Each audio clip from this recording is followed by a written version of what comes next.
and welcome to Raices Virtual Con 2021. My name is Eric Belardo. I am the founder of Raices Cyber, and I am very, very excited to have you all join in this family of Raices Cyber. Today, we're going to have an exciting stream and conference for all of you with an exciting lineup to include Representative Lou Correa and an amazing lineup of speakers for all of you. Thank you for being here.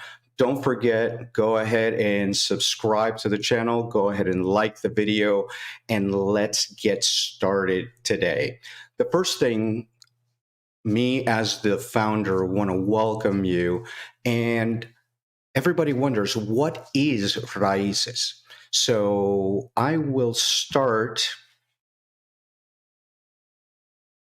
with telling you all about Raices and what we are. Raices Cyber Organization is the Hispanic Association in cybersecurity. We believe in changing the world by creating diversity of thought in cyber, in tech, and in everything we do. A little bit about myself here. I'm the founder of Raices. I'm a U.S. Army military intelligence veteran. I served in Bosnia and Kosovo with NATO. I've been in the industry for about 30 years now, and I've done a lot of stuff in civilian government, Department of Defense, international, financial, and civilian markets. I've done things in program assessments, remediation, a lot of blue side of the industry, as well as incident response, disaster recovery, certification, accreditation. I'm originally from San Juan, Puerto Rico, and I've been in the United States now for about 35 years or so. So why did we form Raices? Raices was born out of the necessity to support the Hispanic, Latino, Latina, and Latinx community in the field of cybersecurity.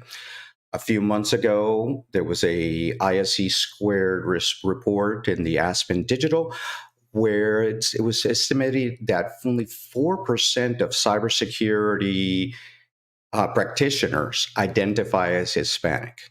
4%, we must do better. So again, our mission is to encourage the Hispanic, Latino, Latina, and Latinx community in the cyber community to achieve greater representation. So how are we going to do this? We have a 4-pillar approach: education for all career levels, from K through 12, collegiate, university, and workforce development, as well as forming a community, doing networking, forming strong roots amongst all of us. And then access to resources that may not be available to that community, job aids, employment resources, and then continued support, encouragement, mentoring of all the people. So how do we come up with our brand? So if you've seen our brand, the Raices tree and the roots, Raices in Spanish stands for heritage, but also means roots. So it's heritage and roots. We picked the concept of Raices because it uses the combined heritage that we all have, but also plays on the word root, which in cybersecurity is a very important concept. The colors of our brand, the red at the top, the purple in the bottom, and the blue at the bottom, in the middle, and represents red for the offensive operations, blue in the bottom for the defensive operations, and purple, that's when we all come together. This is a all-inclusive community so that all of our allies, our Latinos, Latinas, Latinx, and Hispanics can come together and grow stronger.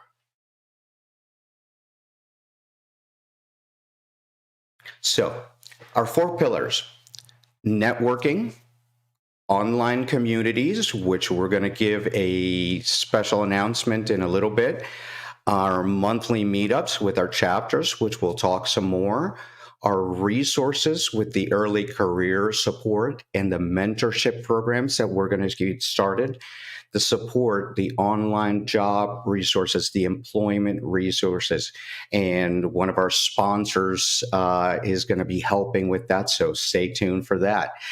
And then in the education part, we're going to talk later on about Raices Kids and Raices Academy, and working that early education outreach to start teaching people what cybersecurity and all the different fields within cybersecurity are available to people. And then university and college programs, bolt-on programs, and transitional support, education, and support to a lot of people that are out there. And of course, we all, at any level, need the leadership development. So what are the programs that we're starting right now? On the education side, we have Raices Kids, which is a digital literacy and cyber education program. We're hoping to start some camps and competitions. We'll have the student experience for college-age persons. We have Raices Academy that we're going to be starting for educating and continuing education, because in cybersecurity, everything becomes stale after a couple of years. So we have to continue to support each other.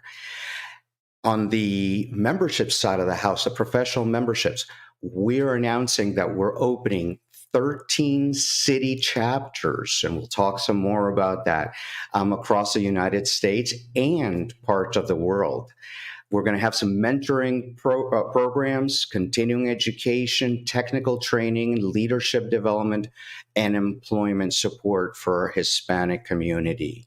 So we are very excited to start announcing all these programs that are going to be coming up. And our current organization. Our current organization was founded August 2021. We are a 501c3 nonprofit. We have a board of advisors, currently 4 members. We have a 40-plus member volunteer corps right now, and we have over 600 strong member community.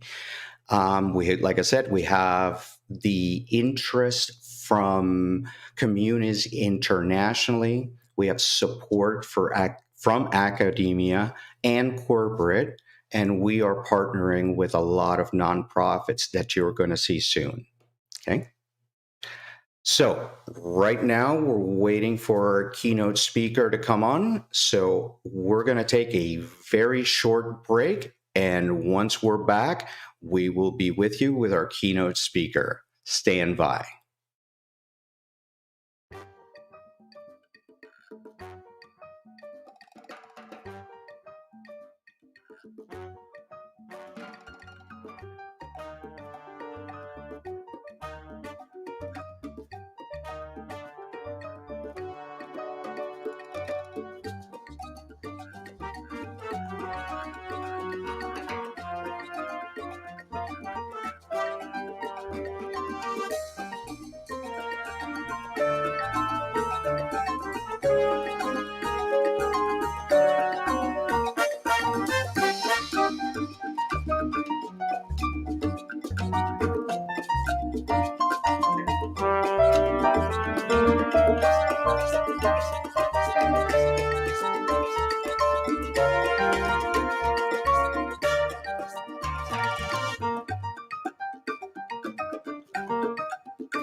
And we are back. So, right now, I'd like to introduce to all of you our keynote speaker of the day, the Honorable Lou Correa. Congressman Lou Correa is a longtime Orange County resident with deep local roots. To this day, he lives only 3 miles from his childhood neighborhood home in Anaheim. He is the son of working class parents whose hard work gave him a chance of success. Lou has spent his career fighting to protect the American dream and ensure anyone can reach the middle class just as he did. Lou credits his success to his education in the Anaheim public school system, where he attended Benjamin Franklin Elementary, Fremont Junior High, Anaheim High School. Lou graduated from California State University, Fullerton, with a degree in economics, always striving for more. Lou returned to college and earned his JD, his Juris Doctor, and Master's of Business Administration from the University of California, Los Angeles. The congressman serves on the following committees: the Homeland Security Committee, the Subcommittee on Oversight, Management, and Accountability, where he is the chairman, the Subcommittee on Border Security, Facilitation, and Operations, the House Judiciary Committee, the Subcommittee on Immigration and Border Security, the Subcommittee on Crime, Terrorism, and Homeland Security, and he is the member of the Cybersecurity Caucus, the Hispanic Caucus, the Veteran Jobs, and the Hispanic Serving Institutions Caucus. Please help me welcome Congressman Lou Correa. Congressman, Correa, good morning. Thank you very much, Eric, for inviting me to be part of your Raices event. Congressman Lou Correa, Congressman Jose Luis Correa out of Orange County, California. And first of all, let me say good morning to all of you and to tell you, to emphasize to you that we live in the greatest country in the world. We are still the best in the world. How else could a kid like me, immigrant parents, my mother cleaning hotel rooms at $1.50 an hour when I was growing up, my dad working at a factory. Today, their son is in Congress. Only in America could this happen. If I would have stayed in Mexico, my family would have stayed in Mexico, I'd be probably working at a restaurant, cleaning tables. But because America is a land of opportunity, here I am today. The greatest reaches of government in the United States and the greatest country in the world. My job today in Congress is simple. I want to keep it that way. I want to make sure that we continue to have opportunities there for the next generation, your generation that comes after us. And that means educational opportunities, making sure that we bring in the best and the brightest into the areas of science, artificial intelligence, the technology, the things that will keep us ahead of everybody in the world, the things that will let us create things that'll make the life of everybody in this world much better. That's what America does. But it's easier said than done. You pick up the newspapers, you read a lot of stories, and you think, my God, what's going on? Well, I'll tell you, there's a lot of us today in Congress that are working across the aisle to make sure America stays number one. We have new challenges, no doubt, not only at home, but abroad. And as Eric said, I sit in two committees. Homeland Security, we're in charge of the security of America, and the Judiciary Committee.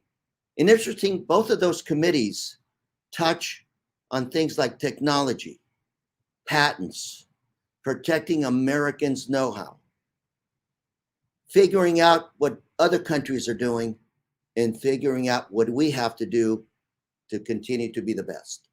And one of those areas we've touched upon, and I think we're all focused on as a nation now, is artificial intelligence, AI. 40 years ago, we were looking for the best chips in the world. 40 years ago, we're trying to figure out how do you make the best internet? How do you provide the best internet service? Which, by the way, we're still trying to do. But if you look at the next 5, 10, 20 years, the factor, the technology that will distinguish those that are the winners from the rest of the country, the technology is artificial intelligence. And this is an interesting area because you read about cyber attacks on the United States. That's a national defense issue. You read about China, about Russia, Iran, North Korea, and all the other private pirates out there that are trying to get into our systems. It's a national defense issue, absolutely. But more importantly, it's a commercial issue. Who's going to make the best automated cars in the next 10, 20 years? Who's going to make the best automated houses, toasters? Everything we'll do today and in the next 20, 30 years will be based on artificial intelligence. And we're in a competition right now with the rest of the world to see who makes the best. And that's where our new students come in. When I was growing up, like Eric said, I went to Cal State Fullerton, undergrad, UCLA for grad school. I was a kid from the hood. Somebody took me under their wing and they said, Lou, you can do better. And I did. 40 years ago, college degree was essential. Today, it is essential, but there are other more important avenues on how to get into this important area of artificial intelligence. If I can leave you with any message today, it's very simple. AI is the wave of the future. We have high school students that maybe think college isn't for me. High school students that think, building trades isn't for me. Look at AI. Today, the best and brightest artificial intelligence operators in the world are probably 18, 19, 20-year-olds, didn't go to college, but have that perspective, that mentality to figure out how to program computers to solve problems. People with autism that maybe can't figure out how to balance a checkbook, I know, that's probably me, are the best in artificial intelligence. What we know about AI is we need to have people going into the field that think outside of the box, that have experiences that are unconventional. So when we talk about diversity in our society, different people, different languages, different cultures coming together to address AI, we're talking about not diversity for itself, but diversity to give us that competitive edge around the world. Art majors into AI, yes. You got an art major, you got somebody who has art talent, will be good at artificial intelligence because you have that creativity, that different way of looking at things, that different way of addressing AI. Artificial intelligence, computer science, it's not about the programming. It's about taking the tools of programming to figure out what the problem is and to address the problem. All of us as human beings are unique. We're special. God made us diverse. God made us different because God loves diversity. And in my opinion, AI needs diversity. We have different ways of thinking. We speak different languages. We look at things a little bit different. That's what we need in artificial intelligence. My message to all of you today is simple. I encourage you to continue to study, to consider careers in artificial intelligence. Everybody in the United States is looking for somebody with AI experience. Not a 4, not an 8-year degree, but some ability to do programming in the AI area.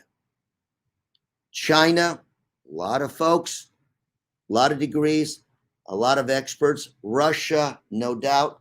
Other countries, no doubt. Forget about them. Focus on us. We are the United States of America. We are the best, we have the brightest, and we need to make sure we keep that competitive edge. What does that mean? That we continue to educate our young people to go into artificial intelligence, to go into those computer programming classes, to figure this stuff out that I am trying to figure out. But I'm going to leave it up to the young people to do it, because you know what? That's going to be your job. My job, keep the avenues of economic opportunity, educational opportunity open for all of you. And working together, you know what? We're a little bit ahead of the rest of the world when it comes to artificial intelligence. But if we put in our best and brightest and our students from our high schools, from our junior colleges into this area, we can go from here to here. Leave the rest of the competition behind when it comes to international interest, international competition. Remember, this is not about national defense. This is about national defense and our commercial viability worldwide. This is good stuff. And I can't tell you how excited I am to be part of what is happening in the world. In my committee hearings, cyber. My Homeland Security, we have endless hours of studying what's going on in the rest of the world. Talk about those countries I just mentioned. We talk about how can we keep America safe. We think, we study, we think, we study, we think. And one of the aha moments that's beginning to emerge from all of our studies is, don't focus on other countries. Don't focus on the new aircraft carrier that they're building somewhere around the world. Don't focus on that new super jet that somebody is developing, but rather focus on America. We need to focus on that thing called education. We need to focus on what's called human capital, investing in our children, investing in our youth, investing on our universities, college, educational institutions, so that we can continue to graduate, to train the best and the brightest. This is nothing new for America. After World War II, we came up with this thing called the GI Bill. It said, you know what? You're a veteran. You just finished World War II. We're going to pay for your schooling. I don't know if somebody was that bright 50, 60 years ago, but I know somebody figured it out and did the right thing. Because of that GI Bill, we educated a whole generation of Americans, and we were able to lead the nation, to lead the world actually, to the next level when it comes to technology, economic development, We're there right now. We are there right now. We need to invest. And more importantly, we need to tell our children that this is an area that all of you can take part in. Many of you, like me, may not be the brightest. Many of you may not be getting the best grades like I did when I was in school. Yet, all of you have gifts that God has given you. The challenge is to be able to tap those gifts, that intelligence, your unique way of looking at things, your cultural, linguistic competency to add to this area of artificial intelligence.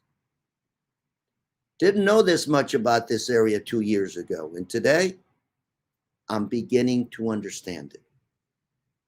Artificial intelligence, programming is the key to America to continue to be the leader in commercial, military, and other applications when you compare us to the rest of the world.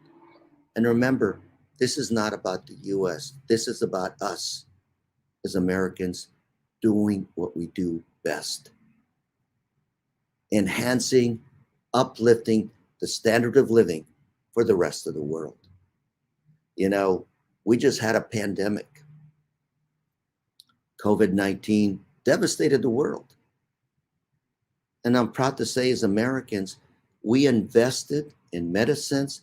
We came up with the best pharmaceuticals, the best vaccines, the best treatments, and we're still helping the rest of the world survive this pandemic.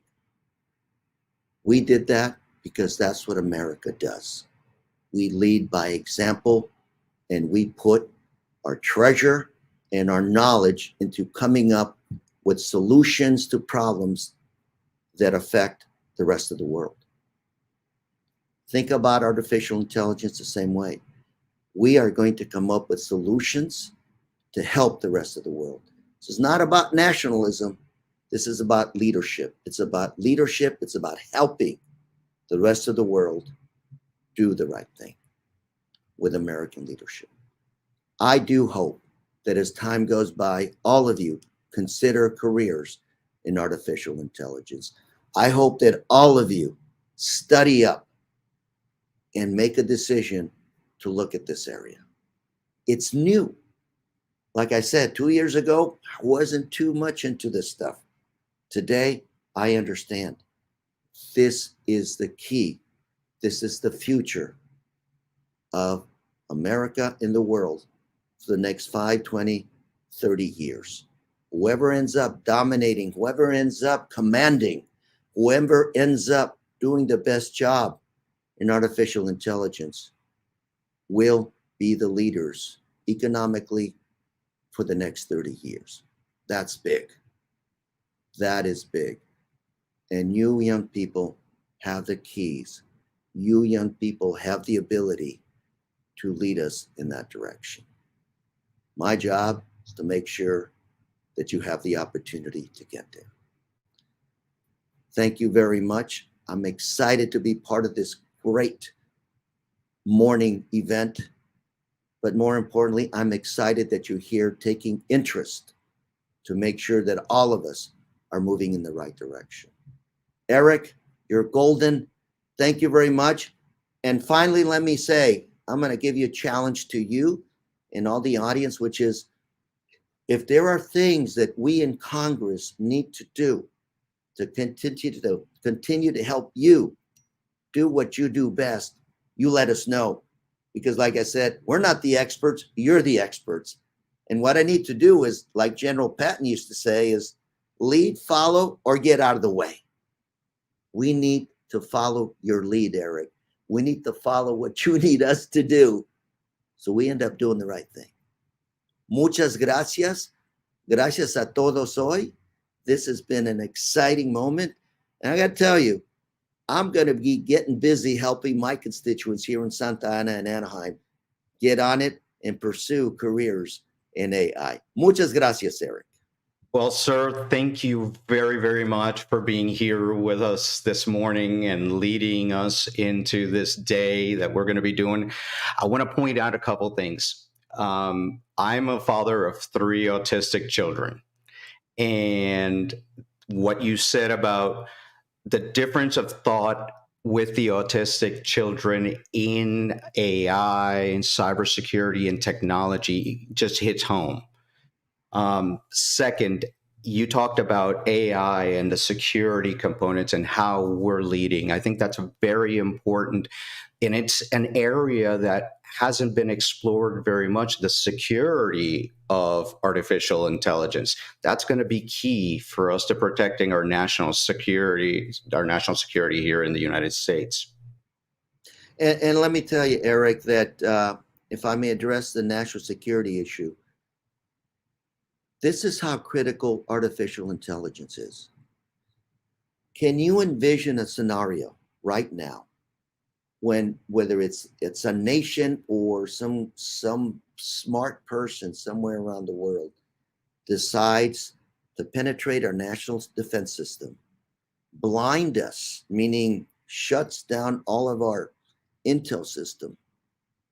What would the response be from our Pentagon? Is it to wait and see if somebody's launching a strike, or is it to preemptively attack somebody else? These things are like very important and very scary, because artificial intelligence has the ability, like I said, to move us to the next level as humans, as humanity, to a level of living, of protecting this planet that we've never seen before. And it also has the ability to rain down horrible things. And that's why training our young people to be artificial intelligence experts, it's so important. It's not only that, I have a local constituent. He does taxes for a living. He has 5,000 customers. He got attacked about a year ago. Ransomware. We need artificial intelligence to help them fix that. Every mom and pop, every corporation, every sector of local, state, federal government, international operations needs artificial intelligence. Defense, commercial, it's all the same, because it's one universe. And if you think about my office right now, I'm linked in talking to you in a federal secure line. Every time I go overseas, I can't take my personal phone.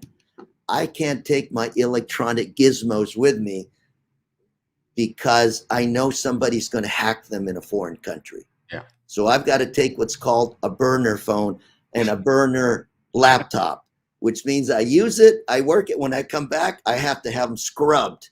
Scrub it, clean it. Those are jobs.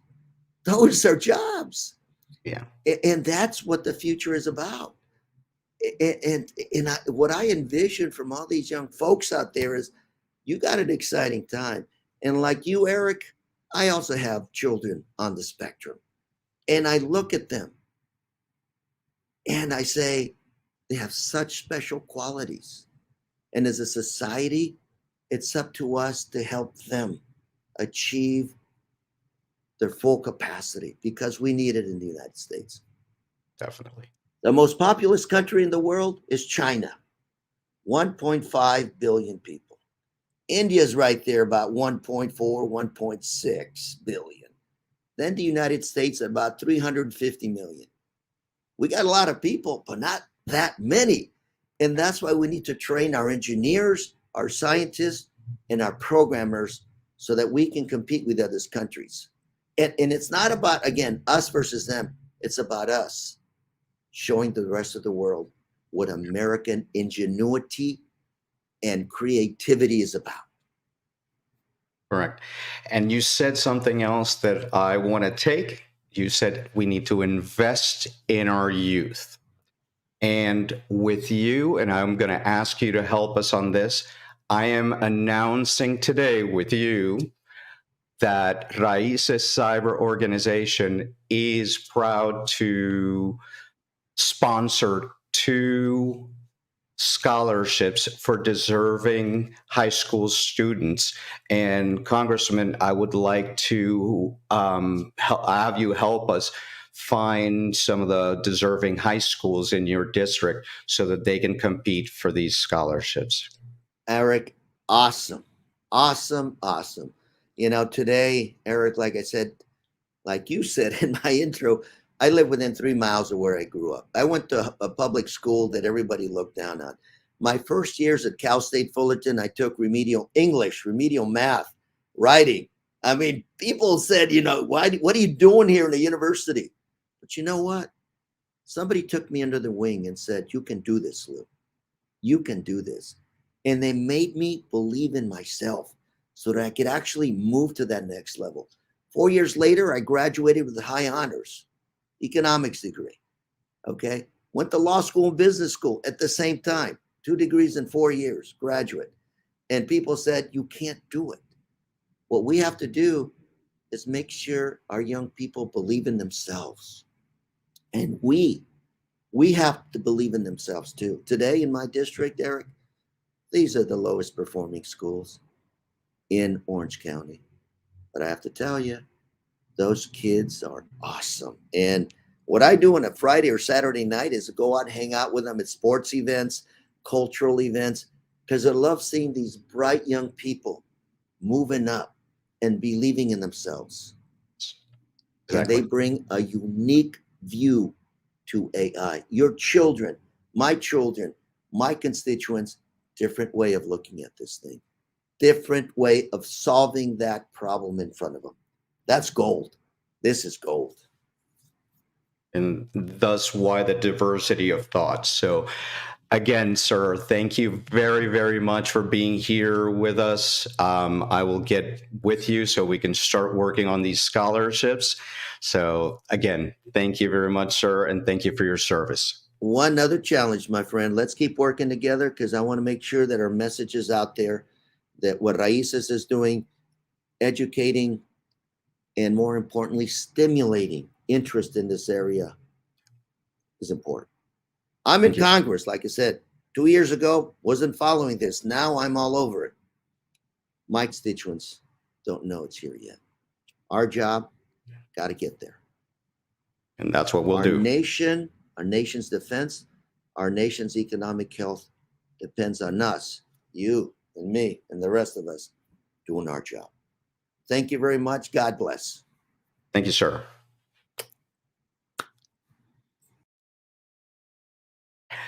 And with that, as I mentioned during the keynote, Raices Cyber is going to be sponsoring 2 scholarships for deserving high school graduates.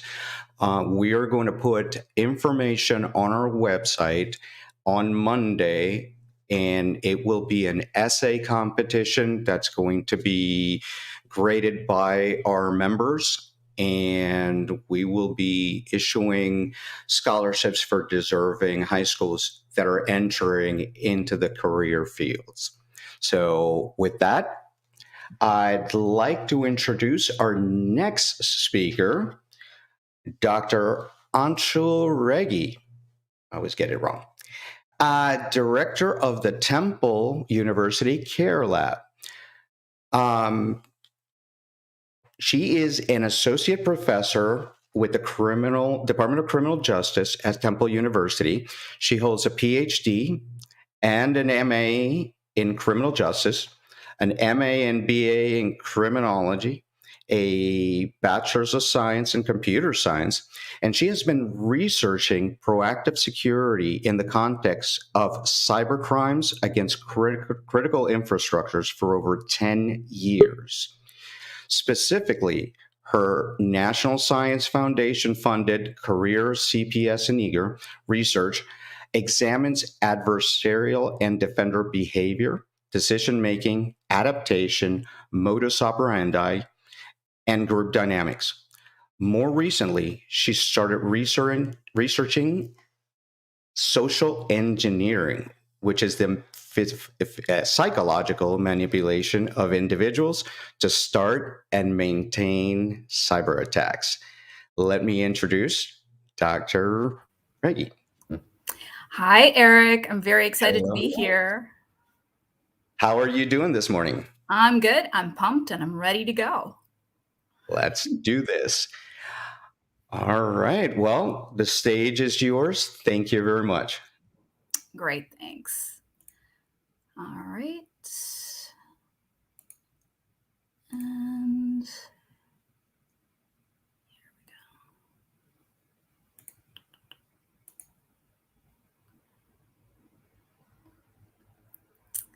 Okay.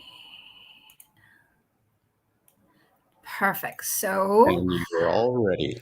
all set. Great. Thank you so much. So hi, everyone. As Eric introduced me just a few seconds ago, my name is Aunshul Rege, Associate Professor with the Department of Criminal Justice, where I direct the CARE Lab.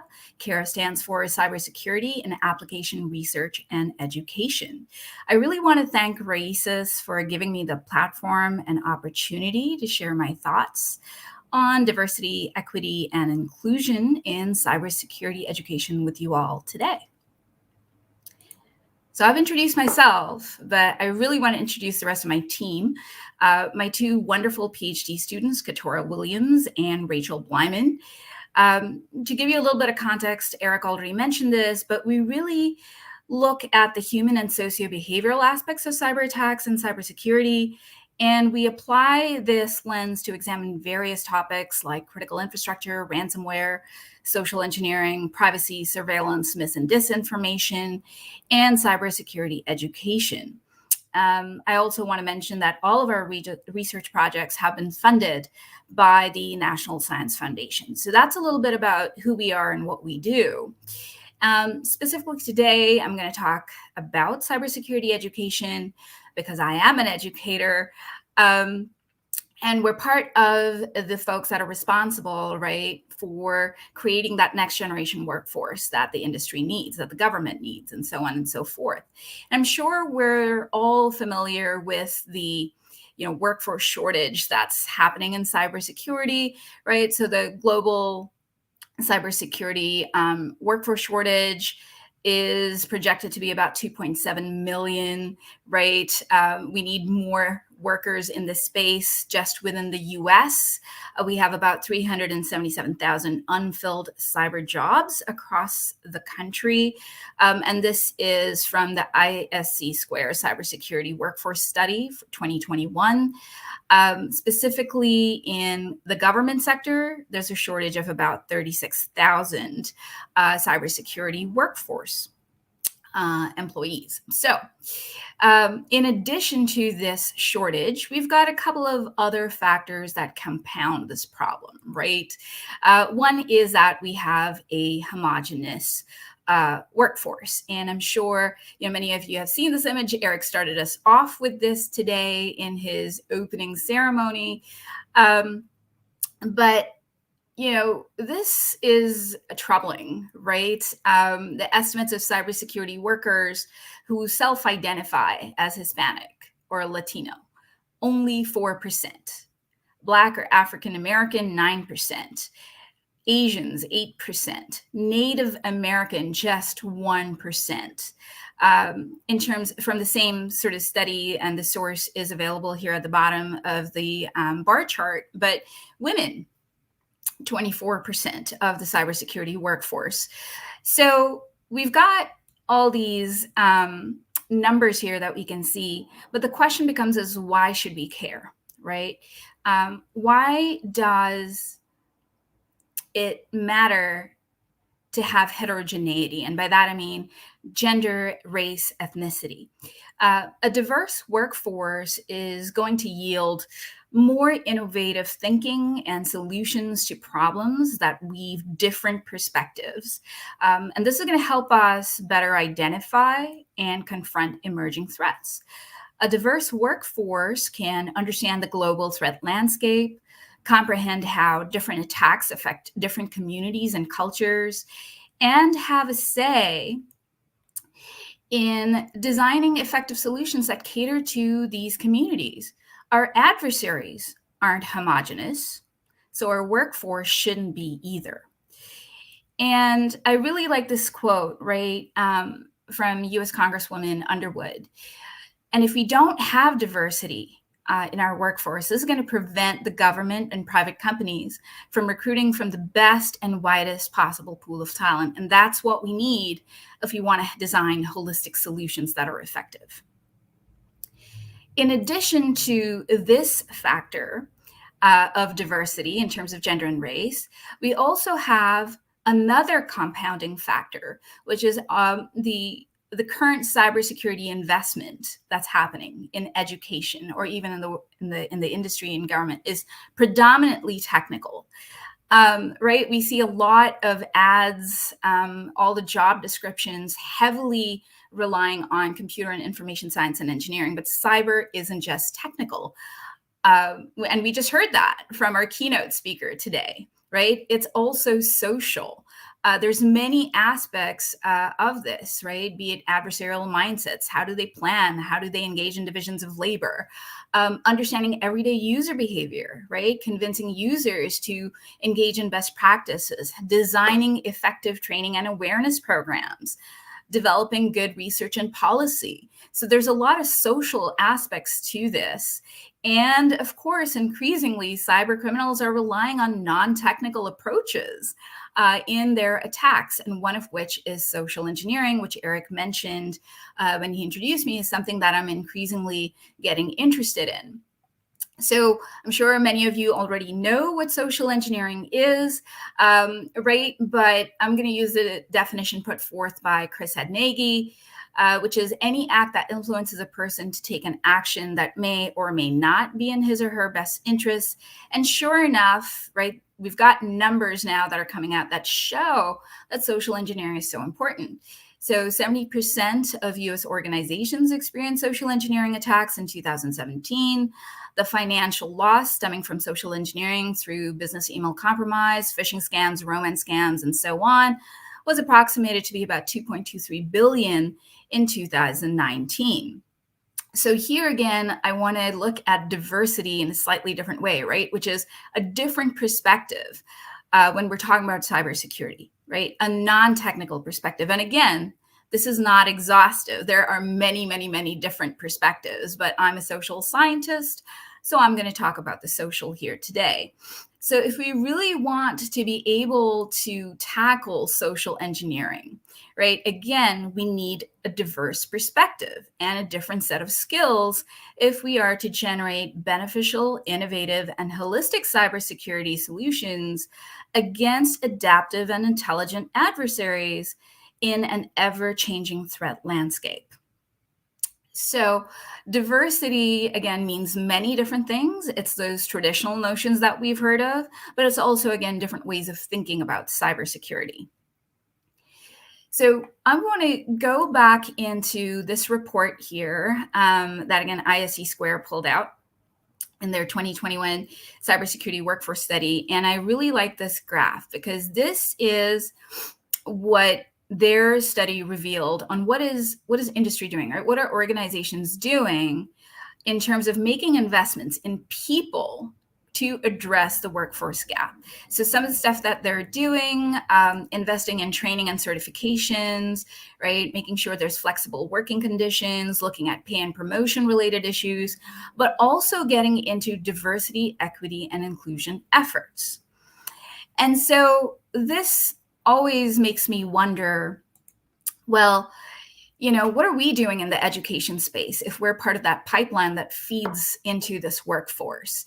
And, you know, what can or should higher ed institutions be doing? So I'm, you know, moving from here on, this is a giant disclaimer. These are more my efforts, my team's efforts, right? The lab's efforts towards diversity, equity, and inclusion. And the way that we're trying to really look at this is through this new NSF cybersecurity education grant that I received that started just this February. But, you know, how do we promote DEI? And the reason why I want to talk about this, hopefully, is that it helps start the conversation, maybe sustain the conversation. Maybe it'll help somebody else figure stuff out, right? Because I'm figuring this out for myself.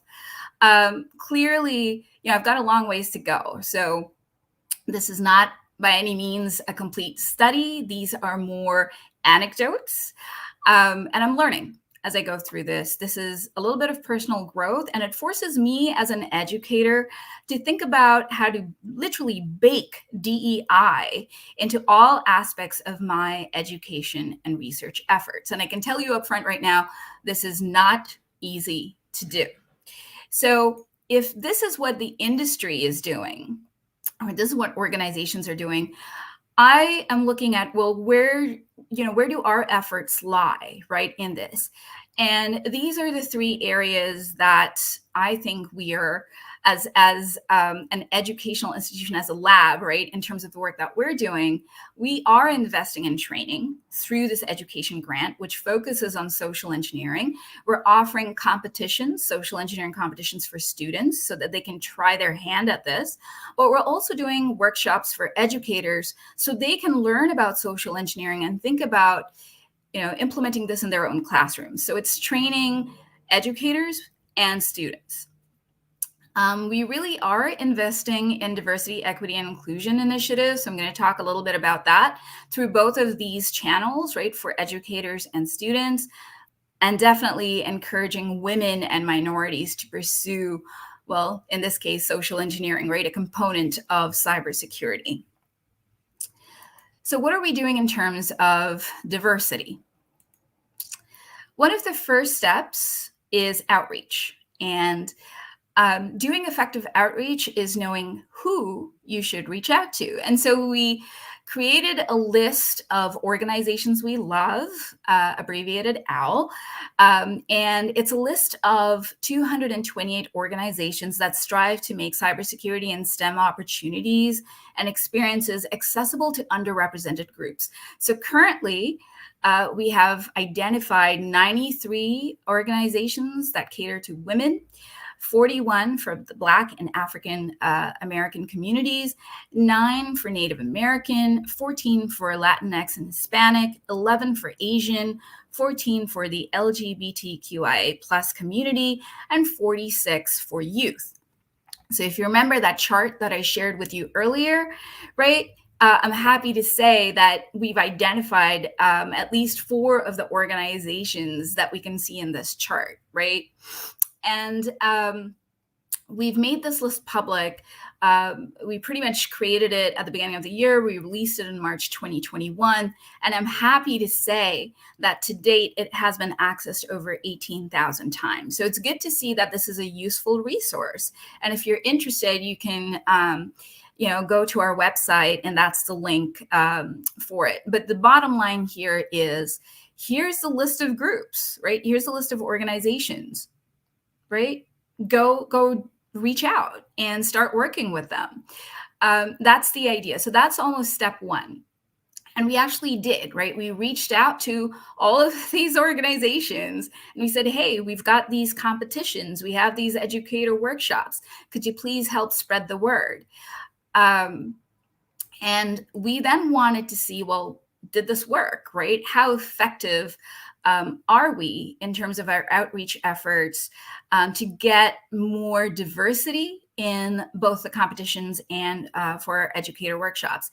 And we wanted to really measure this information. So we asked the participants to share their race and ethnicity and gender information with us, but we also made this optional to ensure, in this case, students felt comfortable sharing this information. So these are just some numbers from the summer social engineering competition that we had. In terms of gender, 59% male, 39% female, 2% non-binary. In terms of ethnicity composition, only 4% Hispanic, Latino, 27% chose not to disclose, 69% were not Hispanic, Latino. And in terms of race composition, well, I'll let you read the numbers, right, on the graph. So that's one of the biggest things for us is measuring this, because unless we If we don't do that, we're not going to know where we stand and how we can, do a better job with perhaps outreach moving forward. But remember that this is just one aspect of diversity, right? The other one that I talked about was a different perspective. So we asked the students, why are you competing in social engineering, right? And I love two of these quotes. I'm going to read them out for you. Partaking in this competition was a great experience for me and my team. For the most part, we were exposed to another aspect of cybersecurity that is not normally covered in the classes or in workplaces. So, it's quite a learning curve, right? And this other quote here, which says, it doesn't matter how much we are hardening our technical systems. If we still haven't addressed the human element, then the system will still be weak. You can learn how to do the offense. And when you learn that, you learn about the defense. And you learn that people are susceptible to social engineering, right? So again, this exposure to a different perspective, the fact that students aren't getting this kind of training in their classrooms. So they really want to learn about this, right? And be cognizant of this. So that's what we tried out in the sort of student space, but we also wanted to reach educators, and we started measuring, that aspect as well in terms of our outreach efforts for educators working. So again, we collected these metrics, but we also made it optional. So if you didn't feel comfortable disclosing that, that's completely fine. So again, in terms of gender composition, we had about 37% female, 63% males. Race composition, 25% Asian, 53% white, 19% Black and African American. But then we had very small numbers, right, for mixed race, Native Americans, and those who chose not to disclose. In terms of ethnicity composition, a little bit better than how we fared for the students, right? We had about 25% of our educators who were Hispanic and Latino. And again, this was very much targeted, outreach, and 69% not Hispanic, Latino, and 6% chose not to disclose. We asked the educators, why are you interested in a social engineering workshop? So again, that different perspective. A different perspective take on diversity. And I really like this quote, which says, with our education system having been forced to work within a digital environment this past year, especially with the pandemic, it's evident that more awareness needs to be built in our teaching about the potholes and pitfalls of working in an online environment. So educators also recognizing the relevance of social engineering in the context of cybersecurity. So these are just some examples of, what we're trying to do in the diversity space when it comes to education, both for students and teachers. Then there's also the issue of equity. So when we were looking at the competitions, obviously, our events were hosted completely online due to the pandemic. We had pre-event surveys and post-event surveys where we asked students about, this virtual competition. And many of them identified geographic barriers as a big, big issue. So if we look at this quote down here, this was actually the first high school team that competed in our competition. So that was kind of cool. But this quote, right? We are from a small school located in the U.S. Virgin Islands. Since our home is just a 32 square mile patch located between the Atlantic Ocean and the Caribbean Sea, we sometimes feel isolated from national events and opportunities.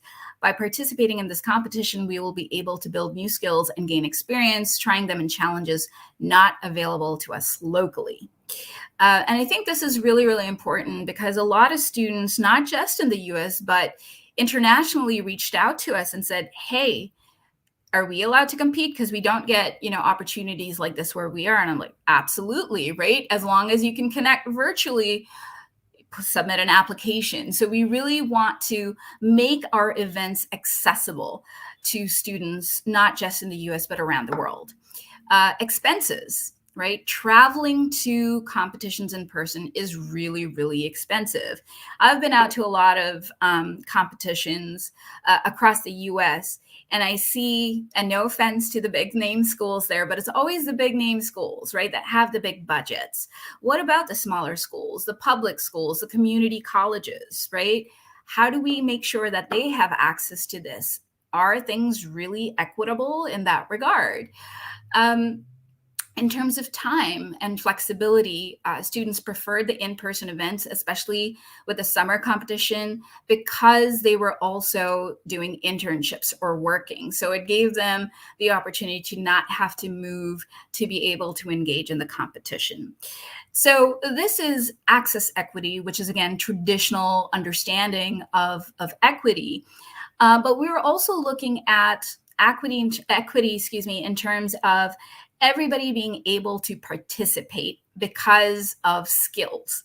So there's a lot of technical competitions out there, but they cater only to primarily, right, technical students.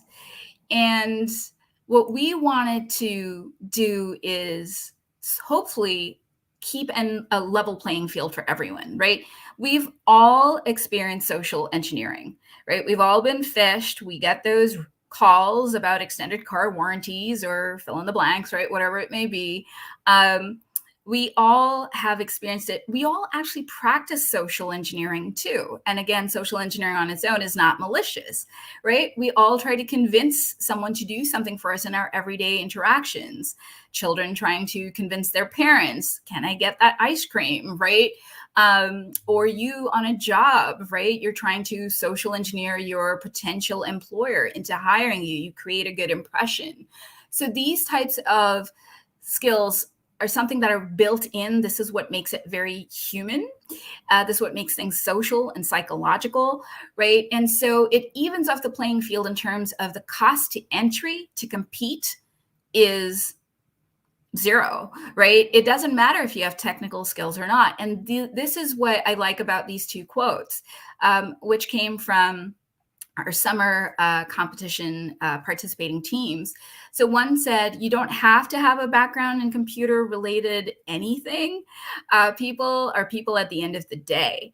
Another one, cybersecurity is something that everyone can do and be aware of it. And it doesn't have to be super technical. It can be psychological and emotional manipulation. So again, this idea of making things relatable. I'm not saying being a social engineer is easy, far from that. It is very hard to do, but at least you can try your hand at it, right? So that's what we're trying to do as well in terms of skills equity. If it's relatable, that's going to draw more people in and want them to try this out. Then there's inclusion. So how do we make everyone feel welcome? So in our 2021 summer competition, this was really cool. We had our youngest team, which was the high school team. And then we also had a lot of adult learners who had worked for a couple of years and then were going back to school. And as an educator, I am of the belief that we never stop learning, right? And so this was something that was really cool that came out is we kept our events open and inclusive to, like, yeah, it doesn't matter. We actually got emails going, hey, we're actually adult learners. Can we come compete? I said, absolutely. Right. So this idea of being inclusive of everybody in terms of age, in terms of discipline, right? Are all disciplines welcomed and valued for what they bring to the table, right? So these numbers are from our inaugural social engineering competition last year. The majority of participants are still technical, as you can see, but they wanted to learn about social engineering. So if you remember that quote that I showed you earlier, right? They don't get this kind of training. But we also had some liberal arts students in there, which, might suggest that they're realizing that they can contribute to cybersecurity even though they weren't technical. And this next quote actually gets into that a little bit more. So this is from our 2021 summer competition. So some of the benefits of non-technical skills. And this was a particular team that had 0 technical students. So one of them studied chemistry, which they thought would help them come up with scientific-based solutions if they were faced with a challenge. Somebody else studied nursing and had a minor in psychology, which they thought would help them understand how the lab employees that they were targeting, how they thought. Another one was a global studies and Italians major, and they thought that was great because that's going to help them come up with persuasive language that the lab employees that they were targeting would respond to, right? So they recognized that it was the interdisciplinary nature of the team, which was a strength. And that is a big win, right, for me as an educator, because that's showing that it's okay if you're not technical. You can still do this. So in closing, and again, this is just personal experiences, right? This is what I've learned. Remove excuses, right? Yes, we know DEI work needs to be done. So don't just talk the talk, right? Can you also walk the walk? Are you actually investing in doing that outreach? Are you targeting students from underrepresented communities? Are you reaching out to minority serving institutions? Are you persistent with that effort, right? Be proactive and intentional, right? Do the work, right? Really just do the work and start early. And this is something that you must continually engage in. Something that I think is also very, very important is listen to the communities that you plan to serve.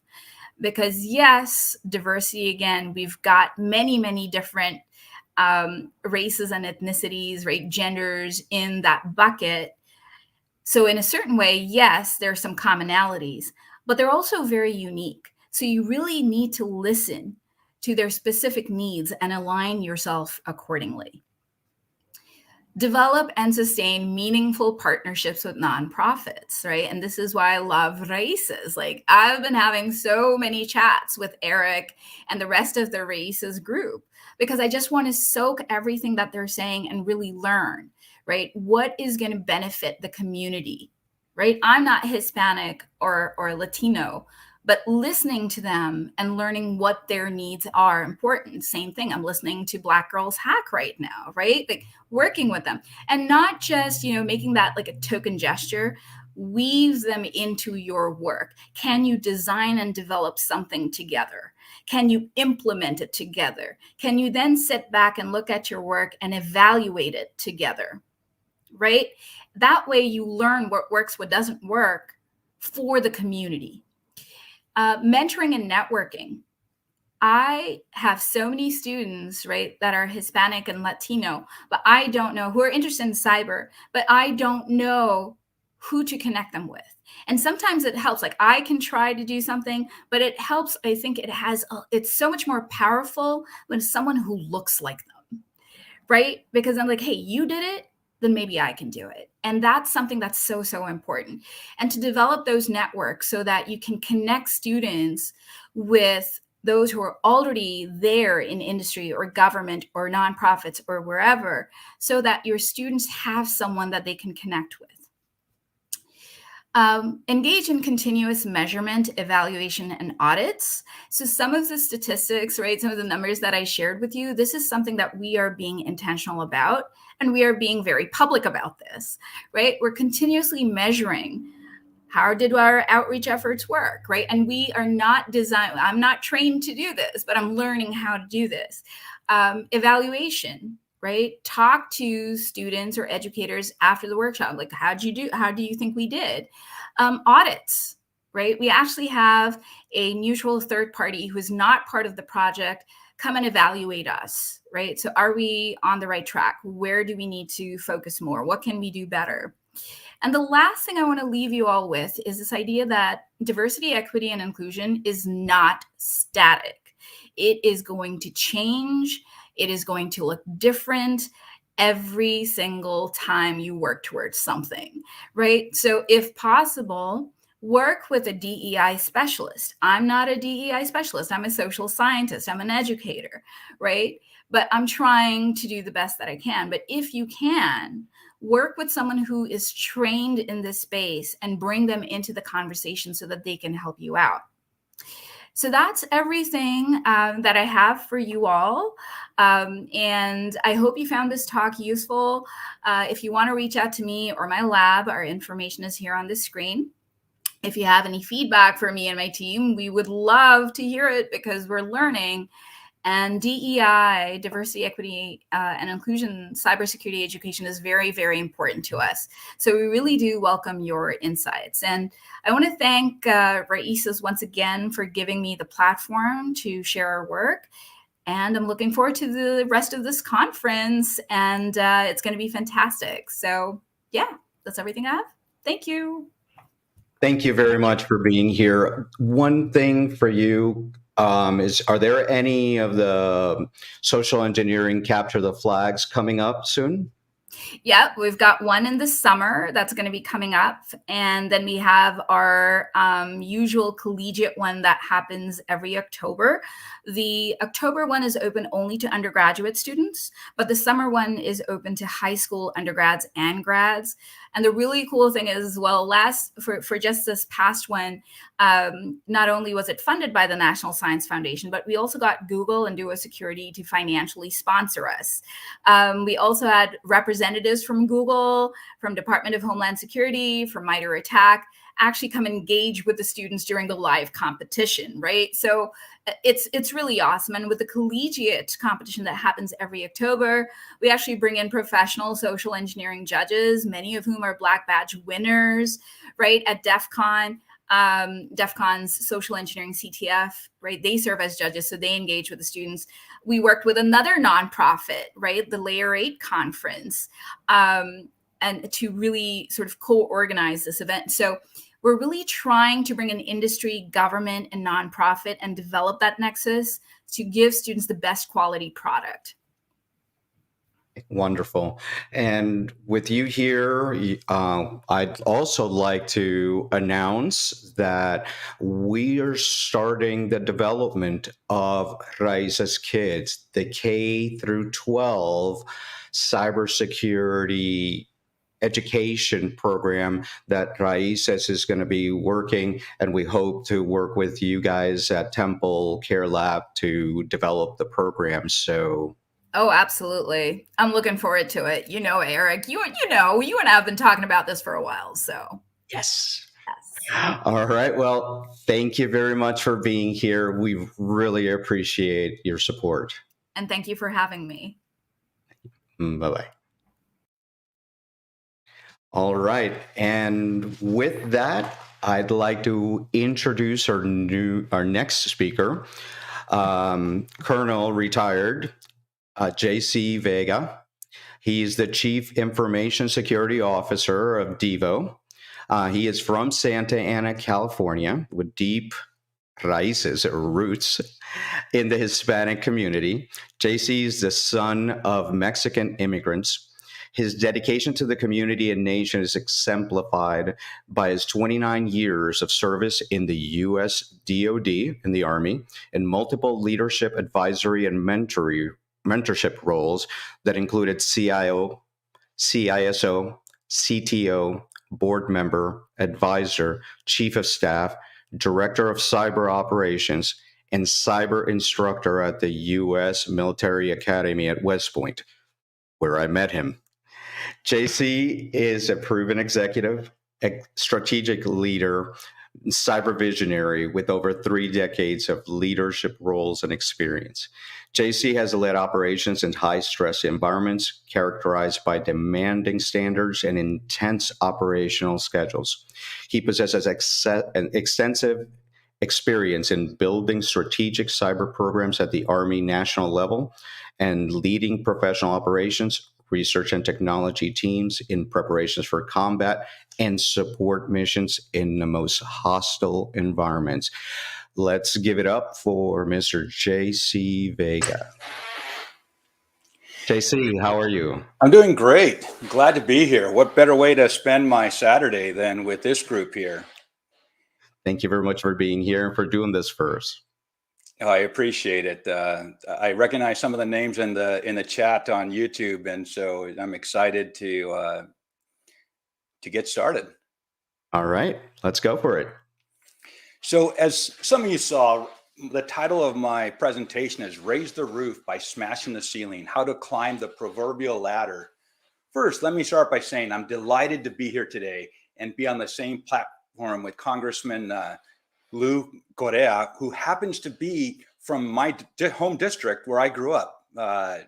Coincidence, perhaps, but when I heard Lou Correa, I knew him as assemblyman. I knew him as local politics. And now to see that he's a congressman, I am so proud of what he has achieved for himself, his family, and more importantly, for our community. And I'm also excited to share the stage with the other luminaries that are on here. I recognize many of them, and those that I don't, I look forward to engaging with you. And those in the audience, please feel free to reach out to me. I want to thank you, Eric and Raices, for allowing me to tell my journey on this proverbial ladder. So let's go ahead and get started here. At face value, it may look like I had opportunities thrown at me. In fact, I had peers, both growing up and professionally, that said I had it easy. And so the issue with that is that this next 30 minutes, I'm going to take you down that journey on both the challenges and some of the unsung heroes who helped me, and many others who helped raise the roof and smash the ceiling, both with me and for me. You see, my journey started long before I was born. My parents immigrated from Mexico, as you heard Eric say. They came here with 3 young children with hopes and prayers and the drive and belief in a better tomorrow, not for themselves, but for their children. I was born after they established themselves here in first in Los Angeles. Now, with that, some of you who are from the Los Angeles area, in the early 1970s, they established La Plaza de la Raza. Let's see if I can get that brochure here. Let's see, you see it right there? High-speed slides here, okay? And it has a lot of great inspirational things in there, but when you turn it, why do I have it? See that little mug there on the top right corner? Yeah, that was me way back then. So those are my roots, La Plaza de la Raza. And it's about bringing the community together. I share that as my starting point to let you know that I did not come from privilege, but I did come with a rich heritage of hard work and perseverance. And I didn't start my timer, so that's on me. So you have to keep me on time there, Eric. You see, in these communities where I grew up, we were all in it together. In my youth, we moved to different communities where the heritage and the background were intermixed and multicultural. Little did I know that during those formative years, it would help shape who I am today. What I want to focus on, though, is the impact that the events and others had on me. But let's start with a little story. Some of you may have heard this story before. It's a story about a bucket full of crabs, both at the midline. Now, you have these 2 buckets. One is half full or half empty, depending on whether you're an optimist or a pessimist. But you put these 2 buckets side by side and you leave them in the center of the room. And you want to see what happens. So the next hour you come in and one bucket is completely empty. Every single one of the crabs is gone. And the other bucket, it's at the same level. All the crabs are still there. So you ask yourself, what is different about these 2 buckets of crabs? One is empty and the other still has every crab. So like any good cyber guy, we have tools. We can find this out. We can do forensics. So what do? We break out the video. We review the activity frame by frame. And then we see that one bucket of crabs, they start to climb out. If we start to examine their pattern here, one tries to get out and pretty soon he raises a claw up. Then he raises another claw up.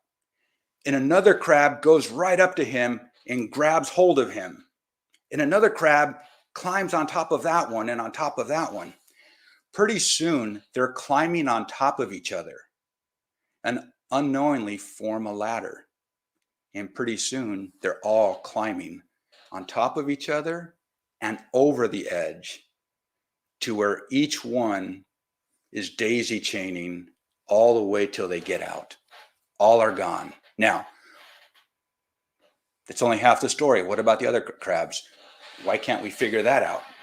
So we refer back to the video, and we see in the other one, as soon as one crab starts to reach up, just like the first one, nothing's different now. We see different behavior now. We see that as soon as one gets up, the next one, instead of climbing on him, pulls him down.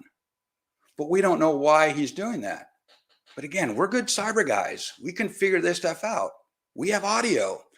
So we start to listen to the dialogue going on, and you hear the crackling. We can't make sense of it. So we get the audio, we put it in the translator, crab to English. Of course, everybody has that. And then you hear what the crabs are saying. And you listen to it. As soon as that one puts his hand up, the other one grabs him, pulls it down, and you hear him say, "Oh, no, you don't, Mr. Smarty Pants. You get back down here with the rest of us where you belong." Now, at this point, when I'm speaking to a live audience, I pause and I see if my dad joke bombed or if I actually had a reaction. I'll assume that you guys are all laughing out there and having a good time because I'm the optimist. But what this story illustrates is that while the crabs may be biologically the same, culturally, they are very different. You see, the first set of crabs had a duty to one another, both to climb and reach up and also reach down. But sometimes some of those crabs were the base. While they were all the same size, the ones on the base were the giants and the shoulders that the other crabs were standing on top of. And a question I asked the audience at this time, at a certain point is in our lives, we are the crabs. And what role are you playing? Are you the one in the first or the second bucket? I'm going to get to the backstory a little later here, but one thing about climbing is you have this ladder, you have this support structure. So as you saw the crabs naturally form it in the story, in our career path, we have these ladders also that we have to climb, and we have to create them, and we have to build them from the tools that are given to us. So, but we have to have direction, because as you've also heard, that bucket could have been a frying pan. It could be a frying pan out of the frying pan and into the fire. So without direction, you can be lost. So as Lewis Carroll wrote, if you don't know where you are going, any road will get you there. So with this proverbial ladder, you need to know where you are going. But there's a challenge because you don't know what you don't know. When I mentor youth, like Boy Scouts or executives in some of the roles that I have and had, I always ask them to help me identify what they are after. What are their strategic goals? In the youth and the seniors alike, they may not know what they want. And we don't know what they want. So I break it down into 3 simple objectives. Everything you are working for comes down to priorities of these 3 simple things. If you know these and you internalize it, this will help you decide what the next rung on your ladder should be. And keep in mind, these priorities change. They are not static. So once you reach a certain rung, it's time to reevaluate. Now, what are those 3 strategic priorities? So first of all, and these are in no particular order. There's no priority here. First priority is quality of life. That's a standard of health, comfort, happiness experienced by you. Quality of life allows you to live the lifestyle that you desire. It includes location, the income you receive, whatever it is that you can really appreciate life at that moment in time. The next priority is advancement opportunity. That means that this rung will help you get to the next level, the next rung. For some, it could be the development of a skill. For others, it could be taking a job that's a prerequisite for the next, or going to school. Now, the third one, this one is job satisfaction. What that means is if you weren't paid to do this task, you would probably do it on your spare time. Now, I talked about three things: quality of life, advancement opportunity, and your job satisfaction.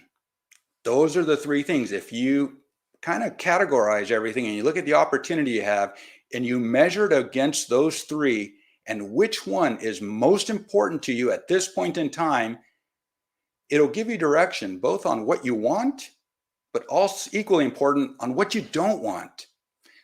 So I'm going to offer you a little inside game here as you're talking about jobs and opportunities. I hire a lot of people. And when I do that, you always get the question, what do you do on your spare time? Tell me your hobbies. Now, I'll tell you, there's a lot of answers that you receive. The best answers for me, when I receive them, are answers that align with the job they are applying for. That does two things for me. It means that if they get this job, they would already do it on their own. That means they'll be very satisfied with what they're doing at work. And that also will translate, satisfaction translates into satisfaction with the team. They're going to blend in well. So when I offer them the job, if all those things line up, I know that they are doing things that they really like to do.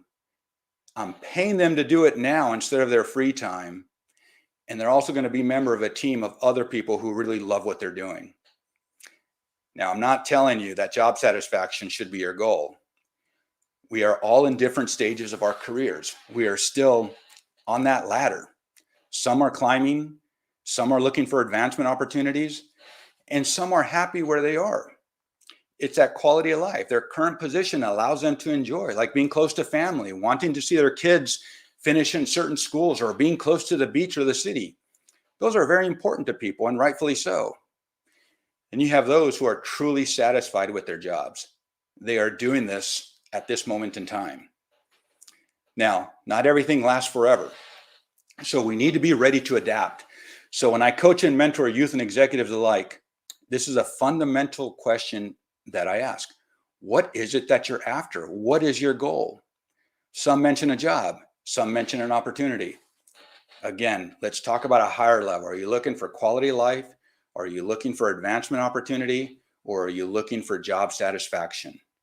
Because all the opportunities, all the jobs are going to fall into some of these categories. If you're lucky, you get one.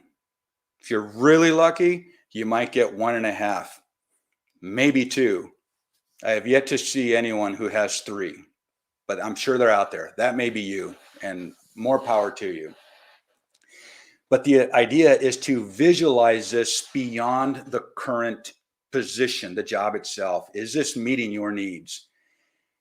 With that in mind, it changes the whole conversation. It's instead of starting with not only what I want, I also know what I don't want. And again, as Lewis Carroll said, if you don't know where you're going, any road will get you there. But in our case, you probably do know where you want to go. You just haven't thought about it in this form. Now, that's from the mentee's perspective. Now, from the mentor perspective, it is our challenge and responsibility to help the mentee, to help the people you're coaching identify what are those rungs on the ladder.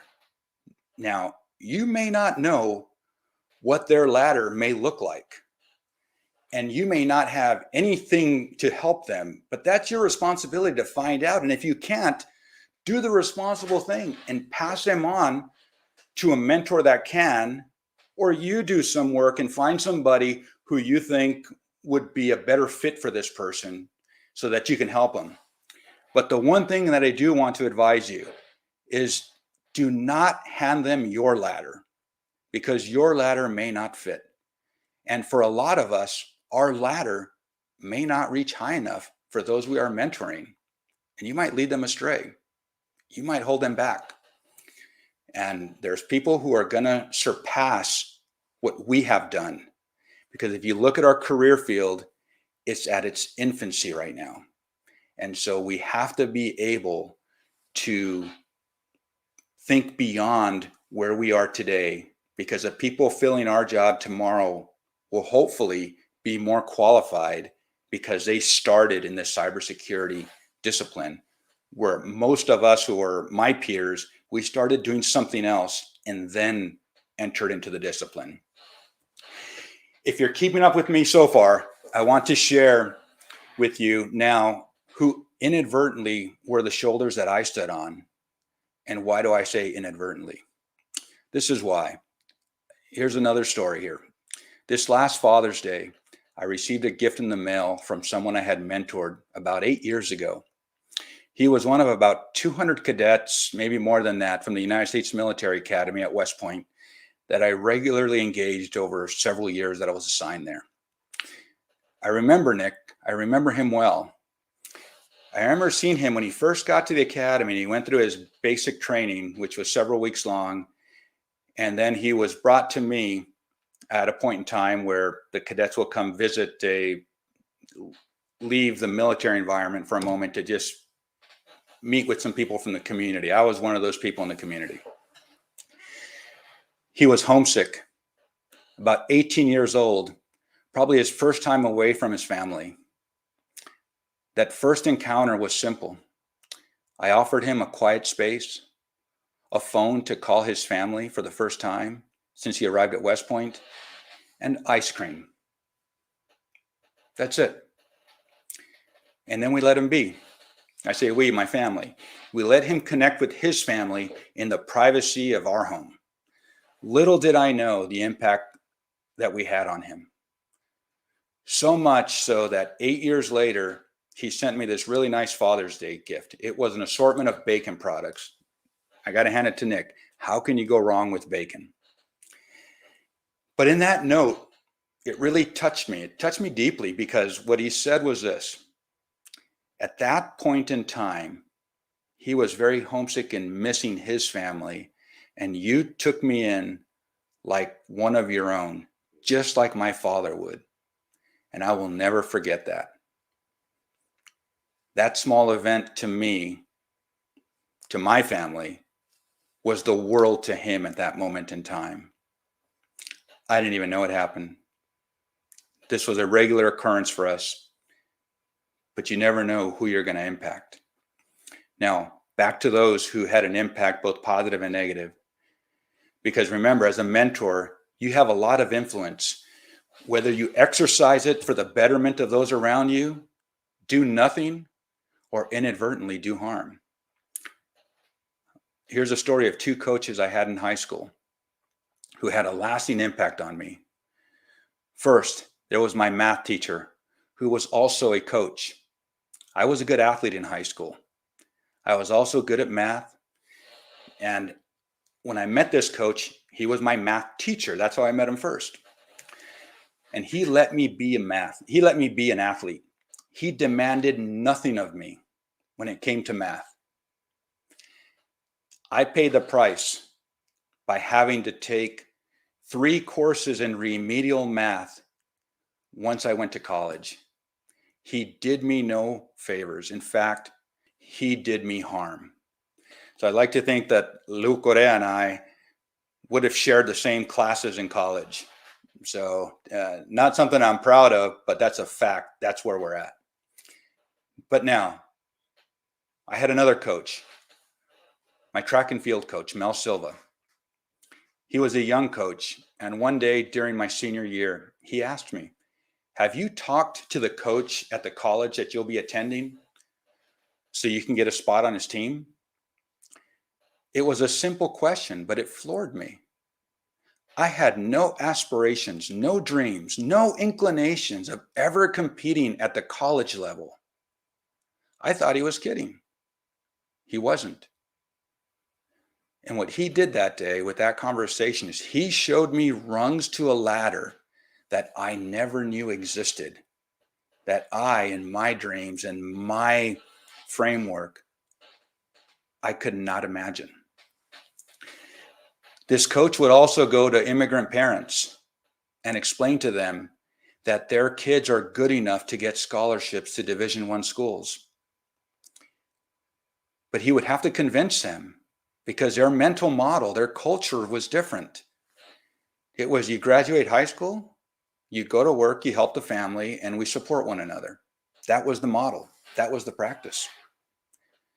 But he had to convince them that there was opportunities beyond graduating high school and that the university was something within reach and with scholarships. Some of those kids, my peers, went on to go to professional sports, to be soccer players on professional sports, and are now coaches in their own communities.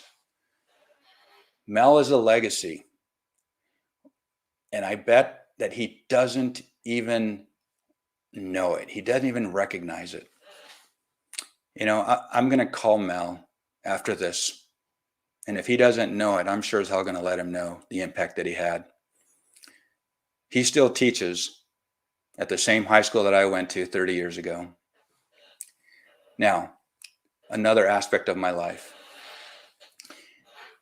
As a youth, I grew up in the city in the late 80s that had the highest homicide rate in Orange County.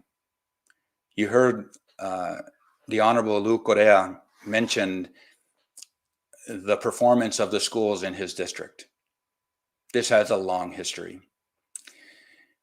Again, I said it had the highest homicide rate of any city within that county, twice as much as the closest city. It had an estimated 7,000 street gang members. I had cholos. Cholos are gang members who I grew up around. They're people that I associated with. They were my neighbors. They were the kids in school. And they demanded that I join the gangs too. Usually, if you're in sports, you get to pull that card, and they'll respect that he's doing sports, don't mess with him, let him do that. But in my case, I had another outlet. You see, I was a law enforcement explorer, a division of the Boy Scouts of America. That was co-ed way back then, and you go up until you're 21 years of age. In law enforcement, we had police officers who were our advisors. They would coach and mentor me. And I interacted with them on a regular basis. So that provided an outlet for me. And the interesting thing is that the gang members respected that, and they also supported me. And that's where I found another rung to this ladder. And believe it or not, those who supported me in the community, it was a whole community. They saw me as a member who was in sports, who was doing good things. And even the gang members, like I said, provided a lot of a wide berth for me to not get involved in trouble. Now, to the advisors, Mike, John, Laura, and several others, they demonstrated to me what service to my community could be. I remember John one time writing a letter of recommendation for me, and I thanked him and casually said, "You probably write these for, a bunch of people all the time. You had, all these youth that you were mentoring and coaching." And he turned to me and said, "No, I don't. I make them special for each and every person." And he said something that really affected me because I was in the group. I was just one of the many. And he said, "I believe in you. You are going places, and I want to help you get there." Now, at that point in my life, I was going to college. I was a shoe salesman at Tom McCann, which is no longer around. And I was also a police explorer. The only places I was going to was work, school, track practice, and the police department. And where I lived, I could literally walk to all of those in one day. And I probably did as part of my regular routine. What I didn't know is that the path that John sent me on would eventually lead me to the FBI National Academy representing the Police Explorers, one of 40 youth selected across the country. And later, the Boy Scouts. I was a youth ambassador for the United States to the '88 Olympics. My world opened up, rungs upon rungs that I never would have known existed. Not because of me, but because of these giants. These giants whose shoulders I stood on, and they probably don't even see themselves as superheroes. They're your neighbors, they're the people, they're the coaches, they're the teachers, they're regular members of your community, and hopefully they are you. That they are you. One of the last things that I accomplished before I retired from government service was that I helped establish the Army Cyber Institute, a research center for cybersecurity and cyber warfare at West Point. Additionally, I helped start a new career field of cyber for the Army. I received guidance from the late General Ray Odierno, God rest his soul, the then Chief of Staff of the Army, senior most general in the Army at that moment. And he gave me a challenge, gave our group a challenge, is fix cyber in the Army and help us prevent strategic surprise from our enemies and our threats, both foreign, abroad, and domestic. He said 3 things that stuck with me that I'll always remember. First, he said, when we submitted our first plan, you're not thinking big enough. The initial plan is too small. It's just a research organization. He said, you need more of everything to change cyber in the Army. As a mentor and coach, we talk about thinking outside the box. Smash that box, because that box may limit you and your mentee. You got to think big. Help them think big. The second point that he said was, who could tell you no? He was a highest ranking general, like I mentioned it, and he said, only I can tell you no. When it comes to that, others could recommend, but only he could be the definitive no. So that means others could recommend no or say yes. That's the only options they had. And trust me, there's a lot of people in your life, in our life, who are going to tell you no. And here's what I tell you. Do not accept no from those who are unwilling or don't have the authority to say yes. Let me say that one more time. Do not accept no from those who are unwilling and who don't have the authority to say yes. Skip that rung as you climb to the top. Whenever my team is evaluating projects, we look at the decision points. We look at the decision makers. And if they can't authorize yes, then they are not the decision maker. We move on to the next person. But here's another tip that I'll tell you. I say this to all my mentees. Don't self-select out. Don't take your hat out of the running. So with these scholarships that Eric mentioned, he said there's 2, and there's probably hundreds of people who are eligible, thousands who are better qualified than you. But I can tell you this, they're only going to look at the applications that were submitted, and that's who your competition is. And that number, compared to the thousands, is going to be very small. Do not self-select out. The third point that General Odierno made was that if the rules don't fit and the law does not allow you to accomplish your goals, then change the rules, change the law. That may seem difficult, and it is, but it is not impossible. But those aren't the only rules that we're talking about. You see, we have a lot of rules that we impose on ourselves, both socially in our organizations, that aren't necessarily laws, that aren't fixed. They aren't solid things that necessarily are going to shape everything. This reminds me of a story when my family, after a massive storm in a forest near where we lived in Northern California, took down some of the giant trees that were out there. And we decided to take our 3 young children on a hike, my wife and I. We hiked up and down these massive trees on a trail that we were very, very familiar with. Halfway through, we saw that yellow caution tape across our trail in the middle of the forest. We thought, all right, what's it doing here? And what did I do? I walked up to it. I lifted it so that my kids and my wife could pass. Well, that was not what my wife had in mind. My wife stopped, halted the kids as well. She then ordered me to come back because I was crossing the line, literally the caution line. I looked at her and said, we'll be fine. Let's keep going. We're halfway to the other end.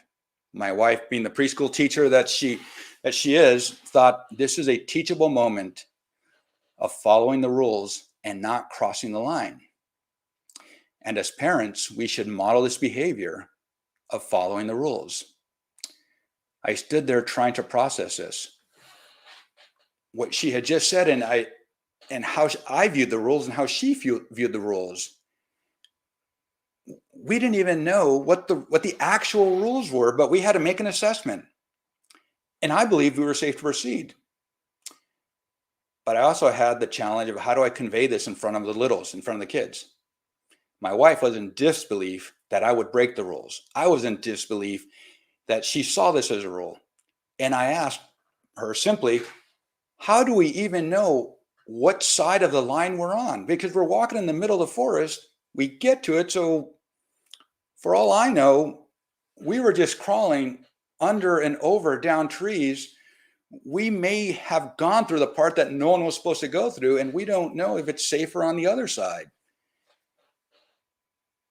But the thing is we placed those rules on ourselves, and we had to perceive and make a judgment on what we're going to do. But the idea of this rule was self-imposed. We didn't know who was right, who was wrong. So you may wonder, how did this situation end? Who was right? Of course, I was right. I'm telling the story. But what did I do? I'm not a fool. I turned around. I said, yes, dear. And I walked with the kids back the way we came, even though I felt I was right. Sometimes if you're right, you could still be wrong in the long run. Now, this isn't just about breaking the rules. It's about knowing the rules. And I want to stress one point here. And I learned this from my aviation career, where you're flying, you're the pilot in command. You have complete authority to do what you need to do to land that plane safely, even if it means breaking the rules. But before you do that, you better know what rule you're breaking, the intent behind that rule, and be prepared for the consequences. Because if you erred in your judgment, you will be held accountable.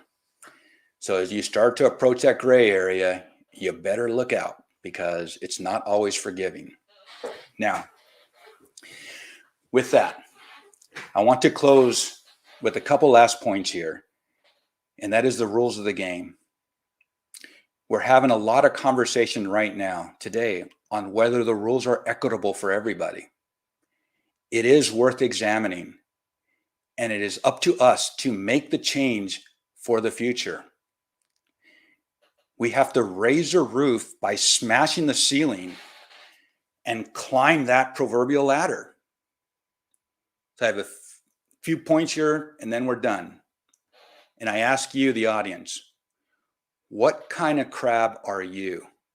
Are you the one holding people back, or are you the one lifting? Are you the shoulders? Are you the giant that others are standing on? Be that ladder. Be that ladder to others. Smash that ceiling so others can climb, mentor, coach, reach out, and raise the roof by being the change agent. Question the status quo. Change the rules so that more can reach new heights. Raise the roof. Thank you. That's all I have. Thank you, Colonel. It was a wonderful speech. Thank you very much for being here, for doing this, and for giving your message of mentoring and support to the community. That was wonderful. Thank you. Thank you. Hey, glad to be here. This is a story that all of us can tell over and over. And the idea is find the audiences, drive that message home. When I shared this here, somebody did this in the early 70s, and we still haven't gone far enough. But if somebody wouldn't have done this first step, where would we be today? Right. And with that, one of the things that we're doing with Raices is in the next coming weeks, we are starting our membership program and mentoring matching program, where we're going to take mentors and mentees and match them based on skills and needs. So that's a core function of Raices Cyber. So thank you for putting that. I'm looking forward to it. Yeah, that's going to be. I wish to be a part of it. I'm on record. I want to be a part of it, Eric. Wonderful. Will do. I'll hold you to that. All right. Thank you. All right. Thank you, JC. All right. That was a wonderful speech. So we're going to move over to our next speaker, Mr. Devon Bryan. He is the global CISO for Carnival Corporation. He's a results-oriented executive information security leader with over 22 years of broad cybersecurity and enterprise risk management experience and a proven record of success. Expert in managing cost-effective, high-performance information technology security programs that balance enterprise risk with legislative and regulatory compliance in support of key business objectives. Mr. Bryan holds a master's in computer science from Colorado Technical University, holds a bachelor's of applied mathematics from South Dakota School of Mines and Technology. He is also the co-founder of CyberSecurity, a 501c3 foundation to support women and underrepresented minorities in cybersecurity. So with that, let's bring on Devon. Hello, sir. Hey, Eric, how are you? Can you hear me okay? We can hear you fine, sir. Awesome. Well, thank you so much for having me, and thanks for the kind intros. Certainly it's a pleasure to be here and to be able to be given a platform to share a couple of thoughts per our exchange on the urgency and the necessity of diversity in cyber. And so I'll certainly be happy to present my perspective as a practitioner who's been around the industry in a number of different verticals, and I'll cover those in the ensuing slides. So Eric, if you can tee those slides up, I'd be most grateful. Thank you. All right. So if we click ahead, I'll just a quick touch on my bio, and not displayed here or touched on here to try to impress the audience, right?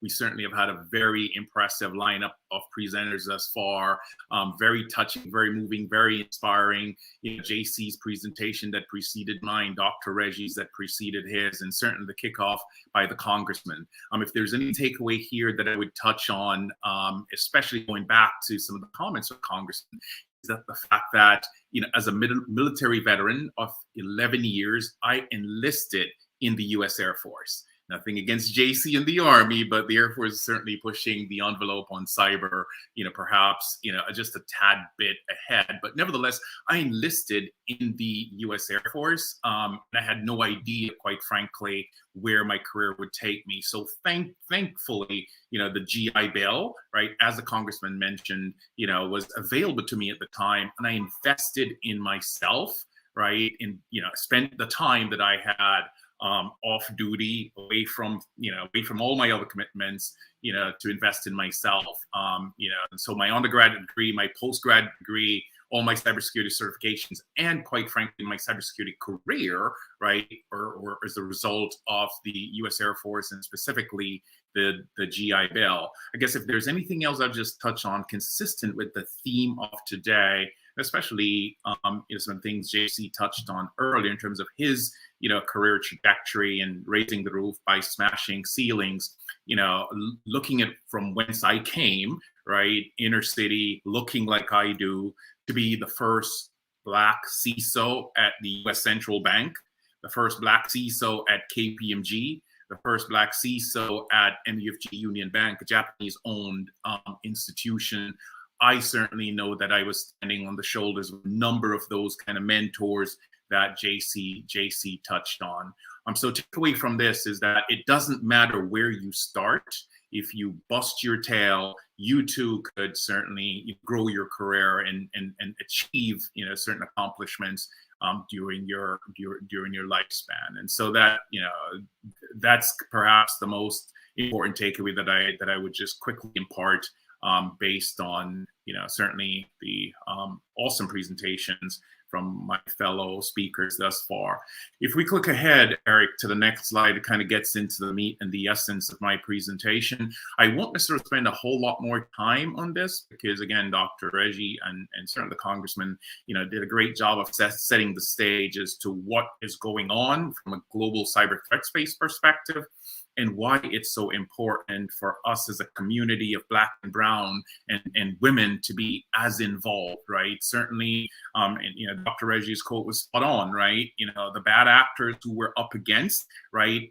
They are not homogeneous. So why should the cyber defenders, continue to be? So cyber criminal activity certainly continue to rack and stack among the most devastating threats that we face globally, right? Not just domestically, but globally. In fact, I believe the World Economic Forum annual threat report had it right up there with natural disasters, pandemics, as the kind of threat that could have devastating consequences on global economies. The projections from Cybersecurity Ventures are as listed. I won't spend too much time on that. Again, the harsh realities of what's happening across cyberspace, based on the fact that so much more of how we work, how we live, and even how we play relies on technology. And there are always going to be bad actors seeking to deny, disrupt, destroy, otherwise compromise technologies for their nefarious purposes. If we click ahead to the next slide, Eric, against this backdrop comes the harsh reality of much of the essence of today's conversation, right? And the good doctor did a great job of outlining, with statistics, what has been reported year over year as workforce shortage across the cybersecurity industry. And not just workforce shortage, but for our Black and Brown and female communities, certainly the underrepresentation of folks who look like us doing this work, this very important work that means so much to economy, so much to national priorities, so much to top line revenue growth or other business imperatives, right? There's a quote that follows here that really resonates with me, and we'll get to that in a second.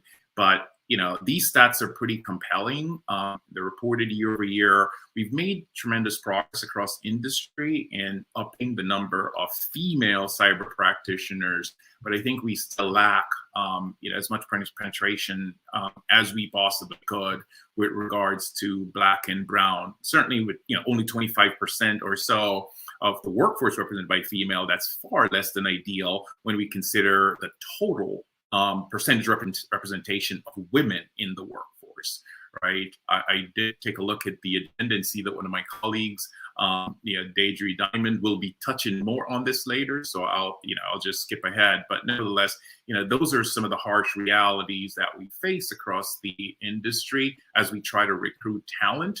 And it's real, right? When you look at the length of time, right, we have job openings and we're trying to fill them. I mean, the workforce shortage does manifest itself from a practical perspective and a practitioner's perspective, in every institution that I've served. Again, there are various reasons for that, and we'll get to some of those in the next steps. But, we do have a challenge with finding skilled labor, especially, again, for some of our more deeply technical positions. And that continues to permeate across various industries. If you click ahead to the next slide, please, Eric.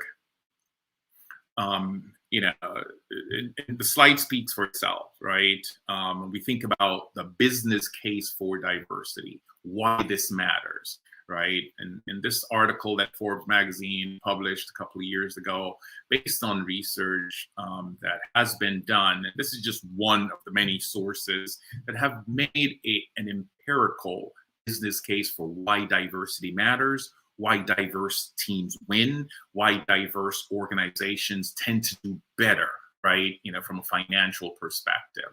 The bullets speak for themselves, right? In that inclusive teams definitely show time and time again to make better decisions, that diverse teams tend to arrive at better results. And we parlay that into what we have to do as cyber defenders, right? Again, going back to what the good doctor said, the bad actors we're up against, the miscreants operating from the shadowy corners of the internet, where typically U.S. law enforcement, international law enforcement cannot reach them, right? The long arm of the law does not extend to some of these remote corners of the internet from where these folks operate.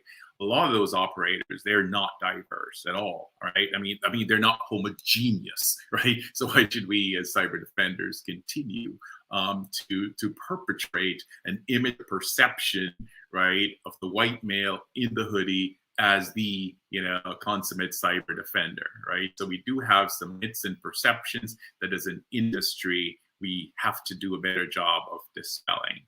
I'm going to click ahead to the next slide as well, Eric, because again, this is the quote that has resonated with me. I think this was actually from one of the national strategies around cyberspace and the importance of diversity in accelerating and supporting national strategy for cyberspace defense, right? And the three bullets there in the middle of the slide, and sort of the closing one, just leaps off the page at you, that not only is the under-participation by large segments of our society a loss of opportunity for individuals or skills in the workforce, right? It's also, lack of creativity, right?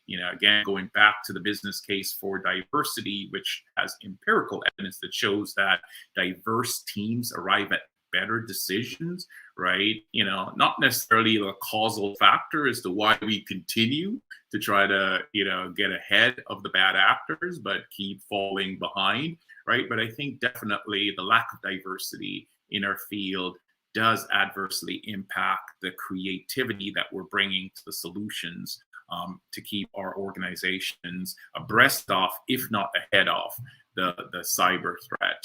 And the closing caption definitely resonates. Again, when we think about our communities, or especially folks in our inner cities, right? Our children in the inner cities, it's difficult for them to be what they can't see, right? And if the prevailing image of a cyber practitioner is a white male in the hoodie, how are kids in the inner cities and the Bronx and in Washington, D.C. and, across our country, going to be able to aspire to being a cyber defender or a CISO, at some point in her or his career, right? And so it's not just an equity issue. It does threaten, the economics of our country, because we know that cyber is definitely among the best compensated career field. And, folks get into cyber and not only are they able to better themselves in their immediate circles, right? But they cause a ripple effect in that stream, that immediate stream around them. Their closest relatives will see that they're doing a little bit better, and the nephews and the niece will go, hey, how is uncle or auntie so-and-so kind of being able to kind of change their standards of living? And hopefully that may actually encourage more participation in the field. But important takeaway here is that the equity issue has economic ramifications for the US as a nation. And so we definitely need to dispel that myth, change that perception about who does cybersecurity, right? That's something that we're definitely going to have to double down on as practitioners, or Black and brown and women, who have successfully made it into the field, or current practitioners in the field. One of the things that we don't do a good enough job of as cyber practitioners is to make sure that we're showing up for career days, right? Going back to our kids can't be what they can't see, right? Why are we not making ourselves more visible to our children, especially our Black and brown children in the inner cities across the country? Eric, if you click ahead to the next slide, right, gets into kind of my perspective again. As a CISO supporting multiple organizations in different sectors, right? There are some opportunities that executive level cybersecurity decision makers, should really seize upon as they think about, how do we change the dynamics of our field, right? How do we change the demographics of our field, right? And what's displayed here on this slide are kind of what the typical, operational CISO organization might look like. I mean, as folks will know, it's certainly not cookie cutter, and it will definitely vary by market segment, by industry, and by organization. Certainly size, scope, scale vary tremendously, but by and large, there's typically, the far left of this graph, looking at it, will represent kind of the more technical part of the business, so to speak, right? These are the architects and the engineers that are typically hired to do the more technical, fingers on keyboard, deploy the boxes, configure them to work, configure them to send telemetry to the big screens with blinky lights so folks can monitor what's going on, right? So that's the hardcore piece of business, right? Then there is the operational component, typical of the security operations centers, right? Where folks have eyes on glass responsibility. What is going on across our organization in real time, right? And that part of the organization, the SOC, is typically 24/7, right? So we go back to architects and engineers, typically, about 20% of the total headcount of a CISO organization are the more technical folks. The operational team that have 24/7 responsibility, eyes on glass, that's typically about 40% or so of the total employee population. Then you have the compliance, the governance, risk, and compliance division, a little less technical compared to the architects and engineers. The portfolio management office, about 10 or so percent, about moderately technical as well. And security awareness and communications team, about 10% of the total CISO employee headcount. And also perhaps one of the most, the not as strongly technical compared to the others. Why I am outlining this is, it goes back to how are we thinking about growing the pipeline, recruiting and developing talent for entry into the field, right? So certainly, folks who are talented, can enter from, especially from any of these avenues, right? The operations division, I would argue, based on my experience, typically provides the best entry point into the organization, not only because it certainly the volume, helps, right? So 40%, 40 to 50% of the CISO staff is typically dedicated to the eyes on glass opportunities. Certainly, it creates a lot more opportunities for hiring entry-level talent in that organization. And, let me just double click on that for a second. Within the security operations team, there's usually the tier 3 analysts, right? These are the super duper technical reverse engineer malware types. Below them is level 2, right?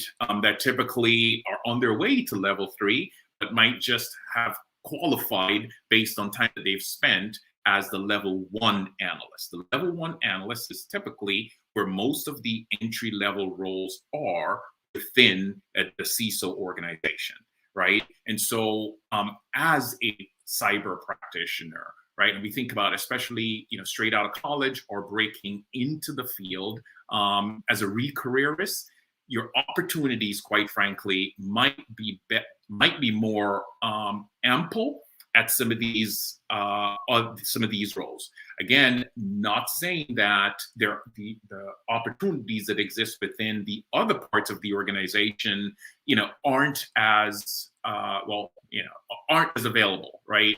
But your percentage, your chances of landing an entry-level role in a typical CISO organization, as you can see from, based on my experience, my perspective anyway, and certainly,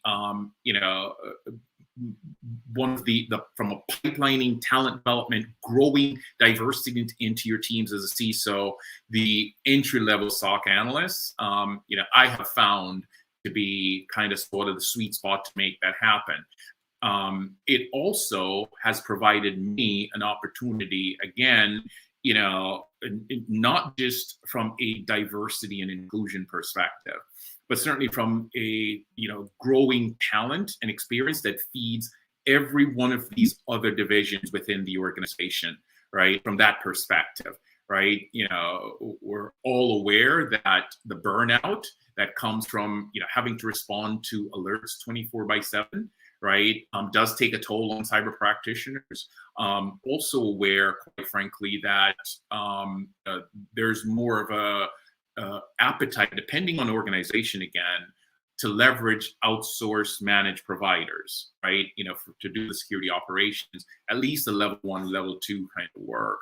But I think irrespective of whether it's, security operations analyst, level 1 at a managed service provider or at a bank, right? Like I've worked at, I have found leveraging that level 1 stack analyst role, certainly to grow my diversity pipeline for kids, entry level or re-careerists looking to get in, has served me well as I try to build and engineer diversity into the team.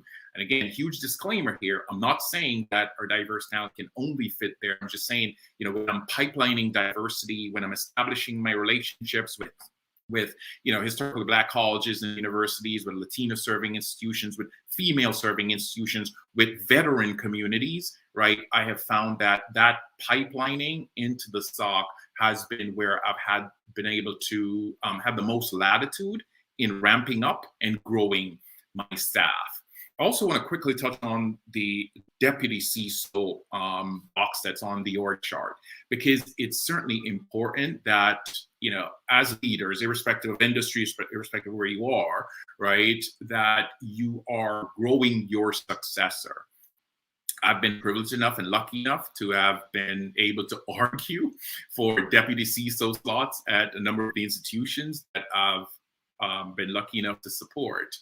I've also been very lucky, quite frankly, to be able to have at each of the locations that I've had a deputy, that deputy was a minority, a woman or a Black or brown practitioners. And upon my exit, that deputy has been promoted into the primary role. So I look back at, growing the pipeline, and B, kind of, going back to JC's, analogy and story about, creating that ladder, right? So that somebody can climb and go on to greatness. I've been lucky enough and privileged enough and quite frankly, truly blessed enough to have been able to grow with a lot of intentionality, next generation of female and Black and brown CISOs based on opportunities that I have been given, thus far. But again, guys, this isn't a recipe for everybody. This is what I have found that have worked for me, with a certain degree of intentionality and certainly a lot of collaboration, across the organization, which leads me to the next slide, Eric, is it kind of double clicks on some of the things that I've touched on, but in terms of next steps, right, important to just kind of foot stomp on, especially if folks are thinking about, how some of the things that, existing cyber execs, especially those in hiring capacities, need to be paying attention to. And that first bullet, cannot foot stomp that enough, right? In most organizations, you step into a CISO role or director role or thereabouts, you're inheriting a lot of previous HR practices, which includes, old job descriptions, right? And these are job descriptions that will have, minimum college degree, minimum, CISSP and CISA, right? And 4 or 5 years experience for an entry-level role. Think about that for a second. How ridiculous is that, right? You have to be in the field for 3 to 5 years to qualify, to get endorsed for a CISSP or a CISA, right? And why the necessity of a college degree, right? Going back to my org chart, right? For an entry-level SOC analyst, right? Why is that so necessary, right? But a lot of the job descriptions that we inherit as executive level cybersecurity decision makers will have those requirements because they've just been used year over year, right? And really does a disservice, to folks across our industry, irrespective of race, religion, creed, sex, or other. So I think as cybersecurity decision makers, we have to pay attention to what is on those job descriptions, right? That we're using to advertise for talent. There's also, and I'm pretty sure, Deidre will double click on this during her presentation, some of the language we use in those job descriptions, right? Because they eliminate, huge sections of our community, right? Some of the travel requirements and, and other, right? So I think being very intentional in partnering with the HR departments about what specifically do you need to have in those job descriptions. And and in some instances, are they still reflective of current state, right? I think that's definitely something that cybersecurity decision makers at all levels need to be very intentional about, is paying attention to what are those requirements they're asking for, those descriptions. The other remaining bullets kind of feed that as well, right? Do you really need, that much experience? Do you really need a master's, right? Do you even need a bachelor's, right? And certifications, there are folks who are great test takers, quite frankly, but you put them at a command prompt and they will have no idea what they're doing, right? And there are folks without these degrees who are just natural, hackers, right? And not just hackers, naturally talented, creative, right? Self-taught, right? That will not apply for a job if it has mandatory a bachelor's degree. It's nuts, right? That we do this to ourselves and do this to the industry. Then we complain about not being able to find talent, right? And again, pipelining talent, being very intentional about, do you actually have, a partnership, an agreement, with a minority serving institution, right? For your next gen talent. Again, focused on, how do we cannot have diverse CISOs, right? Or female CISOs if we're not being intentional in our recruiting pipeline. So how are we building that pipeline? What organizations are we partnered with, right? And how are we growing talent throughout the organization? And again, why I focused on the level 1 SOC analyst role, because the skills that you develop there are so transferable to most any of those other verticals within the organization.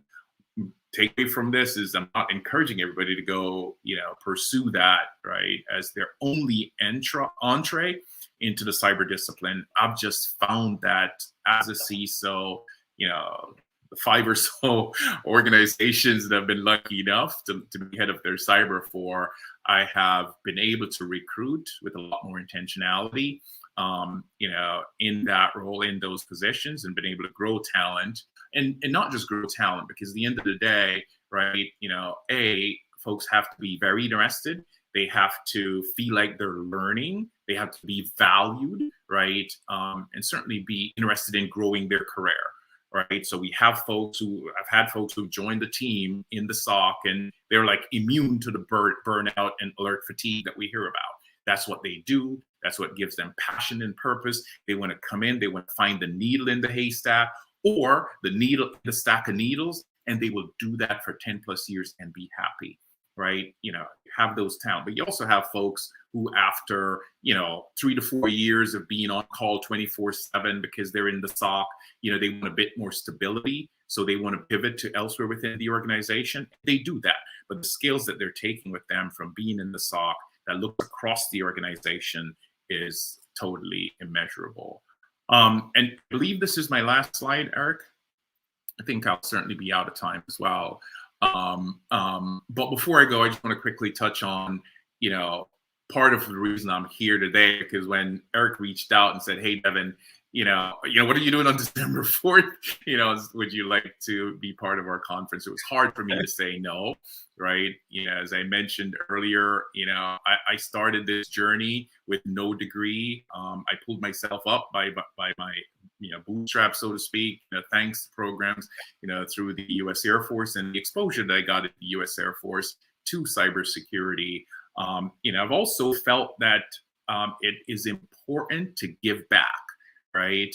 Dr. Martin Luther King has a quote that says, life's most persistent and urgent question is, what are you doing for others? So I've totally internalized that, throughout my career.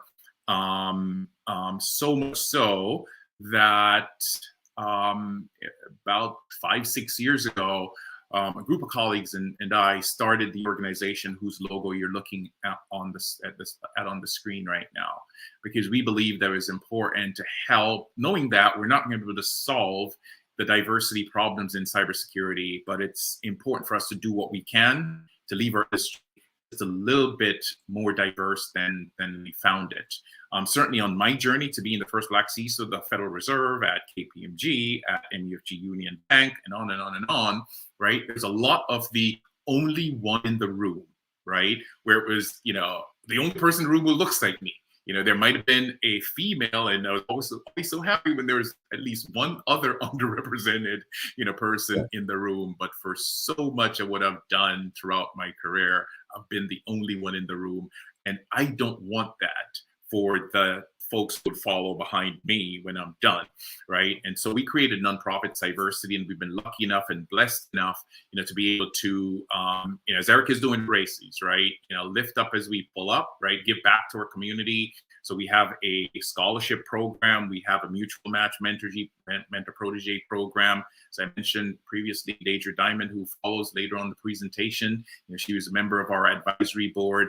And so there's a number of things that we're doing to help to leave the industry just a tad bit more diverse than we found it. And we've been so lucky, so blessed to be surrounded by volunteers who give up their nights, weekends, and holidays to pitch in to support our programs, and also our sponsors, right? Much of what we provide in terms of scholarships are from the likes of, Google, Palo Alto, Cisco, on and on and on. Wells Fargo. There's just so many sponsors that have pitched in to help out because they too realize this problem. So Eric, when you reached out, because what you're doing with Raices certainly resonates with me in terms of how are we helping to leave this industry a little bit better by creating opportunities for those who will come behind us. And so I thank you for having me here today. I've been truly touched, moved, and inspired, and I do look forward to our continued collaboration. Thank you very much, sir. So 2 things. That discussion about entry level and the requirements, that could be a presentation by itself, and it totally got a lot of talk on the chat there. Oh geez. It happens that I rail against that, where I see the executive, and I know that Deidre is gonna go ahead and talk about that a little bit in her speech. But we as managers need to teach the other managers, stop looking for purple unicorns. Oh yeah. You know, Oh yes. these requirements are horrible. Yep. You know, Yep. You're and this, absolutely right. We do ourselves, we do our industry, we do our, our communities such a disservice with those crazy requirements that have just, passed on year for year, and we don't pay attention. I mean, honestly, there's just so much on your plate as a, CISO, but that's important. I mean, if it's important to you, find the time to do it. Look at those job descriptions, and make sure you partner with your HR, clean them up. okay. And the second thing before you go, your glasses caused a controversy. Everybody wants to know where you got your glasses. Hit me up offline. I'd be happy to share. It's a boutique shop in Brooklyn, New York. Oh, there you go.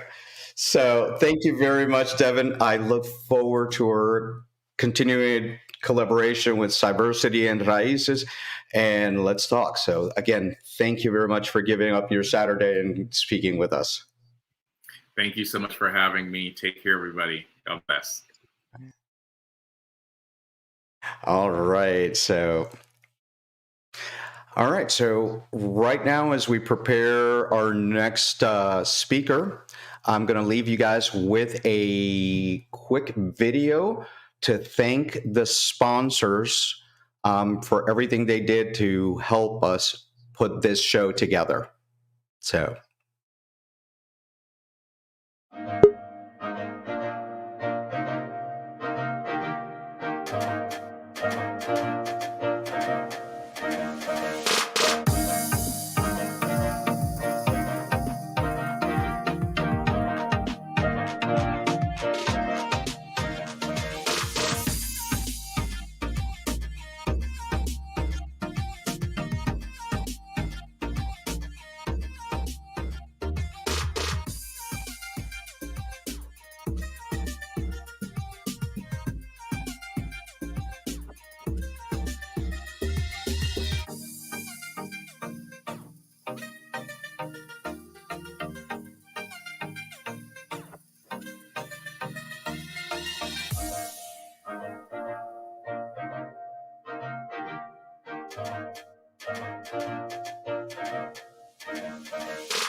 Again, thank you for the sponsorship to all these wonderful companies that made this day a success. So with that, let's bring in our new speaker, Mr. Frank Carbajal. He is the founder and president of Estiempo, the founder of the Silicon Valley Latino Leadership Summit, which brings the top thought leaders throughout the country to Stanford University. Frank is also the co-author of Building the Latino Future, Success Stories for the Next Generation, and the co-author of El Futuro Latino, Grupa Norma, which is published in 14 Latin American countries, including Mexico. Frank is an advocate is on the advocate committee for the Silicon Valley Education Foundation. Frank was also awarded the 2013 Portrait of Success by the Hispanic Development Corporation. Mr. Carbajal holds an MA with an emphasis on human resources management. Frank and his wife Molly live in Santa Clara. Frank is most proud of his 3 daughters in Santa Clara, California. Es tiempo, it's time for all Latinos to lead. So let's welcome Frank Carbajal. Good morning.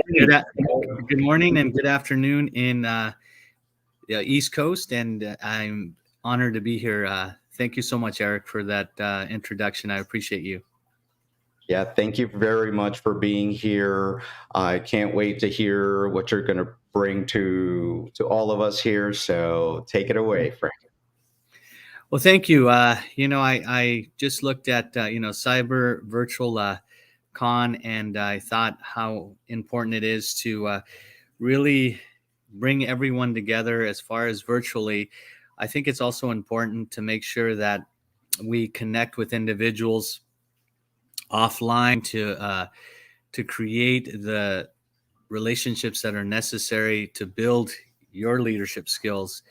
And for your audience, I just want to say that leadership is something I learned at an early age. I was fortunate to have a great coach at a young age in soccer, and what he taught me personally and others on the team was it wasn't just about self, it was about team.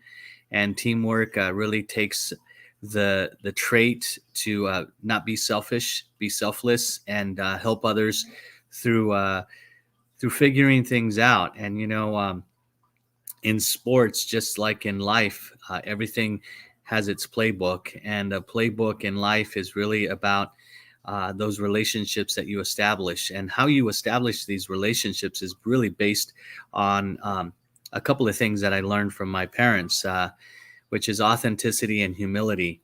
And with that, I will give you a brief background of my parents leading to my journey here in the Silicon Valley, and how I created the Silicon Valley Latino Leadership Summit. With, as you had mentioned, Eric, it would not be possible without my wife, Molly, who folks could see right there in the background here, and our wonderful 3 daughters, Alia, Mila, and Bria.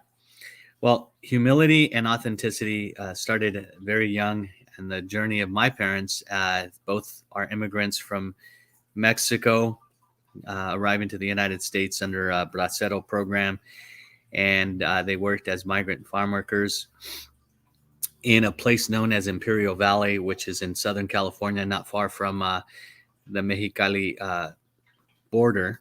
And my parents, who worked very hard, made all the sacrifices. My mom had always reminded me that I was born with resiliency, and I had asked her how was that, and she mentions, being born on June 19th, 1969. I was often reminded by my mom that she worked up until her 3rd trimester. June 19th, I was born. She worked up until June 12th. You could imagine under that hot, blistering sun and working in those conditions in Southern California. Very, very hard work. And so with that, my dad was also not only a hard worker, but he was a great networker, to where he worked with my padrino, who was living in Santa Clara Valley at the time of the early 70s, and had invited my dad to interview for a job. And it wasn't really an interview, it was actually a guaranteed job to work in a cannery known as Stokely's, which is in Santa Clara Valley, now known as the Silicon Valley, and my mom as well. And why it was known as the Santa Clara Valley was because orchards surrounded the areas now known as a motherboard of the earth, which is the Silicon Valley. And, it was interesting because when you made the intro of being a founder of Silicon Valley Latino Leadership Summit, this is an area of pioneers and trailblazers. And I don't want to see myself as a pioneer or a trailblazer. I want to see myself as a person who is helping nuestra comunidad together. And so my life in leading through the 70s and 80s, I really learned early on in the 70s that that I worked with my parents at a very young age, picking fruit in the 3rd to the 6th grade summers, when most kids were enjoying their camps, 4-H clubs, Cub Scouts, swimming pools. We had to pick fruit. But, the beauty of it was we were with my siblings and I, helping my parents. It was that family bond that was just so valuable that I won't forget. But interestingly enough, driving from East San Jose, where I grew up, to these fields in the Silicon Valley, and it started shaping up like the Silicon Valley, we would drive by these big, beautiful homes through Cupertino, Los Altos, and as I mentioned, made up of fields, orchards. I realized that we had passed one of the iconic homes of Steve Jobs and Wozniak, where they, created Apple out of their garage. And I was one of those kids, as many of our Generation Z today, that daydream as a Latinx community. But daydreams become reality when you have people that look like us.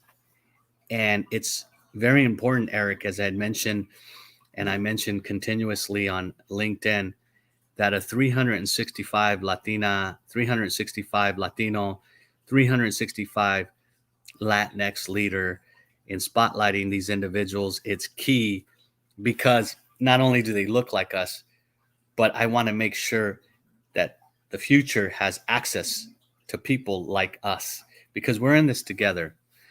And it's, as I mentioned, from the teamwork that I had on the soccer field, that it's not about us. It's about everyone that will buy into the fact that we are leaders. See, that's the thing, is that's what inclusion is all about. Inclusion is not just about the Latinx community. It's about us going into an area where we're included in a conversation. And we have to really show up for that. And so the experiences that I had, valuable experiences with working with my parents and being a first generation graduate from college, I realized that it's so key. It is so key to really be that visible person. So after I graduated from college, it was in the early 2000s, I was in a network known as the National Society of Hispanic MBAs. Today, it's known as Prospanica. And at this conference, I was volunteering for the conference as one of the folks that was, getting the speakers to not only attend, but to address their leadership skills at the conference. And during a lunch hour, I remember thinking about a tangible item that folks could leave the conference with, a book. And I thought there was no folks here that have spoken on the dream becoming a reality of writing a book. And so I thought to myself, it's important to have these valuable stories shared with not only the community here in the Silicon Valley, but throughout the United States. And so I had a conversation with my wife, and then I remember my dad letting him know that I'd like to write a book. And he says, "Pues mijo, ya es tiempo. It's time." And so in the early 2000s, that light just really beamed into me and let me know that it wasn't only time, it was time to create at that point sole proprietorship. And in the mid 2000s, my manuscript took shape. My first book, Building the Latino Future, Success Stories for the Next Generation, not only took shape, but I was fortunate to be published by Wiley. And so in 2008 to 2009, markets crashed in 2009. And there was a difficult point in my life in 2009 with the book, because Amazon acquired many of the border books in Barnes & Noble. So my book was going through Amazon. So I had to pivot. And in pivoting, I think it's important for all of us to always seek out advice from a mentor, a person that has done it. And so I spoke with one of the interviewees in my book, Mr. Dick Gonzalez, and he says, "Frank, you should consider having a leadership summit, because many of your stories have created the path for the future." And I said, "Well, it would be a difficult task to have these folks come for one day, and he's like, consider me your first speaker. So with Mr. Gonzalez, a former executive at Safeway, it became easier for me to have, the access to others in my book to be at the Leadership Summit. And so the first Leadership Summit was born. I say born because it is like a child, that I raised in 2010 with the help of my wife, Molly Carbajal. I'm very fortunate to have her on my side to believe in these ventures. So in 2010, it went up to pre-COVID, and it's set for next year because safety and the health of others is the most important element for all of us. And so my next summit will be October 8th of 2022.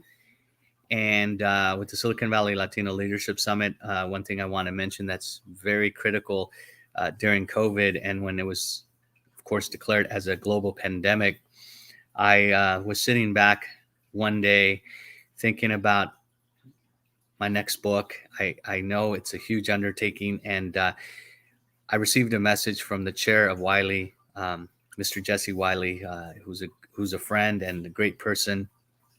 And he said, Frank, let's have a call. We had a virtual call. That's why I said, connect with folks virtually, but make sure that you also connect with them over a phone call as well.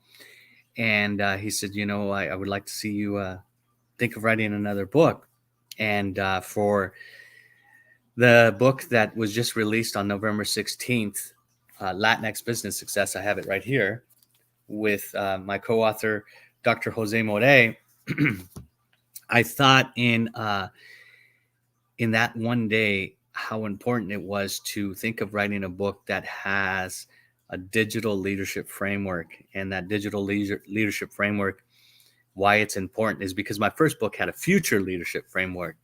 Well, into the future today, we are evolving the Latinx community in the digital world. But what really motivated me was that day that I was reflecting on how I looked at my kids, and because my wife and I are first generation graduates, and we've gained some resources through the educational journey and the equalizer. I like to let the future know, the kids today know that education is the key, and the equalizer. It wasn't really an equalizer for where I grew up, for example.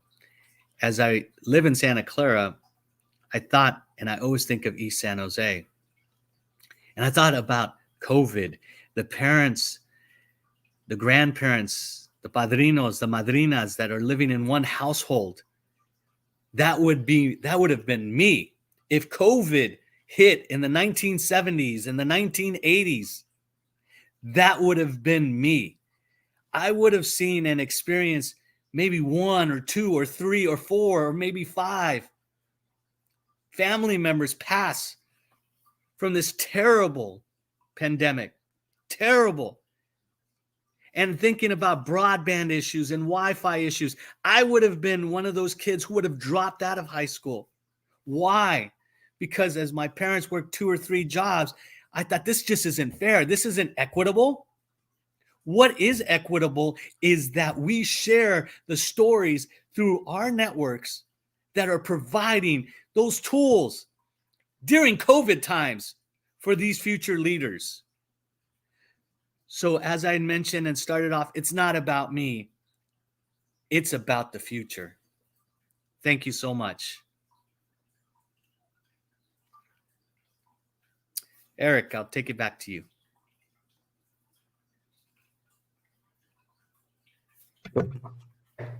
Frank, thank you very much. That was very inspirational, very passionate.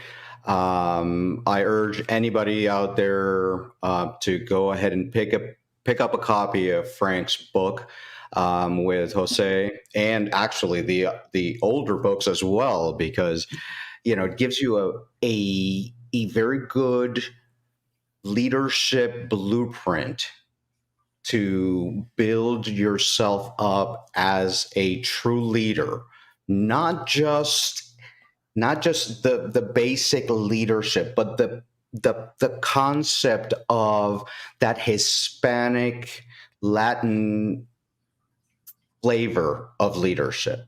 And that's very important in our culture, in our raíces, in our roots. Yes. So Frank, thank you very much. As we do this, one of the things that Raices Cyber is doing is building a community.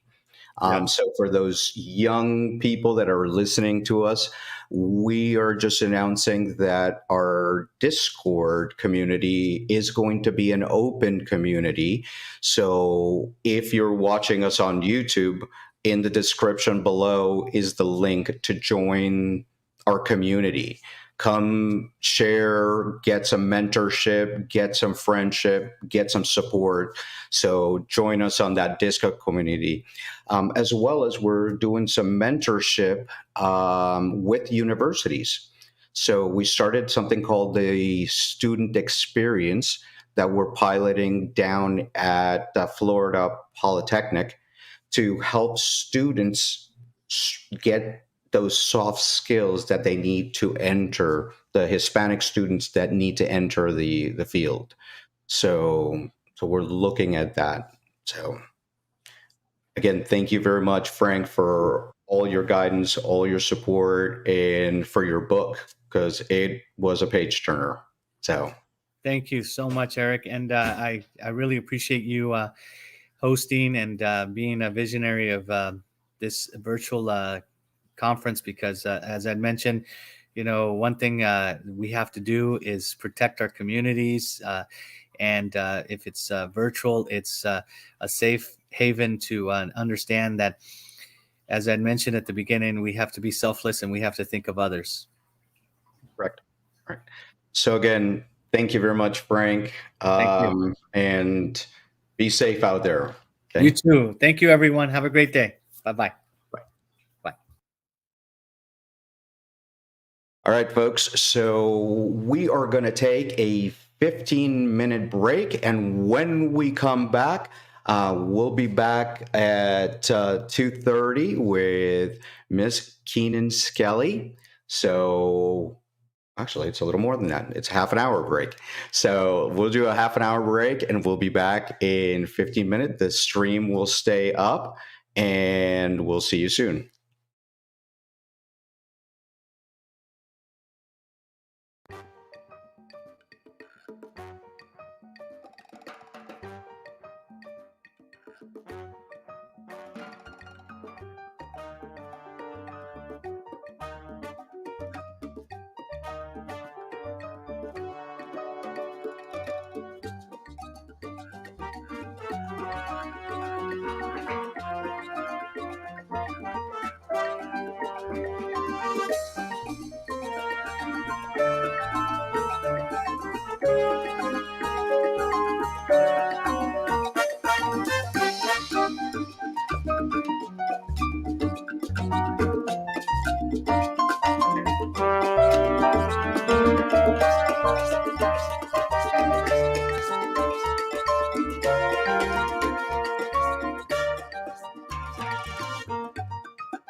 And welcome back. I hope everybody had a nice break. So we are back at it. And this is the home stretch for us here. So the next speaker we have today, I can't say anything higher than, she is amazing. She's been a personal inspiration to me. So let me introduce Keenan Skelly. She is the CEO of Shadowbyte and director of the board of directors for the Women's Society of Cyber Jutsu. Ms. Skelly has more than 20 years experience in providing security and strategic solutions across a wide array of platforms to include personnel, physical, and cybersecurity. She brings more than 10 years in government service with a focus on national and homeland security. Ms. Skelly served in the U.S. Army as an EOD, or Explosive Ordnance Disposal Technician, and went on to work for the Department of Homeland Security in the Office of Infrastructure Protection. In this capacity, she ran vulnerability assessments and exercises on critical infrastructure assets throughout the nation, helped develop the first systems assessments approach for critical infrastructure and key resources. In addition to her government service, Skelly has 10 years of experience with the private sector in technology and security business management and strategy. Her former roles include Director of Strategic Partnerships, VP of Sales and Marketing, VP of Global Partnerships, Chief Revenue Officer, CEO, and board member. Her expertise in business strategy, crisis management, cybersecurity, intelligence analysis, and homeland security make her admired and respected leader among her colleagues. Skelly has been recognized as one of the top 25 women in cybersecurity in 2019 by Cyber Defense Magazine, by the Software Report in the top 25 women leaders in cybersecurity, and one of the top female executives by Women's World Award in 2019. Skelly is also a mentor and coach for Cyber Patriot, Girls Who Code, and was awarded the Women's Society of Cyber Jutsu Mentor of the Year in 2019 and Top Woman in Cybersecurity 2020 by Cyber Defense Magazine. Let's welcome Keenan Skelly. Hello, everyone. Hello. Your camera is off. My camera's off. Oh, no. Okay. Well, that's not good. Give me one moment. Okay. See what happened here, because it looked like everything was working perfectly. Let's see. Ah. How about now?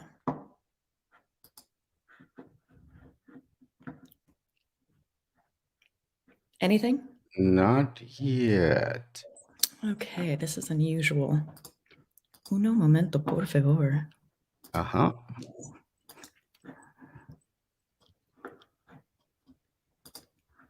Well, that's the beauty of live. So Sorry about that, guys. Give me just a second. I did just test this, but let's try again.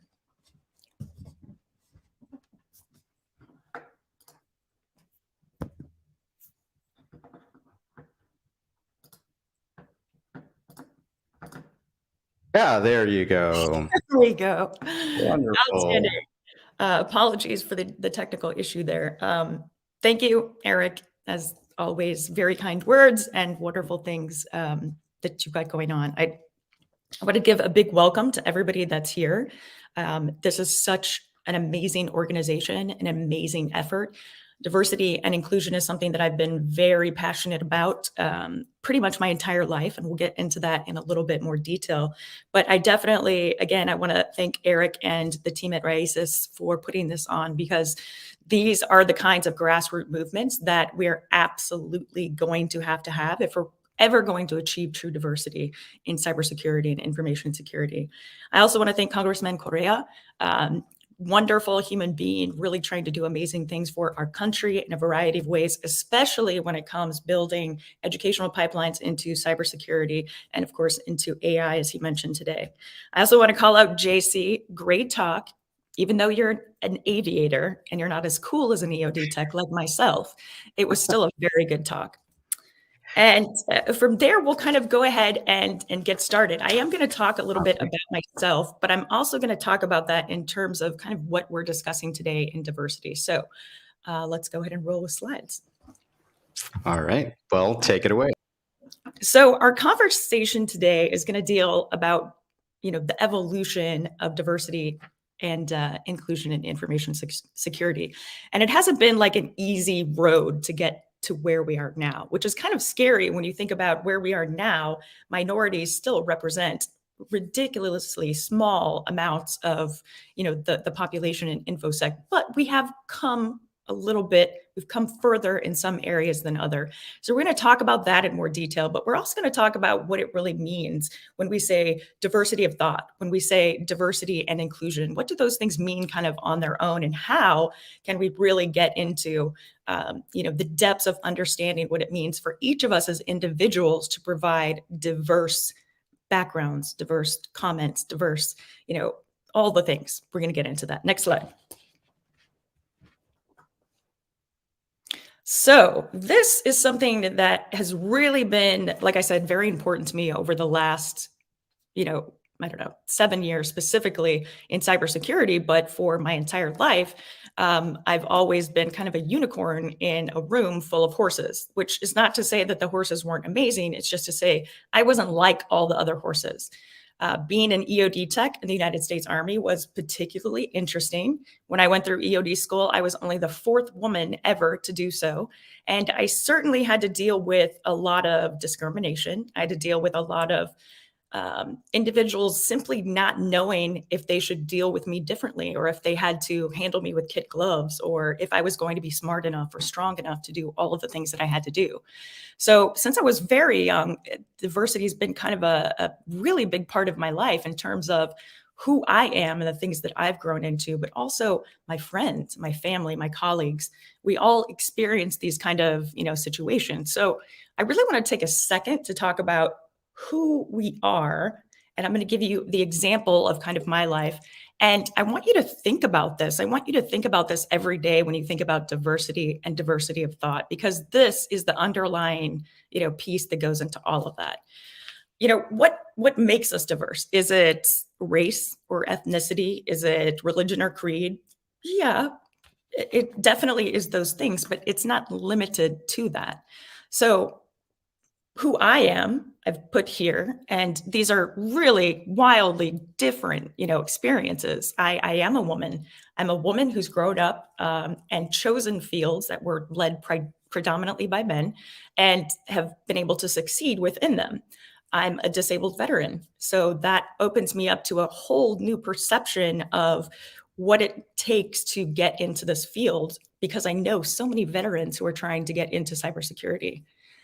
I'm also hearing impaired. So when I look at cybersecurity issues or problems, I think about them from that perspective.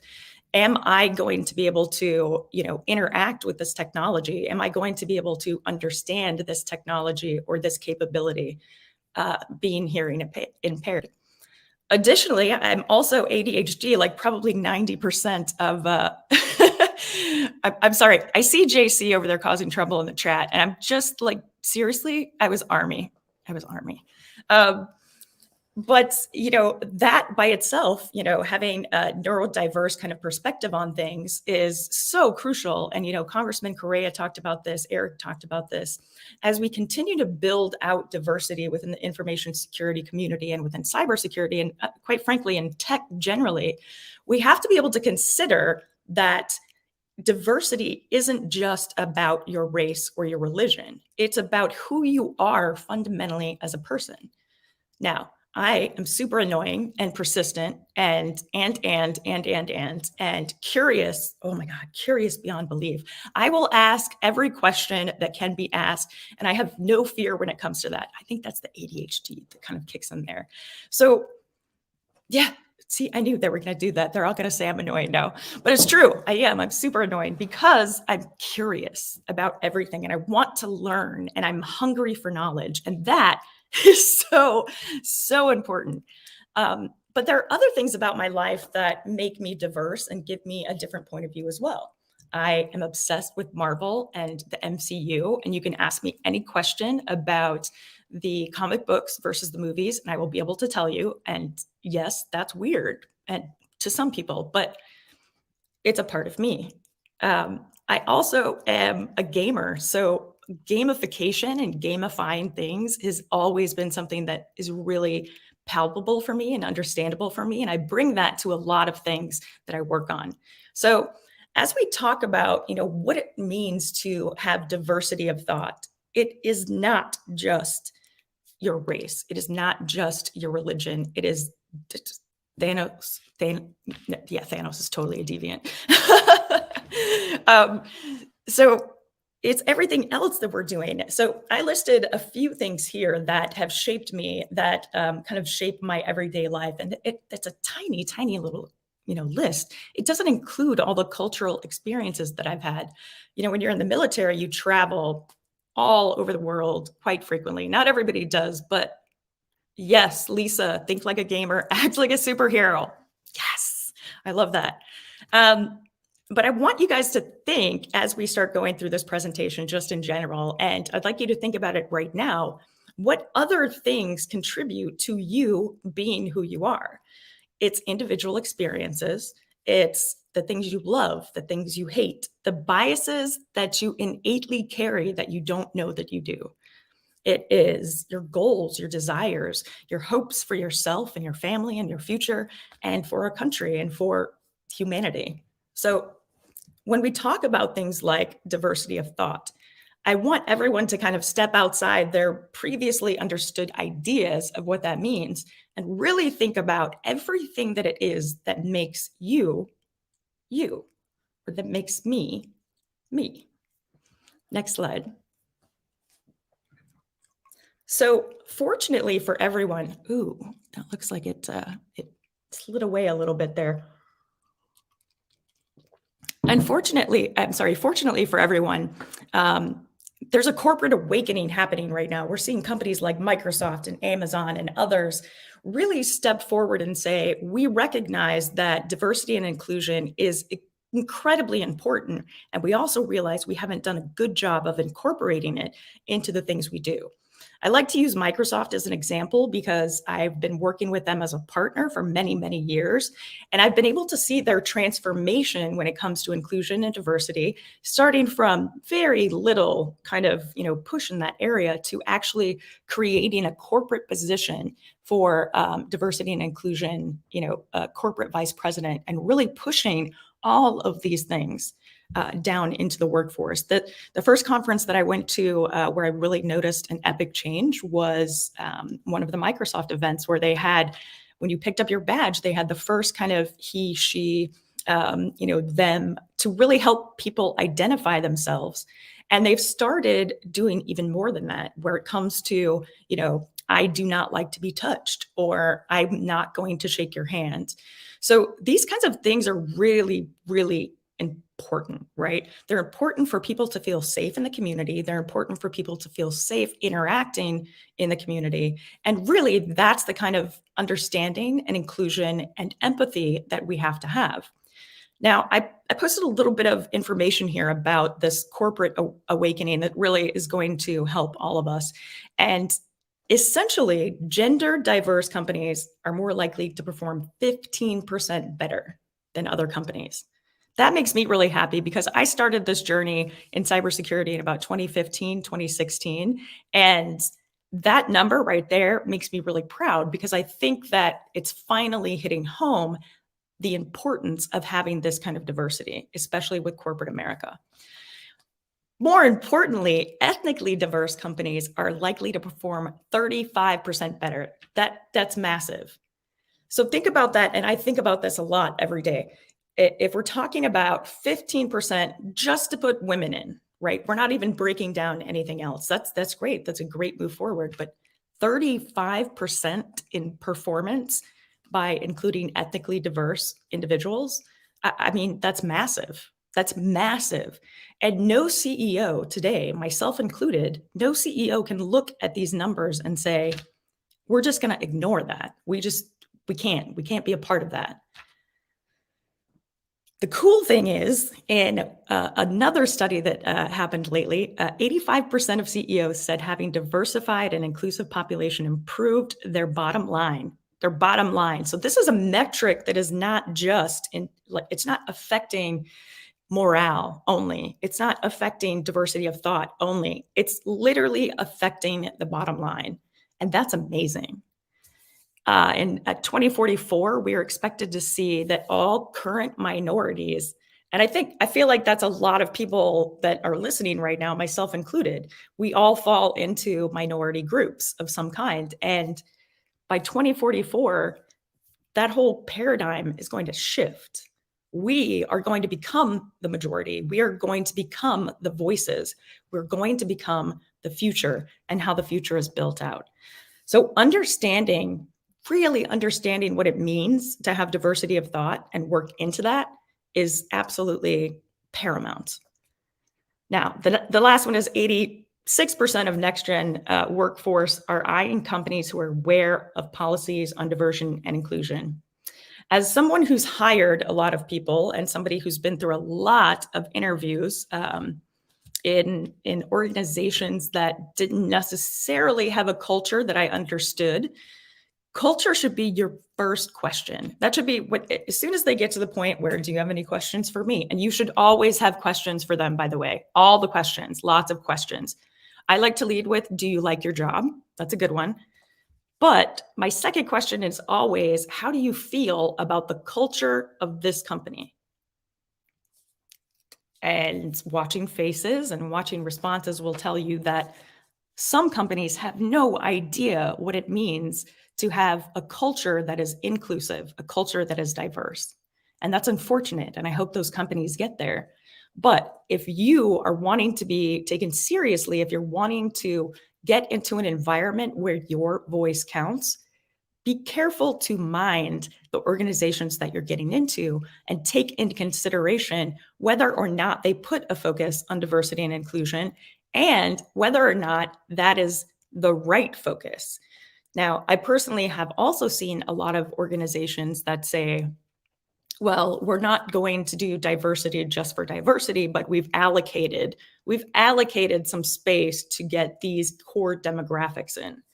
Okay, well, you're doing it wrong. You've already done it wrong by saying that you have to get these core demographics. What needs to be done for corporate America, for enterprise companies, is they need to look at this from a different perspective. They need to look at it as, who is the right person for the job that doesn't necessarily fit this tiny little box of requirements that we've put out. Something that's really interesting, and I think somebody else mentioned this earlier today, in general, the average kind of middle-aged white man in America will apply for 90% of jobs that they're presented with because they believe that they can do any of that. They can do whatever job, right? When it comes to minorities and women, we tend to believe that we just don't have enough skill, that we don't check every single box that's on that resume or on that, that call for job. We think that because we're missing this and this and this, that we are incapable of actually performing. And something JC said earlier that I really identified with is only taking a look at the things or at the applications that are being brought in. So if you apply to a job, if you apply to a scholarship, if you apply for anything, you're already ahead of the game because you're in the game. But, you know, being able to start to change the dynamic in how hiring managers think and how universities think about bringing new talent in, that is something that is just now happening. You know, over the last 10 to 15 years, you know, from government and military and corporate and now being on the board for Women's Society of Cyber Jutsu, I've seen growth. I've seen good things happening, but it's not enough and it's not fast enough. And this is one of the reasons we're falling behind on that gap, right? Next slide.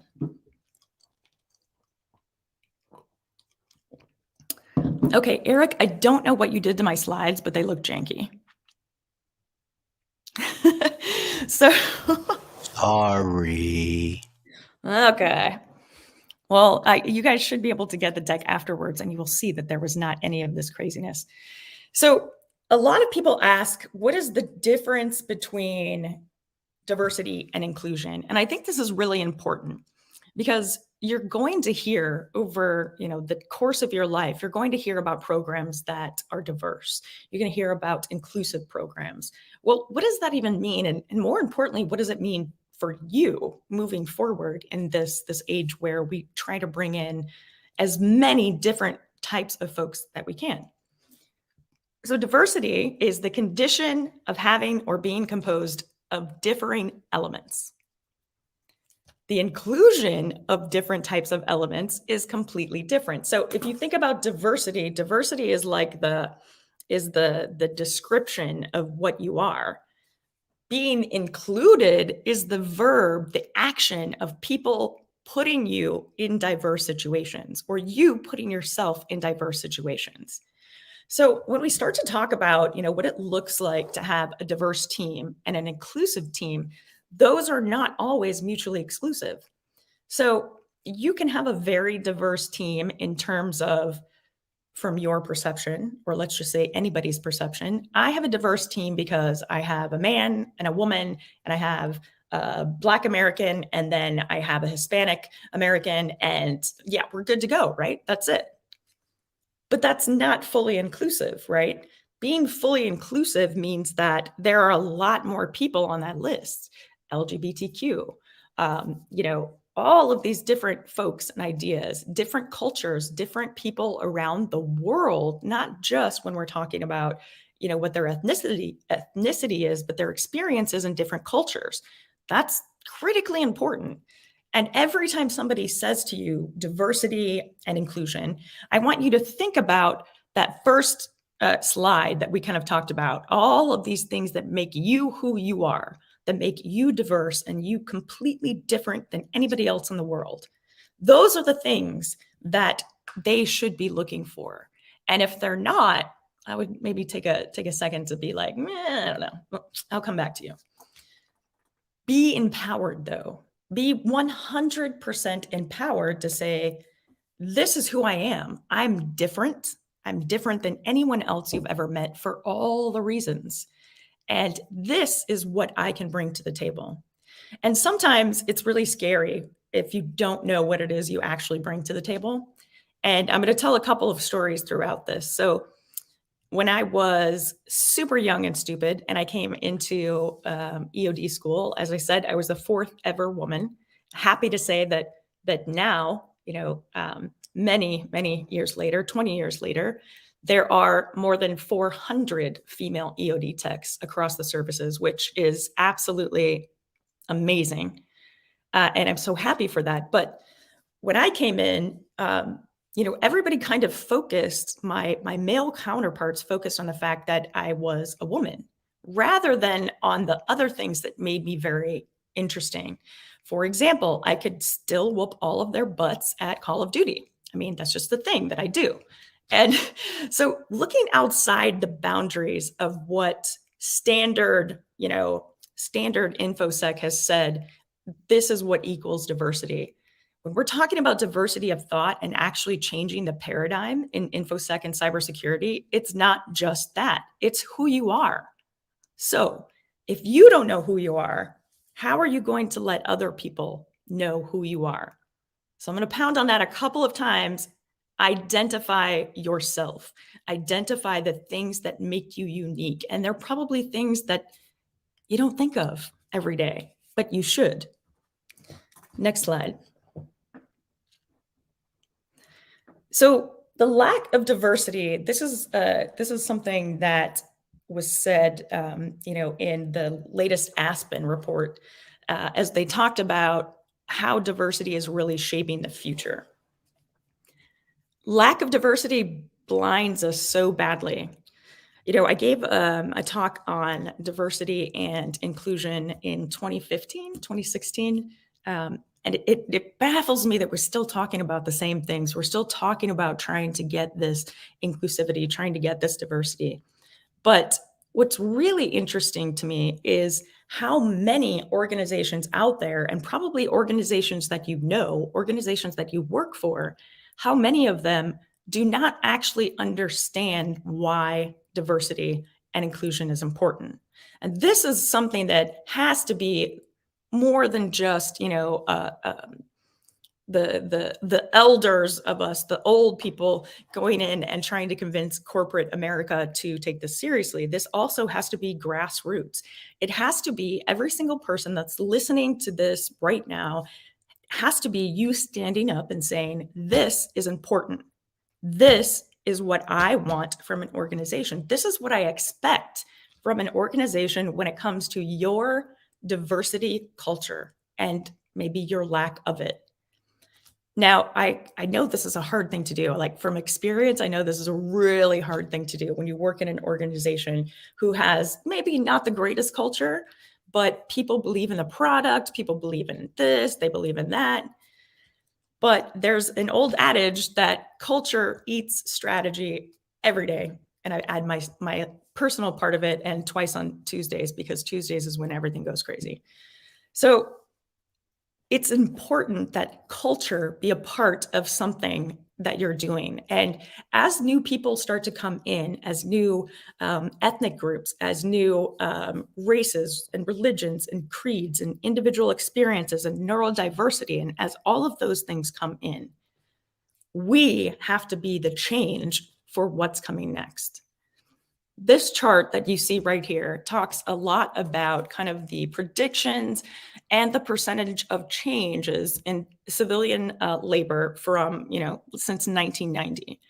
Now, if you look at each of these by year, you can see that the Hispanic and Latino community, for example, 1990 to 2000, that percentage jumped massively, but then it started to go down, right? So my question, my challenge to all of you is, while you cannot possibly understand all of the different types of, input and ideas and concepts that you're going to have throughout your life, know who you are now so that you can help drive yourself and other people forward.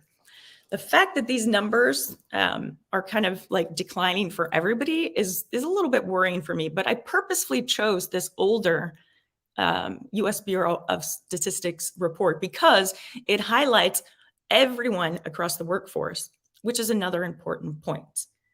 This isn't just happening in cybersecurity. It isn't just happening in infosec. It's not just happening in tech. It's happening everywhere. So while these numbers boomed, really took, off in the 1990s to 2000s, overall, we continued to decline. Not cool. Next slide. Oh, again, you jacked up my slides, man. So this is a number that I really wanted to hit home with because it's important to me. And it's important that we start to understand these growth kind of strategies, right? So I'm sorry. I'm also reading the chat because I love what you guys are saying. But so in 2016, that's when I came fully into cybersecurity, and I wasn't doing anything else, national security, all of these. Well, I mean, I guess kind of, but I wasn't really doing the things I'd done before. There were only 11% of women. And now in 2021, there are 24% of women.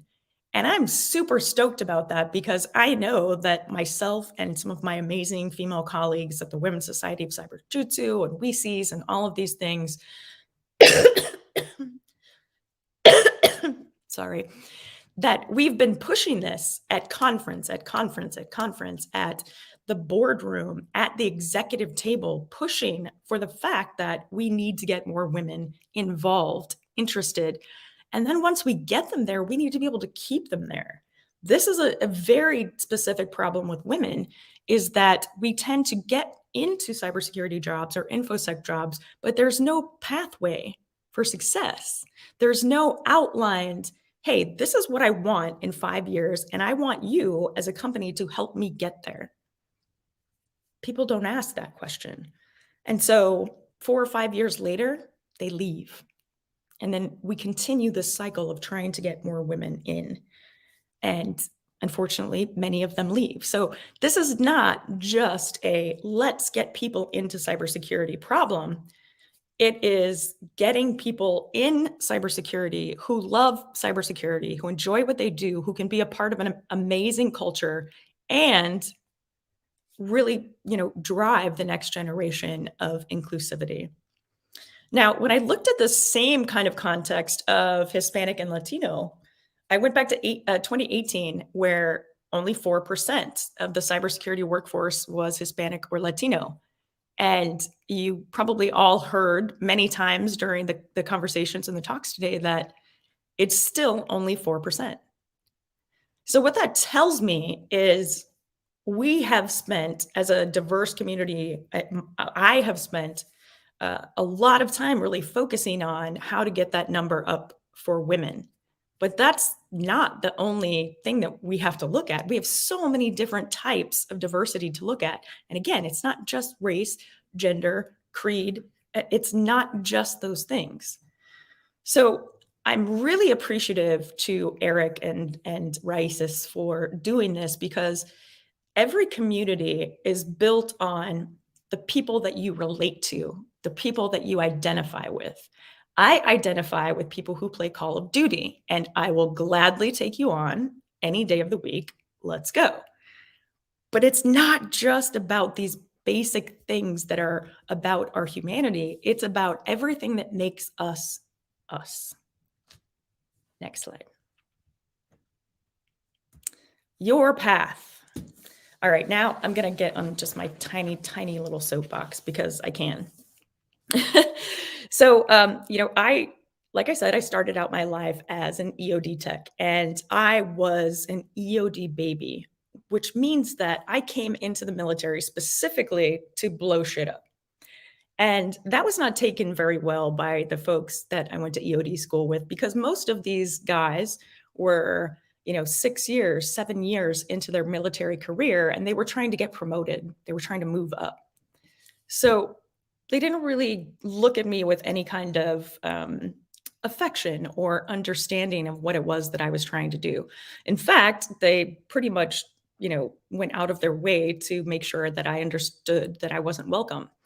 And that's unfortunate, but it also drove me. It pushed me. It pushed me to say, yeah, okay, whatever. You guys actually suck at applied physical principles. You suck at PT. Like, I'm going to do this, and I know that I can. I'm persistent. I'm resilient and unstoppable if I want to be. That is your path. That has to be your path. When you are facing struggles that not everybody is facing, if you don't push forward, if you don't push forward fearlessly to create different paths, then the only people that are being hurt by that are you and those that come after you. So it's easy to say, well, I could never do that job. I could never start a organization Raices and really build it from nothing and create a community for Hispanic and Latino and Latinx. You could say that it's just impossible and I'm never going to be able to do it. Or you could jump in head first and build it and create it and make it happen. Make it happen.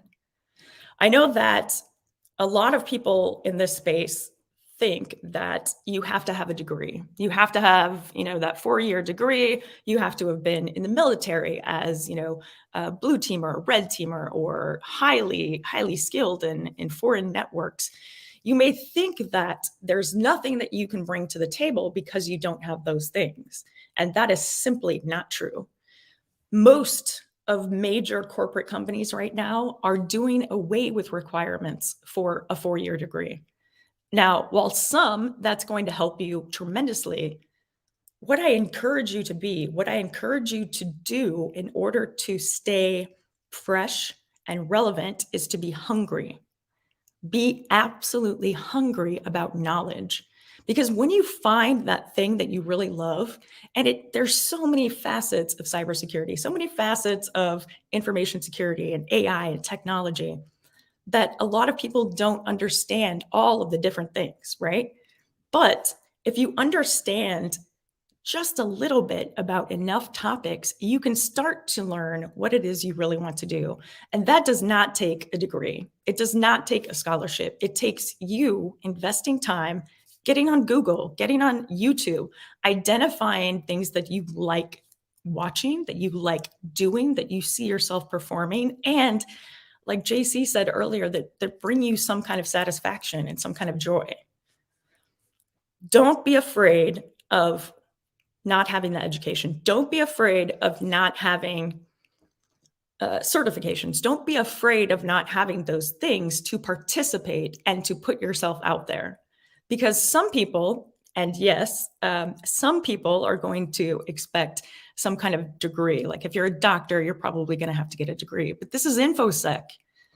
Most of the companies, big corporations that I know, including my own, focus on the hunger.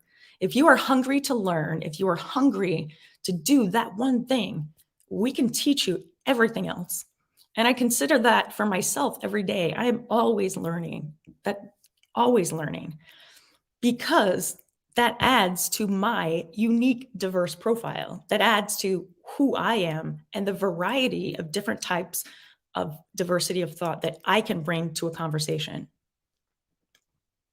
I think I'm over my time here and I'm getting like notifications, but I would love to answer any questions. If you want to throw questions into the chat, be fearless when it comes to who you are and who you want to be and what you want to see in the world, what culture you want to help build. We can't do this without you.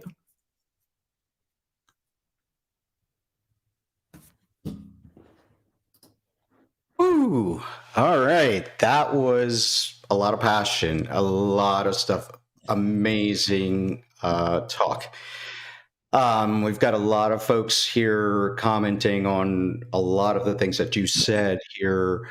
But our good friend Carlos says, find your passion, find your interests. And that is definitely a very, very interesting point of the diversity of thought. So thank you very much. You're getting a lot of claps and stuff. So just real quick to Yaga, I've definitely seen Fortune 100. Amazon, Google, and Microsoft are all taking that in, particularly when it comes to cybersecurity talent. So if you're looking for that and you have experience that you've learned from YouTube or wherever, or just, breaking systems and putting them back together, apply and let yourself prove yourself by what you actually know, not what is on some piece of paper. Yeah. The only question I've seen is this one. Oh dear. Okay.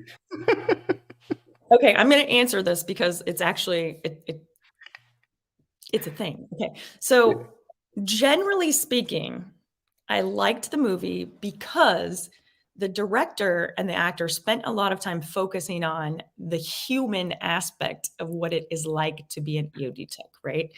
And probably anybody who's been deployed ever, right? When you do multiple deployments and you're doing a crazy job and your stress level is entirely, peaked out all the time because that's your job, then I'm coming back to that. Hold on. Then it changes your perception of things. So like when you come home and I will never forget the scene where he's walking through the grocery store and he's like, oh my God, I'm bored out of my mind, because you get used to your adrenaline being up all the time. In fact, I just spoke to another EOD tech yesterday for a mentoring session who has a great job now that he's out and he's bored out of his mind. So I thought that was great. However, I thought the execution of the details of the story were a little bit far-fetched. You're never going to have EOD techs with pistols knocking on people's doors and doing investigations. It's not going to happen. So micro-credentials. I think that, there's a really great push forward in LinkedIn Learning, for example, where you can take small courses and identify on your profile that you have the skill now. I think those are great, but I think they're great not because you can put them on your resume, but because you're learning, right? Any kind of learning that you do, again, whether it's YouTube, whether it's LinkedIn Learning, whatever it is, do it because you want to learn it, not because you want to put it on a piece of paper. Well, thank you very much for everything. And thank you very much for being here and give us this inspirational talk. Thank you very much, Keenan. Thank you for having me. Thank you. All right, folks. So let's move on to the next speaker, Dr. Jose Morey. He is the Chief Executive Officer and founder of Ad Astra Media, LLC. He is an Eisenhower Fellow and a co-founder of Ever Medical Technologies. He is a health and technology keynote speaker, an author, and a consultant for NASA, Forbes, MIT, the United Nations World Food Program, and the White House Office of Science and Technology Policy. He is considered the first intergalactic doctor and is featured on Forbes, Univision, CNBC, and NASA 360. He coined Puerto Rico as the future Silicon Island. His latest essay, The Future Shock of Medicine, How AI Will Transform Disease, Death, and Doctors, was recently reviewed by the Wall Street Journal, and his next book, Evolution of Latino Digital Intelligence by Wiley Publishing, is scheduled to be released, or was just released, October 2021. So let's welcome Dr. Jose Morey. Hey, everybody. Thank you so much for having me. I really appreciate it. I really appreciate you being here with us. Likewise. I'll jump in right into my presentation, Eric. All right, yeah, let's do it. All right. So let me share my screen.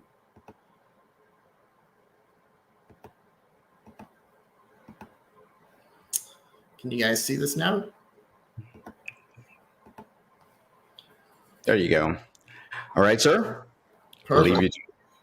All right. Well, thank you very much. Thank you, Eric. Thank you for Raices for the invitation to speak with everyone today. I really appreciate it and don't take it for granted.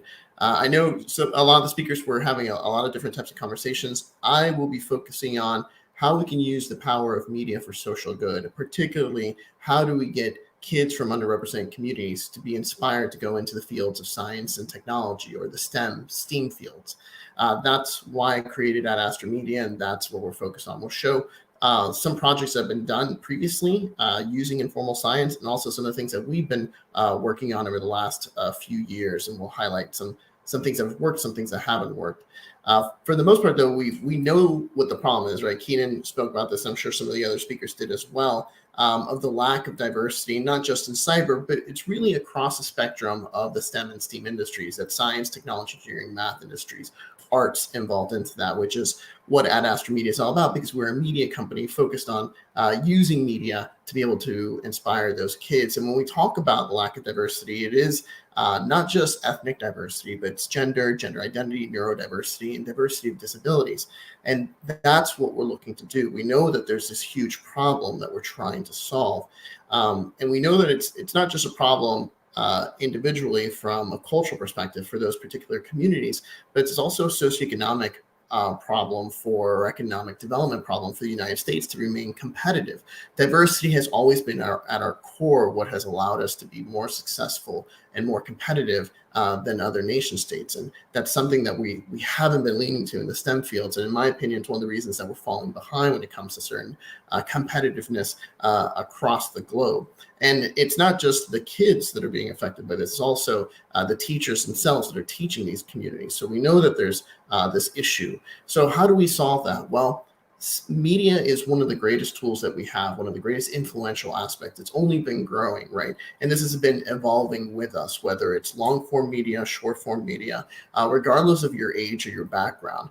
Media is something that is pervasive in our society, pervasive throughout our cultures. And it's a way really that we see ourselves in the world, we express ourselves, and it's a way that tells sometimes individuals what they can and cannot do. And that's where we're looking to do the paradigm shift, because we know that there is a lot of data showing that there is a power of educating people through media.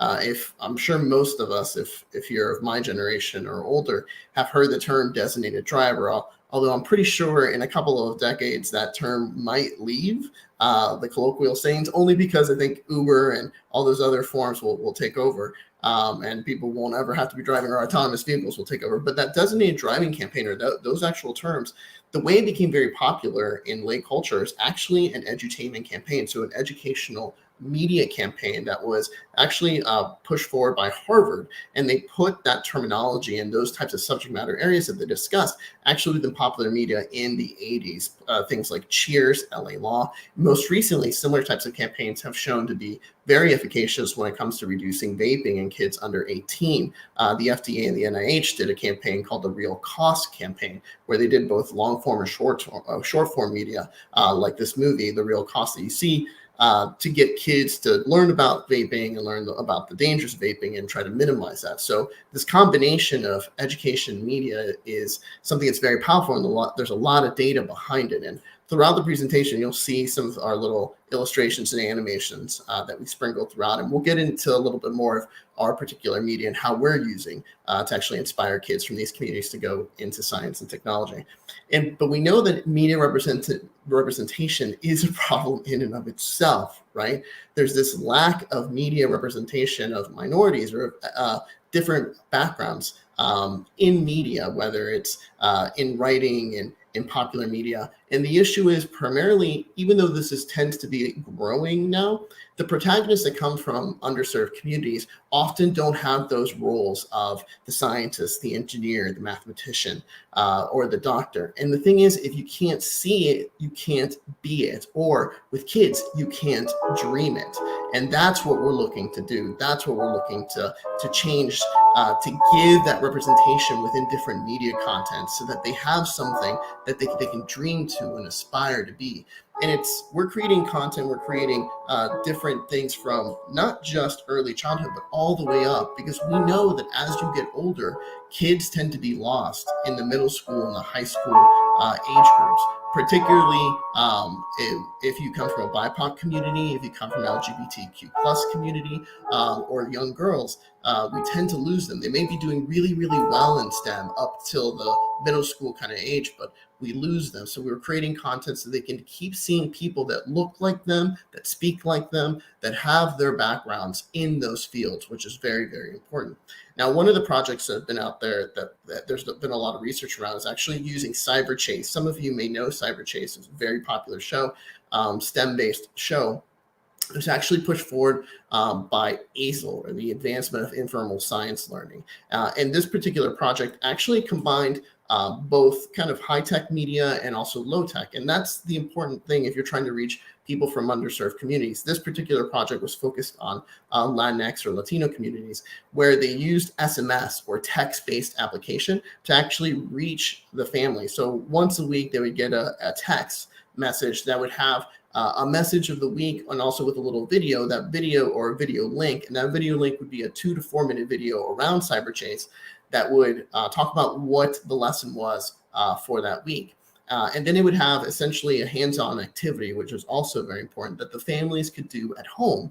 And these types of activities were things that you wouldn't have to buy anything extra, things that you could use from around the house or in the neighborhood to be able to learn about that particular science engagement project. And then the families actually had a closed Facebook group in which they could speak to one another about the project and kind of give feedback and kind of have that supportive community in there. So they're able to share with one another. Now, if you haven't heard about the ASIL program, the Advancing Formal STEM Learning Program, the main things are here, these 4 points. It's a branch of the NSF, the National Science Foundation, which funds many, many, many STEM and STEAM projects. The 4 emphasis focuses are as follows. So it's advancing evidence-based understanding of design and development for STEM learning, providing new pathways for broadening access to engagement in STEM learning, and finding innovative ways to both learn about how informal science affects people and how people actually learn from informal science engagement, and how that engagement can actually affect the public of all ages. It's not just looking at kids, but looking at family units as well. The CyberChase program, you can see everything was done in English and Spanish or Spanglish in some aspects. You can see some of the activities here or the activity wheel. The family being very core and important to the child's learning, especially when you're doing early childhood education, and showing that media can actually be a very effective tool to reach Latinx communities and be able to engage them in science. Again, not just the kids, but the entire family core unit, and how something like SMS is very, very powerful. And that's the thing that we tend to forget, that as we're trying to reach underserved communities to go into STEM, there's still, specifically here in the US, but even globally, there's still a digital divide that comes along with that. So even though you might make this great, maybe AR, XR, MR, or VR type of application, mixed reality, augmented reality, extended reality, and virtual reality applications, sometimes the fact that you're making something with advanced technology, there's this gap and it's not going to reach the people that you're trying to reach. But SMS and using that in a very innovative way is something that can be used to reach really everyone. And we've shown that that can be very effective. These were some of the activities. You can see like the habitat walk, the recycling bird feeder activities that would be part of the innovation or of the project. You can see how the messages were sent there on the bottom right with a little message for the activity, and then also the link to the video, and then some of the interactions that they had in their closed Facebook book and Facebook work group. And this went on for 6 weeks. And we've worked on similar SMS projects with the Clean Global Initiative. We did this last year. They've had this project called Too Small to Fail, or you might know in Español, Pequeños y Valiosos. So these SMS applications or messages were things that we would provide to the Clean Global Initiative and they would send out. They were all STEM-based and they were all very simple things you could do around the house, little science lessons that you could do with your kids, again, in the home or in the community. And this reached over 50,000 families every week. So that's the power of using a very old piece of technology in a very novel way. You can even combine it with something like a chatbot, where you have artificial intelligence actually use that for interaction, which is another application that we've done with the Medical Society of Virginia to actually teach about healthcare education to folks in our local community. Another project which actually reached out for engagement through representation and through video creation. So it's important to have representation within the content. And that's what this project with PBS did. And that what they were focused on is trying to evaluate whether people from BIPOC communities, Hispanics, African Americans, if you showed representation using short form video, how they engaged with it and how seeing people like them was important. That whole concept of if you can't see it, you can't be it. And they showed, as you would suspect, that yes, if you had someone that looked like you on the screen, you were more prone to be engaging with it and being able to see yourself in doing that kind of content or being that in the future. So it's very, very important. And also, it's not just representation, they also showed, well, how that person dresses and also how the type of content is, like if you used comedy or something else, how those things tend to affect folks. And we'll show you some content that we created short form. And that's the things that we do. This is all our own content that we create. This is available on our website, Amazon, Barnes & Noble's, Target, things like that. We sell on all the major e-commerce places as well as, and we create everything both print and digital. That if it's our own, if we're working with a partner, we create it however they want us to create it for their distribution. You can see our diverse characters. We think that this is very important, and we've shown that the data shows that. So we have little Artemis there at the top left. She's a Latina astronaut, and actually that book is certified by the Space Foundation to teach space science. We actually are the first media company to be in this Space Foundation's Hall of Fame for space science. All our intergalactic kind of or space science stuff, it falls under that. We have Jane there at the bottom right. She's our little astronomer, and we actually did that in collaboration with the Arecibo Observatory. We have several physicians there in bottom left in our Good Night Little Doctor series. And then you can see 3 of our characters from our webcomic called Intergalactic Academy. You have Sophia, Aza, and Rakona, which again are diverse not just in gender, but also in religion and in culture.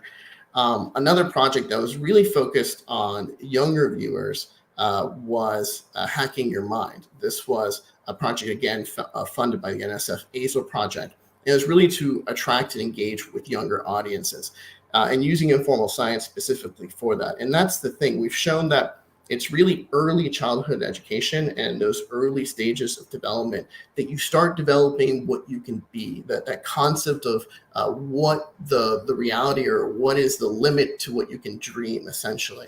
You start thinking about yourself and picturing yourself and things at that very early stage.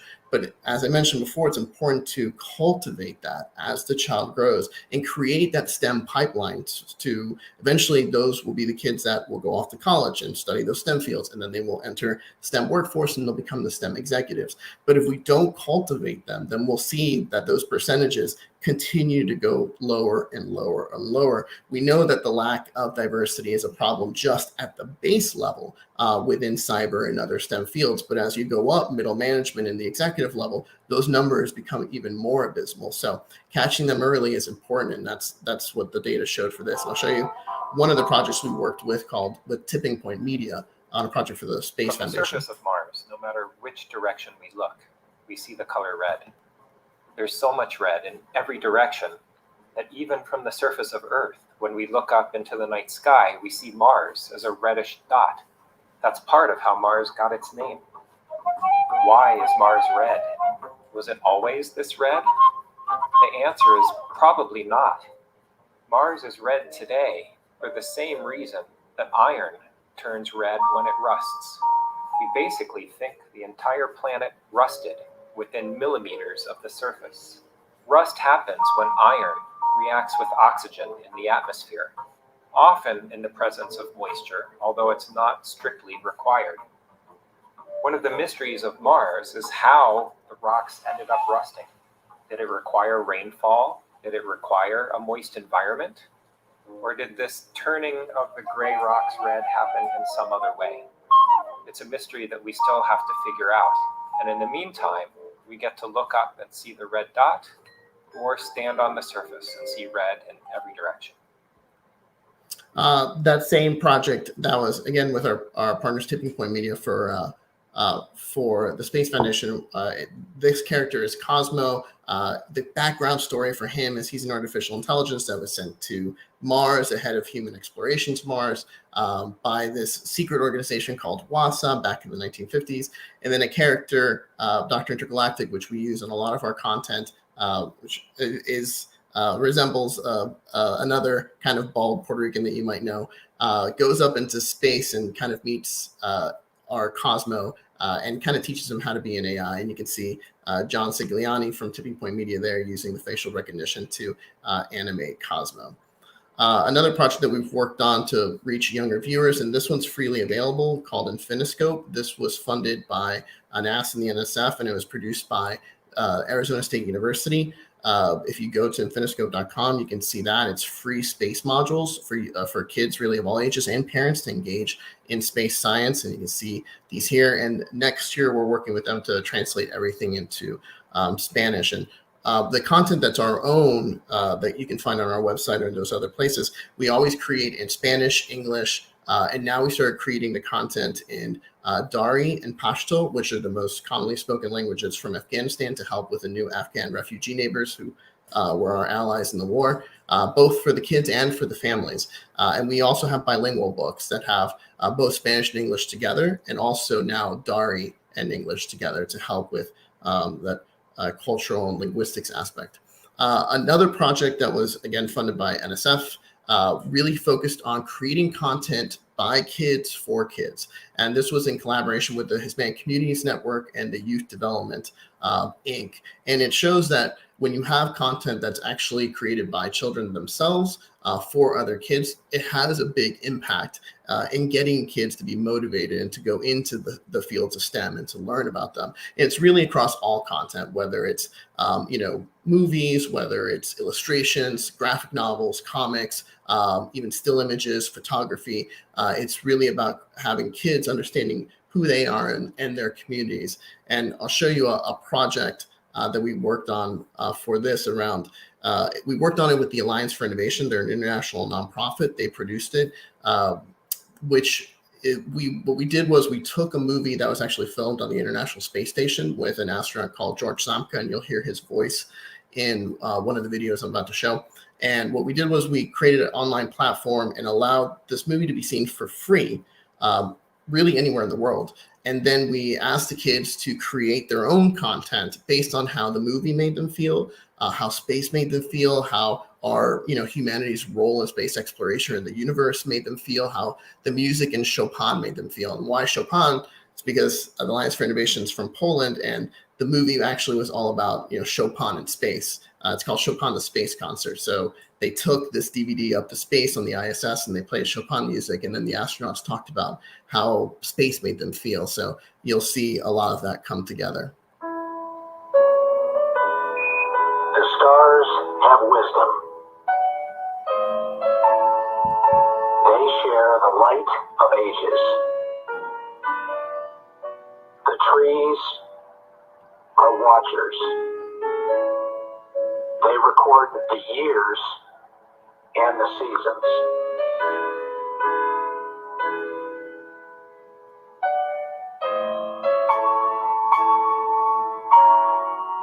They do this for you. You are the future.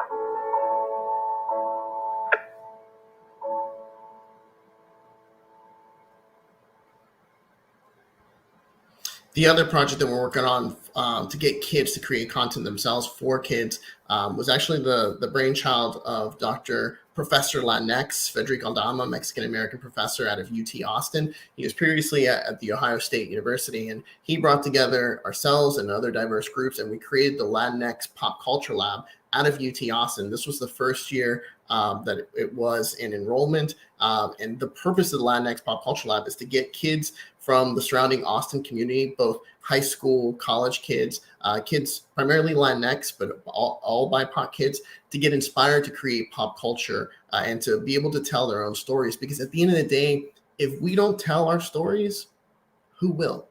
So that's the motivation, to get these kids to get into popular culture, creating media, and understanding the power that media has to tell their stories and to move the needle forward for humanity. And then we have other aspects in there that we teach about both the economics of how the business works in media and be able to kind of progress in that perspective. But we have a lot of really cool content that's coming out of there that the kids are creating for other kids themselves. But these are the types of things that are really important. We're actually going to have several events around South by Southwest next year. So if you're in the Austin area, or if you're coming out to South by, reach out, because we have a lot of really cool panels and a lot of really cool presentations that are going to be primarily both for the kids and by the kids. So I think everyone will enjoy it.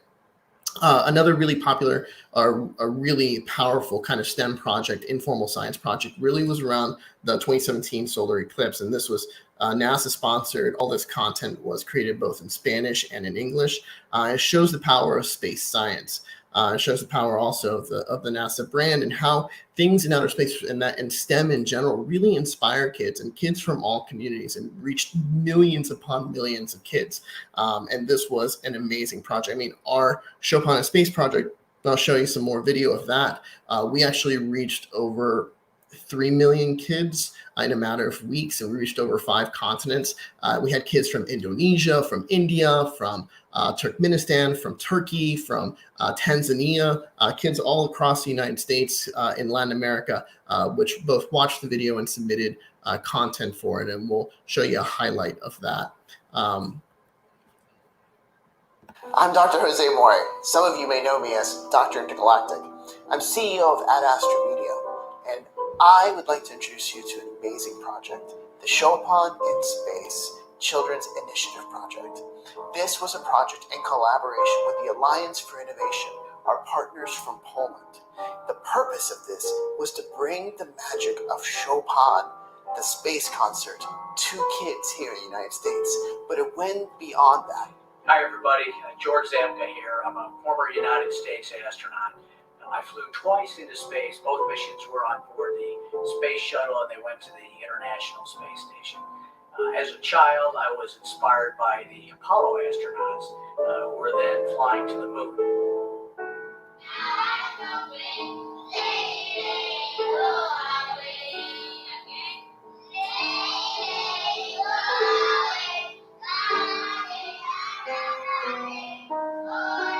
There's only one woman in space.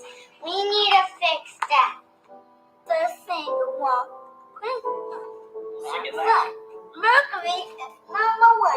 Venus is number 2. It's too hard for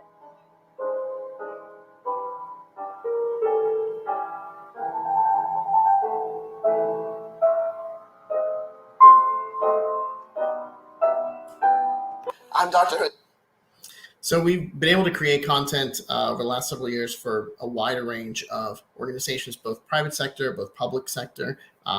If you know anyone that is interested in a specific DEI project or needs any illustrations, animations, graphic design, these are all things that we've done for folks, with folks, and for folks. So it expands the gambit, both from illustrations to animations.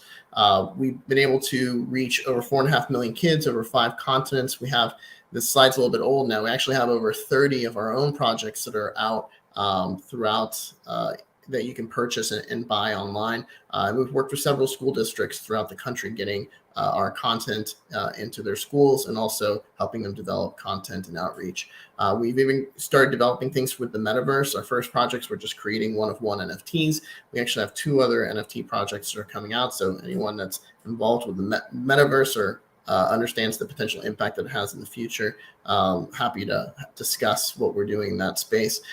Some of the other characters that we have from our Goodnight Little series and our comics, we have Fred and Dynamo, which are little robots. Here's Dr. I again, which we use a lot in many of our in much of our content.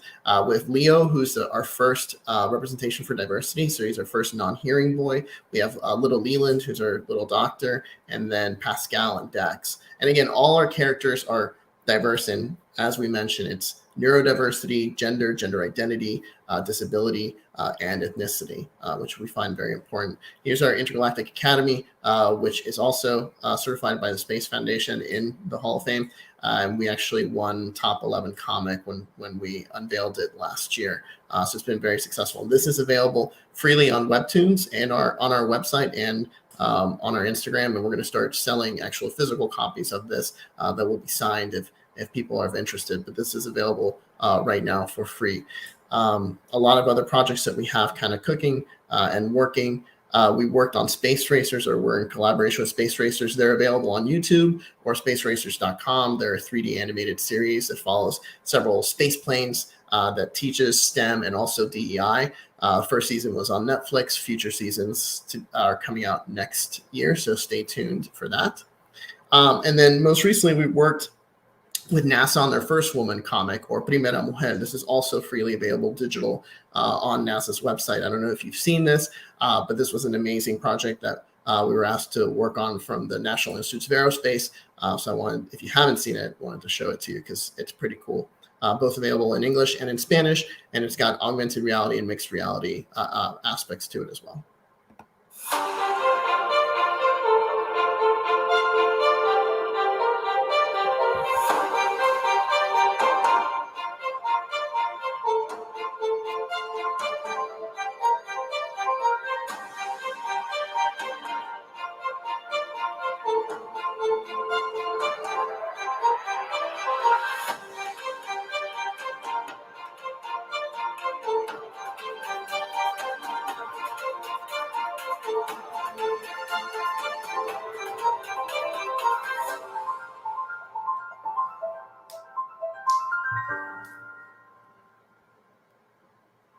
So if you go to Primera Mujer, you can download it and you can see the work that we did there.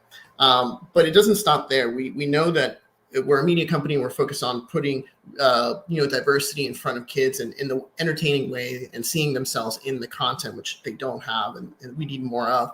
But we also know that that's just one part of it, and that's our core. But we also know that we have to get into the schools with education, showing representation within the educational content. So we actually started testing educational material this summer with a group, a nonprofit educational group, amazing, called the PASS Foundation out of Ohio. They've been around for about 3 decades. They're all PhD educators and anthropologists. And what we've done is they created educational content based on our entertaining content, so our books and our comics. So we combined and fused, the education and the media, so edutainment. And we have educational modules that we've tested, and we've actually shown, because we did pre and post testing, that kids being exposed to content that has diversity in it. So we had the books and then the actual modules that had the little characters in it, actually changed the perception of someone that could go into science. So post-testing or post-experience to our content, they actually chose someone that was more diverse, both gender or ethnically diverse, as a potential option of who could be a scientist, an astronaut, or a doctor. And we're also working at the government level, trying to get more of this type of content passed or supported by Congress. And those educational modules now are available for purchase by school districts, homeschoolers. They all consist of 1-week modules, about 30 to 45-minute lessons. They're all hands-on things that go along with one of the books or one of the comics, available in English, where it will be available in Spanish soon. And that can be, we can distribute that into schools. And we tested it on over 200 kids. And we have a lot of other projects that are coming down the pipeline that we're excited about. The team itself, Keenan spoke about this. I'm sure some of the other speakers did. The team that we've created is the team that we want to see in the world. It's the world that we are trying to create. The team is diverse in every aspect that we mentioned. We're diverse in ethnicity and gender identity, neurodiversity, disability, and we think it's important, and in age. We think that if you're going to create content for kids of underrepresented communities, then those creators should come from those communities. And we want to create a company that is as diverse as the kids that we're trying to reach, which in media is the same problem that you have in STEM, is that there's this lack of diversity. So from top to bottom, we have a very diverse group, and we're going to continue to push this because that's the culture that we want to create. If you want to help, if you want to be a part of it, there's a lot of ways to do that. You can follow us on social media at Dr. Intergalactic on Instagram. You can go to our website, purchase things there. We're about to go through an equity CF raise. We'll be live on this platform called Ignite Social Impact probably in the next week or two. So people can invest for equity into the company for as little as $100 to as much as $5 million if you wish, if you have the extra cash around. We're looking to grow the village. And then Frank, who spoke earlier, and myself actually have a new book out. We're #1 right now on Amazon in both economics, business, and entrepreneurship. So, purchasing that for stocking stuffers or any of our kids' books, if you have grandkids or your own kids that are interested, all those ways are ways that you can keep helping us push this mission forward and make this world a more equitable for everyone, and let everyone know that STEM is open for all. So thank you very much.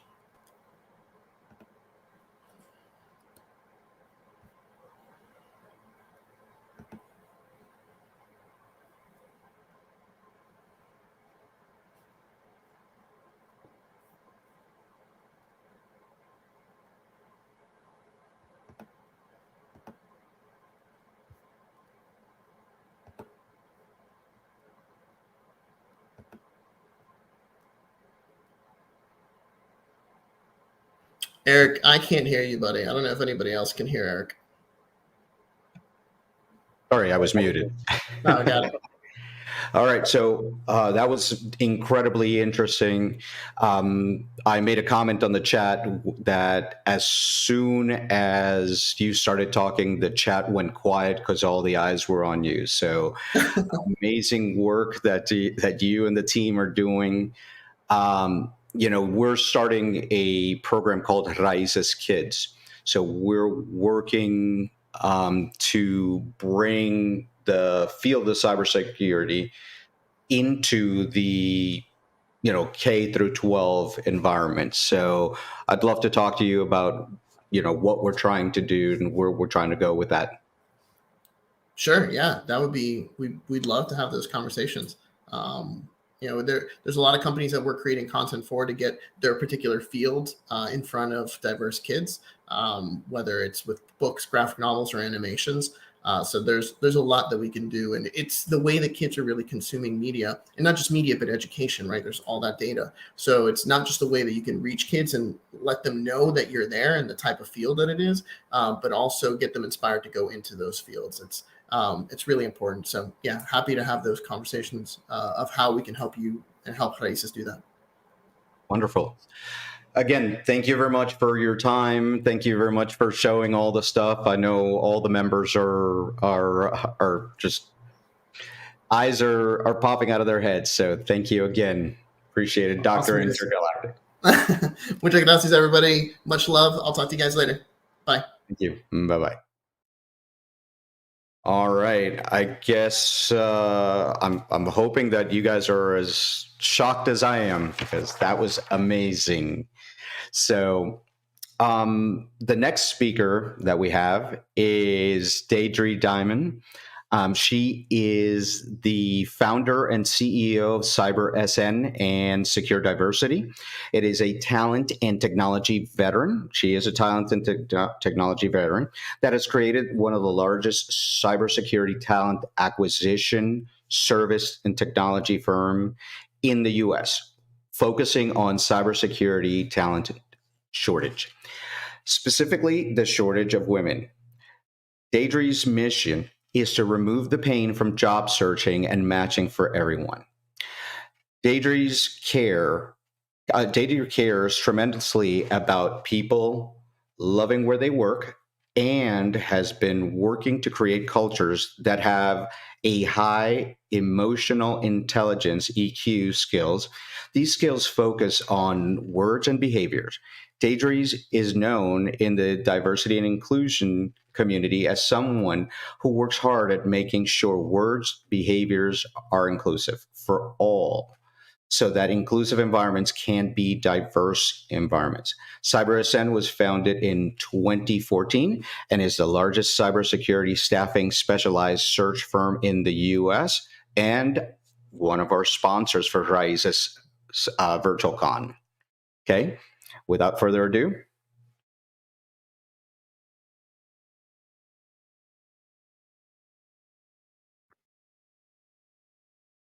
Hello, everybody. It's great to be with you. I am super thankful for all my fellow speakers taking the time to share their amazing knowledge today, and for Eric for putting together this event. You're a very special person. Thank you for your service.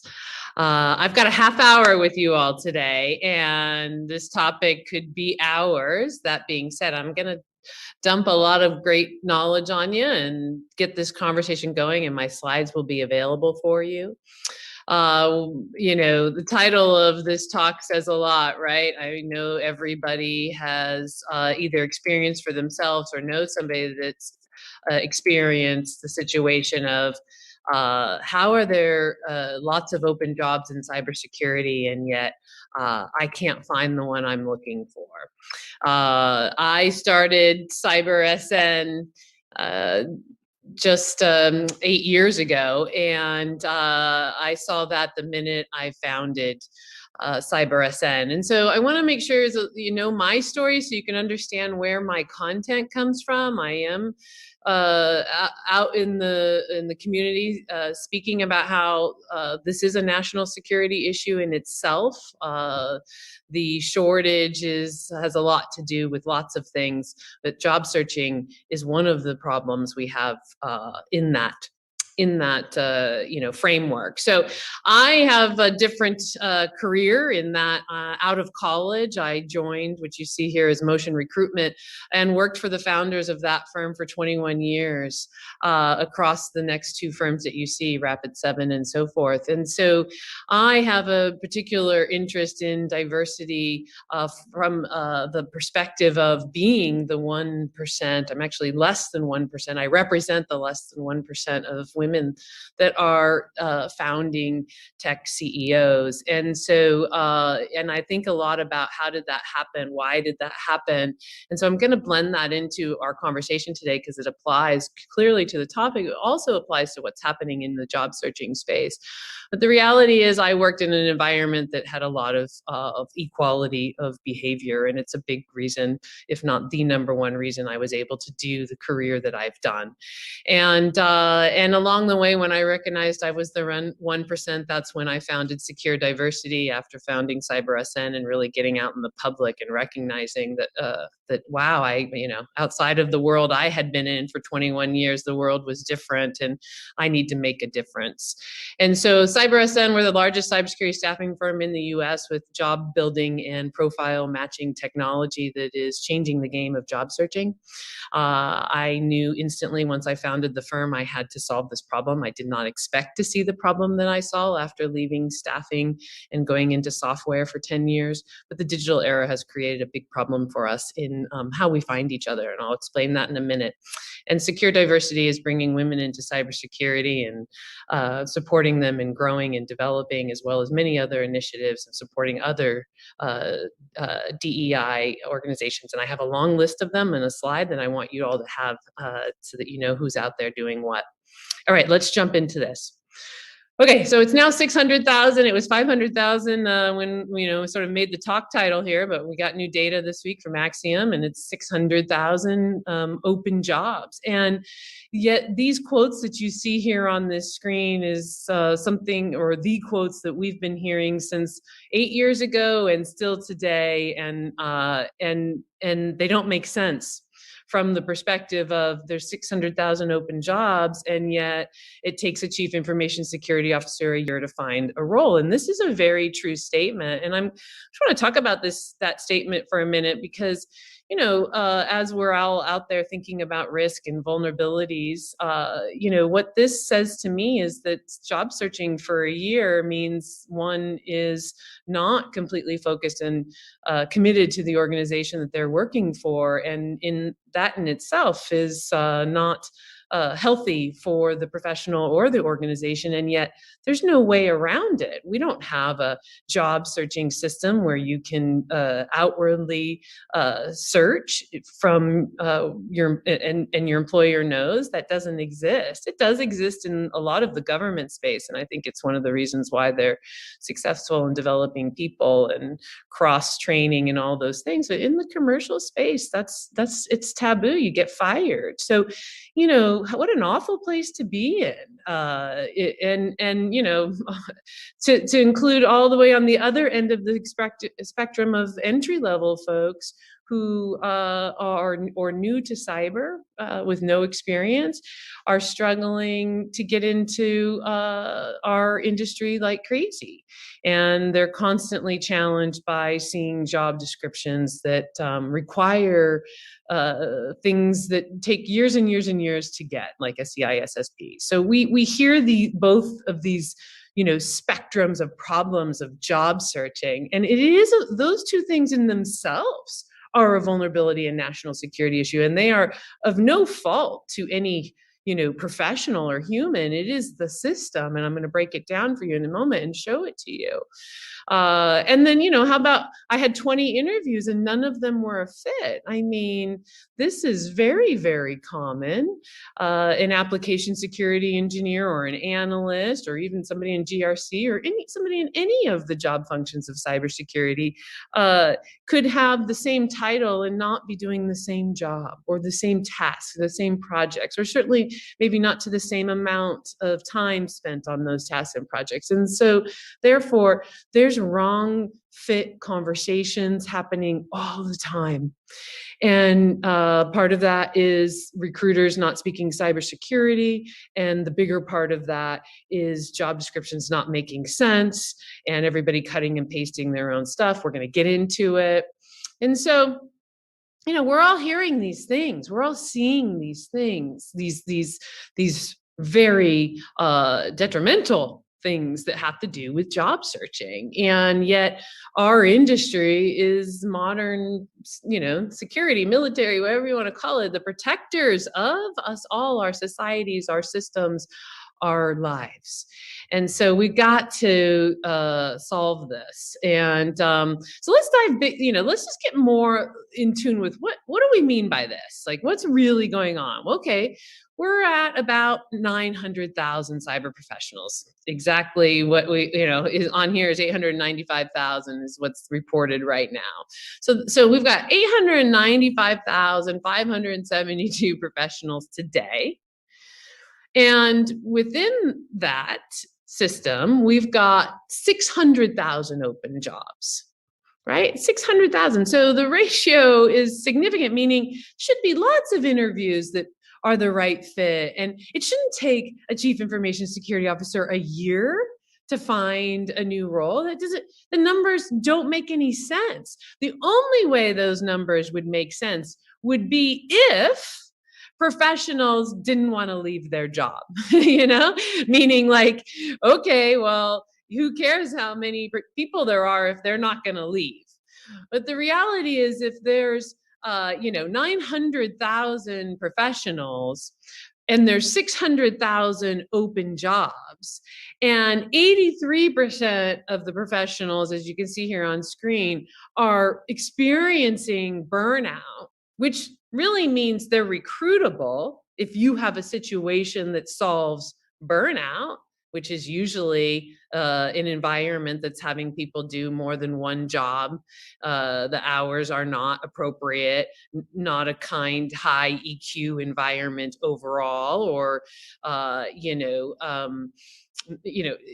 or any mix of those things cause burnout, especially in a time where we all as humans are extremely challenged with the pandemic and how it's impacted our lives, never mind our work lives. So, my point is, if this large of a group set is not loving their work, and we've seen this back since the study of 2018 with ISC Squared, that 84% professionals were planning on pursuing new opportunities. That's still the case today. It's still the case today that lots of cybersecurity professionals don't love where they work, and therefore, if they could find what is missing, they would. And yet job searching is a nightmare. And one only does it really when they have to, when that ratio of unhappiness to happiness goes below 50%. And otherwise it's all about recruiting. That's how it works. So what's the problem? What is the recruiting problem? The professional who applies to a job. Why doesn't that work? Why is job searching broken? And that's what I'm going to dump on you now for the next 17 minutes. I just saw that I have. All right.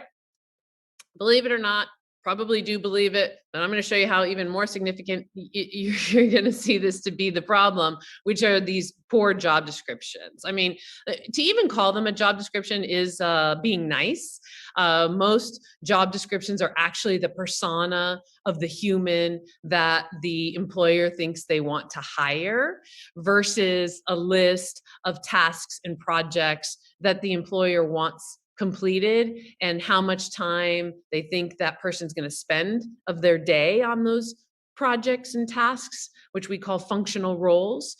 That doesn't exist. And so basically, you know, we've got everybody cutting and pasting everybody else's job descriptions. And we've also got just poor information in general about cybersecurity jobs. That's why I launched the Career Center, so that everybody would have that data. And then on the other side, what's a resume but whatever somebody thinks they should put on that resume? And so, of course, we're matching garbage content to garbage content. I'm going to talk more about that later. That's one of the biggest reasons, is that a human has to speak to a professional to understand if they're a good enough match to talk to the hiring manager. Or maybe more than one human has to do that based on recruiters not really speaking cyber. Or maybe the hiring manager has to do it and it's a waste of everybody's time regardless of which scenario. And that's what's going on right now. Then on top of that, you add SEO, you know, chaos, which is every job description has to have 15 searchable, you know, keywords and you know, how it works to get your ad seen, nightmare.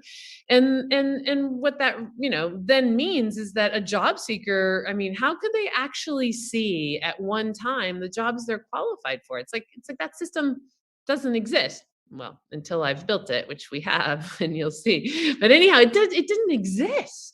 You know, and it blew my mind 8 years ago when I realized this, that we just have no system for, you know, really matching ourselves to jobs digitally, and how much human interaction has to happen, and how useless a job description is, and how useless a resume is. There's no, they've been, by the way, the resumes started back with Leonardo da Vinci. I mean, come on, like we've done nothing with them since. All right, so then you've got that, and we're going to come back to some of that in a minute, and then unreliable salary data. So, you know, even if somebody happens to be the right fit from, let's say, the job responsibilities, often, very, very often, what is found is that they're not a good fit from the perspective of salary or income overall, total comp. And that's because organizations are really struggling with keeping up with the pace of increase the value of these professionals bring, as well as the scarcity of the market, all brings that up. And with the equal pay era that we're in, it's not as simple as you can just pay more for somebody that actually has the same title. And so people have, you know, these big corporations are dealing with titles and how they're associated with salary. And that can cause a lot of wasted time, all the time spent to get to the offer stage. We know internal hiring practices can also really complicate this. ATS systems and just the, you know, information buried within information. And so, you know, really without a specialized recruiting, you know, service, it's almost impossible. In fact, most people do it word of mouth versus anything other than recruiters.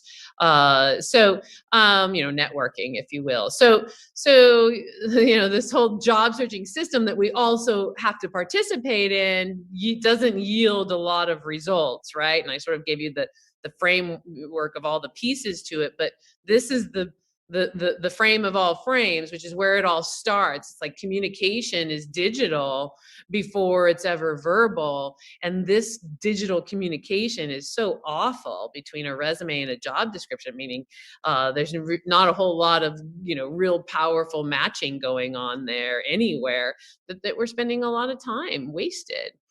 And so, the first thing we have to do is solve that, which is what I had to do to even build an agency that can be successful. And so, job descriptions need to be as detailed as what you're seeing here. And just to make it even, oh, I see. Excuse me, I went too fast. Is that, this job shows I'm looking for an IAM engineer, but this is what I want them to do. I want them to do 60% IAM. And IAM for me is architecture and design, identity and access management. You can see that first bullet line, then the second, then the third. And for each functional role, it's folded up here because I couldn't fit it on the screen. You'll see that, there's those same tasks and projects under there. Now this combined with salary and location and will they sponsor a visa and hey, what industry is the company in and, relocation information, between the functional description of what one would be doing, plus the other pieces that make whether or not somebody's qualified and interested. With this, we can digitally make sure that when those first conversations happen, they're working. And so imagine the professional using the same taxonomy to create the same, what we call profile instead of resume, the same type of information. And now we can match, right? So, check it out. You can build free jobs and absolutely can make your profile. This career center is here for us all to take this job description and resume or profile concept very seriously, to understand that we have 10 categories today. When I first started releasing this type of content about 5 years ago, we were in the low 20s in terms of functional roles. Now we're at 45. You can see I have defense highlighted here, and there's 13 functional roles. And if I went into this live here, as you can see, if I wanted to say, okay, let's look at a cloud security engineer and really understand what they do. So when I craft my job description, or if I want to hire this person, or if I'm somebody that's thinking about that role or coming into cyber, whatever the need for the information is, it's here. And to include career pathing and average salaries for those with experience. And so this type of data can allow us to, create job descriptions that make sense. Never mind, I have a tool for you to use to do so for free. We got to stop this. It's one of the biggest problems that we have. And so, I think that, it looks like I went out of presentation mode here. Let me just stop sharing for a second and get myself back to presentation mode. Okay. All right. Well, I think you're all going to have to see my tabs. When I went live, it kind of took me there. So we're just going to keep going. All right. Well, it took me back. I'm sorry about this, folks. All right. So what else do I want to say to you? I want to say to you, here's the, because I know people think about this when they're job searching. Here are the most in-demand security skills today. These are the roles that we see the most, the categories that we see the most. I know people like to hear that. This is growing, of course, and yet has been about the last 2.5, almost 3 years. This is where the majority of the growth has been. Here's the types of certifications that we hear the most that folks are looking for. And also note that absolutely employers will hire experience over certifications. Everybody would love certifications, but at the end of the day, experience trumps certifications. I get asked that a lot. It does, both sound great, and yet not all employers provide the financial support to get them, and they are expensive. So experience is still trumping certifications. And I also wanted to share with you that, unfortunately, we still have a large amount of organizations that are not focused on diversity staffing. They don't have a plan for diversity staffing. A quarter of them have, which means 3/4 don't. And so, concerning in an era of us understanding that we need all genders if we're going to win this war of security. This is a numbers game as much as it is a technology game. I use game from the perspective of like we have to think of positions and strategy, and it is win and lose. And so this is something I encourage everybody to pay attention to and get speaking to their organizations about getting diversity initiatives in-house. We have to solve this, and it isn't going to happen unless people are in the conversation. Here's where we're at today. This is the latest report. This is every job function, as I showed you before, anybody associated with security. It's the highest we've seen. And while there seems to be progress in that, we're at 30% and we were at 20% a few years ago. Can tell you that in the technical roles, we're still not seeing a huge uptick there. And we still have work to do to not only bring those women into these more technical roles, but support them in being successful. There's a lack of inclusion in how they're treated in those roles that still exist. We've all heard the stories. And so it's why I'm always out there saying, look, diversity is a result of inclusive behaviors. It is not a hiring strategy only. You must have your hiring strategy.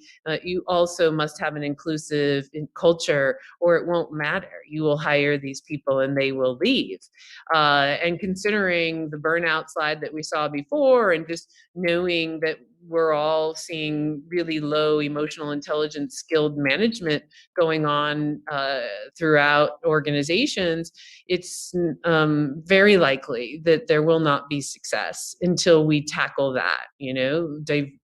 Diversity is a result of inclusive behaviors. Inclusive behaviors are a result of high emotional intelligent management skills.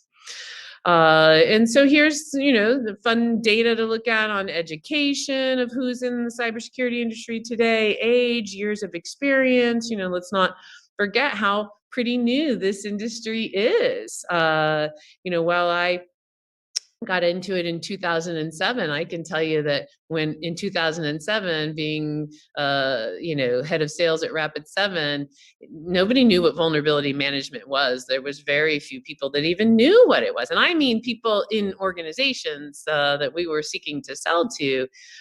So that wasn't too long ago. And as always, once money gets involved, things start to increase, like PCI fines for compliance, that kind of stuff, and that's when we started to see investments a little bit. But really, the big investments in cybersecurity that is creating the jobs is just starting. It's really just starting. In the last 3 years, 2 years specifically, the funding is starting to happen. Until recent, we've had very little funding. It's one of the reasons why we have so much burnout, not enough teammates, not just because we can't find them in the broken system. That's one piece, but also there wasn't the money to succession planning and support in these groups, and it's starting now, which is the good news. So my humble opinion is that we've got to do a better job. It really breaks my heart to read this statistic that 57% of women think that it's going to take a decade before they're treated equal. As somebody who got to be treated equal right out of college, that really makes me sad. It makes me mad. And it motivates me to be in this conversation and share. It doesn't have to be this way. I worked for 2 serial entrepreneurial men for 21 years, and I never felt that. And our orgs were always gender balanced and religious balanced, and none of that came into the organization. And so no, I know it's possible, and we build very successful organizations. I know it's possible to have, and yet it hurts my soul to know that so many people don't have it. So let's get it together. Let's get into these EQ skills development, focused conversations, because we've got to support diversity happening. You know, we can go bring these folks in, diversity professionals. We're going to do that. But how successful are they going to be? What's the experience going to be like? You know, what's the experience going to be like for everybody else? I mean, look, the non-diverse professionals are moving jobs every 18 months. How fun is that? You know, that's not fun for them either. So, you know, men, you know, we're all in this together. We've got to create better work cultures for us all, and there's room for us all. So, you know, I, you know, firmly believe that if we don't take inclusion behavior very, very seriously, we will not succeed. This isn't a desire or even, you know, like, you know, we should do this. This is a must do this. This is about defending ourselves. This is about survival of societies and corporations, and humans and their privacy. And so if we don't incorporate all genders, if we don't promote all genders, like, you know, 13% women in the Fortune 500 in security leadership positions. I mean, if we don't promote them, so now why isn't it 30% if there's 30% women in cybersecurity? You know, like, where's the development focus too? Where's the inclusive, equal treatment? Let's make sure it's there, and it's not to take away from anybody else. We're all one. We all should work within the same boundaries and systems of promotions and development and training. And if we don't, we won't win. And so I'm going to leave you with this. We have about 3 minutes, and that is to say, here's what IQ and EQ is. Your IQ is about test taking, and that's your intelligence quotient. And whatever that's going to be for you caps out when your brain is fully developed, which is for usually somewhere in the mid-20s. Your EQ can grow forever, which is why I've got a skills tree I'm going to show you in a second, because trees, I feel like, grow forever. At least they supersede us. And it's all about how you know, your capacity to be aware of and control and express your emotions, and how others think, feel, and perceive, and utilizing that to be solutions oriented and positive impact, and bring people together versus make them come apart.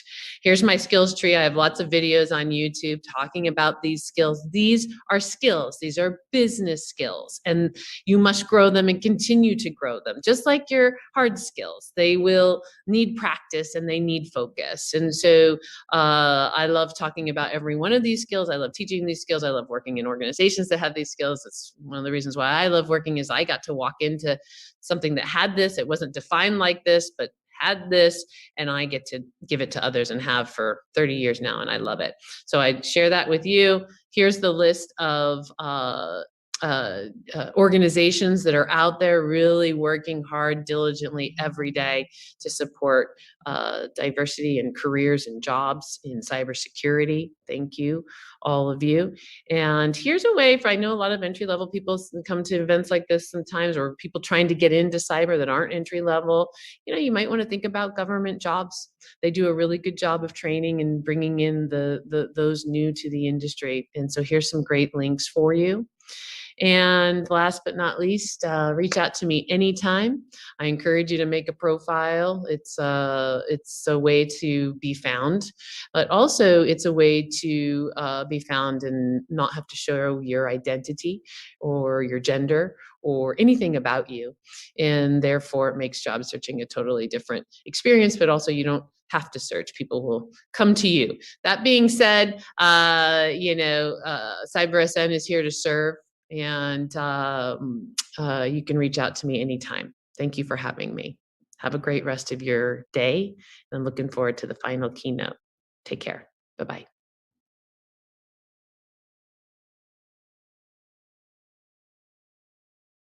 Thank you very much, Deidre. It was a wonderful presentation. All right, so we are going to move right along to the last speaker of our conference. I hope that you guys heard everything that Deidre said, reach out to CyberSN. They're a wonderful organization. I've known them for many, many years. They've helped a lot of people. So please reach out. Go to cybersn.com. I think that for a lot of the folks that are looking for new jobs and looking for new opportunities or looking how to grow their career, they're a wonderful resource. Okay, moving along. So our final speaker of the day is Chris Kubecka. She is the CEO of HIPASEC, and she is the distinguished chair of the Middle East Institute. Chris Kubecka is the founder and CEO of HIPASEC, offering nation-state incident management, ethical hacking training in IT, IoT, ICS SCADA, and expert advisory services to governments. Prior to HIPASEC, she headed the Information Protection Group and International Intelligence for the Aramco family, reestablishing international business operations, helping to stabilize the oil market, and implementing digital security after the company suffered the world's most devastated Shamoon cyber warfare attack that wiped out 85% of computer systems and over 35,000 Windows systems, which deeply affected the countries of Saudi Arabia, Qatar, and Bahrain. At Unisys, she helped halt the 2009 second wave cyber warfare attacks against South Korea. During her time advising the company's flagship customers, Danone and Lloyd's. TSB, sorry. She is a U.S. Air Force veteran, serving her country both as a military aviator and handling command and control systems for Space Command. Beginning her computer career at the age of 5, coding, but was restricted from using computer systems from the age of 10 until 18 after hacking into the DOJ. Chris combines highly technical skills, ethical hacking, OSINT strategy, leadership, governance experience, presenting at Europol, Interpol, National Police, EU, NATO, cyber warfare exercise, DEF CON, Black Hat, United Nations, Oxford, Cambridge, OWASP, and B-Sides. She is the author of several technical and engineering management courses and books, Down the Rabbit Hole, an OSINT Journey, Hack the World with OSINT, and her upcoming book, Hack the Galaxy with OSINT. I present to you Chris Kubecka. Good morning, Raices. I am very pleased to be with you, and I am very excited for this conference. Let me share my screen, and I would love to share my story of a little bit about my career and how we need to break the mold, this idea of what we're supposed to do, tradition versus reality in the modern world. So my name is Chris Kubecka, and I'm the Distinguished Chair of the Cyber Program for the Middle East Institute. I'm also involved in critical infrastructure and lots of different cyber war and cyber crisis. I've had a lot of experience in the Middle East and also with the military. And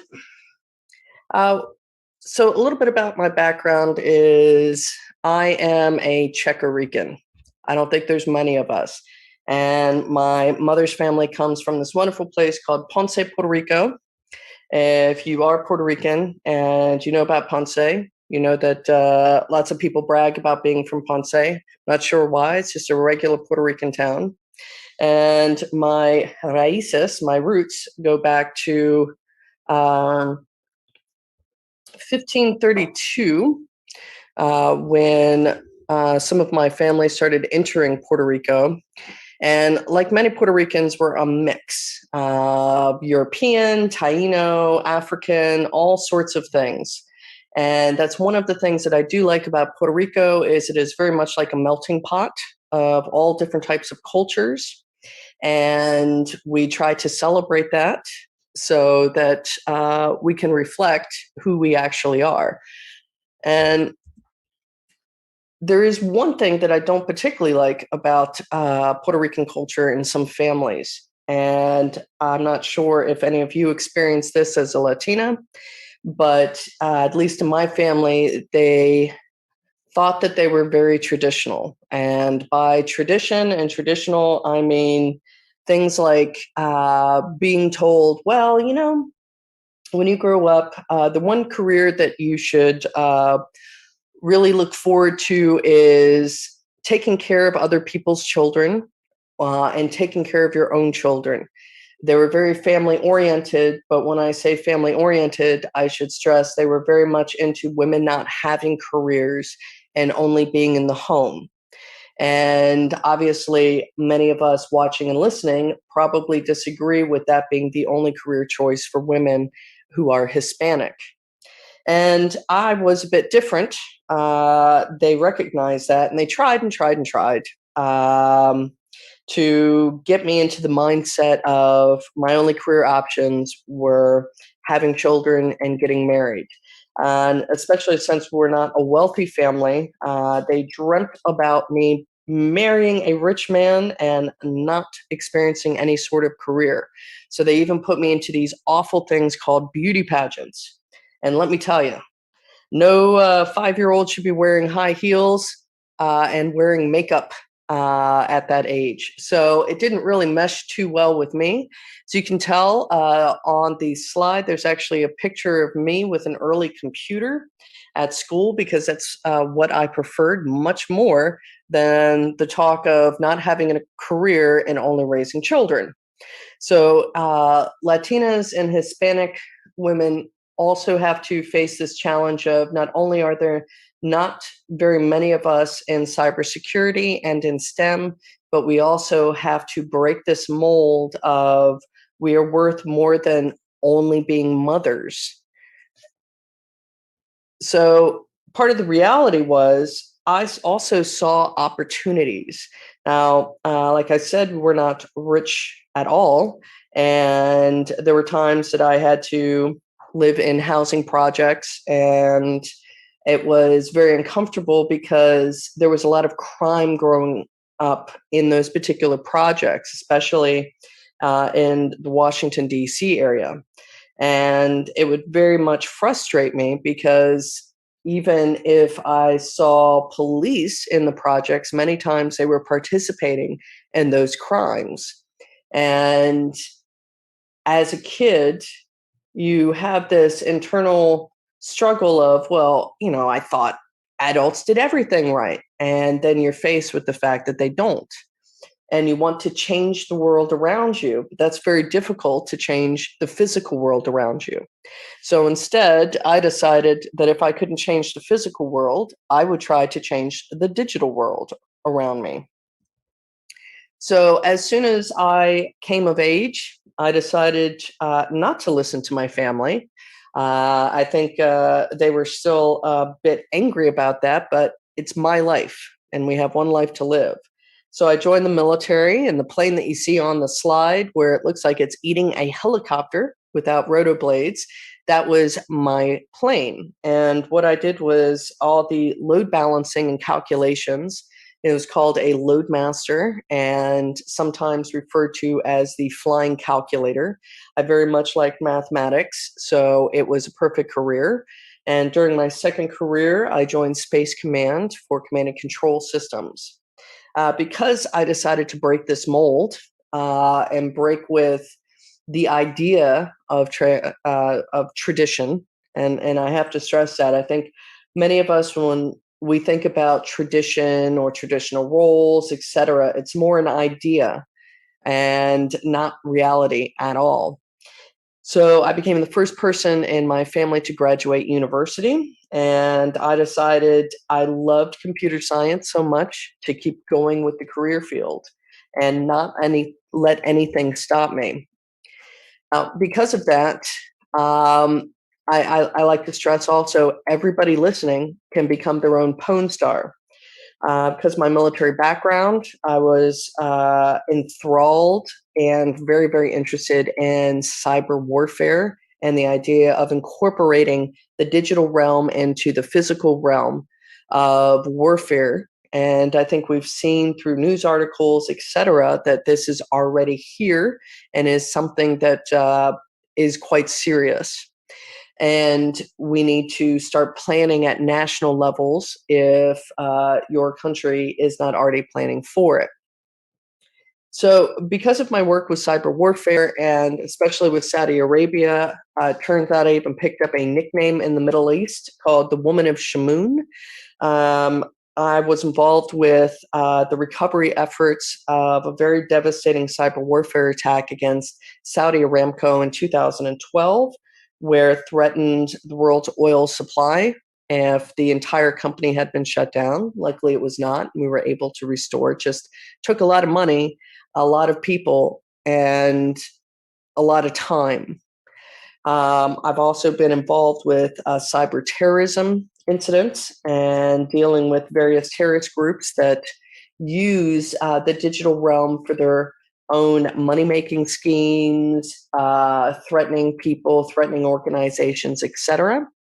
I've also been involved with cyber in terms of aviation. So I got involved with, and I want to stress, legally hacking Boeing to expose a lot of various very critical level vulnerabilities that probably had already been exploited. And currently, in part of my role, I also get involved with cyber diplomacy.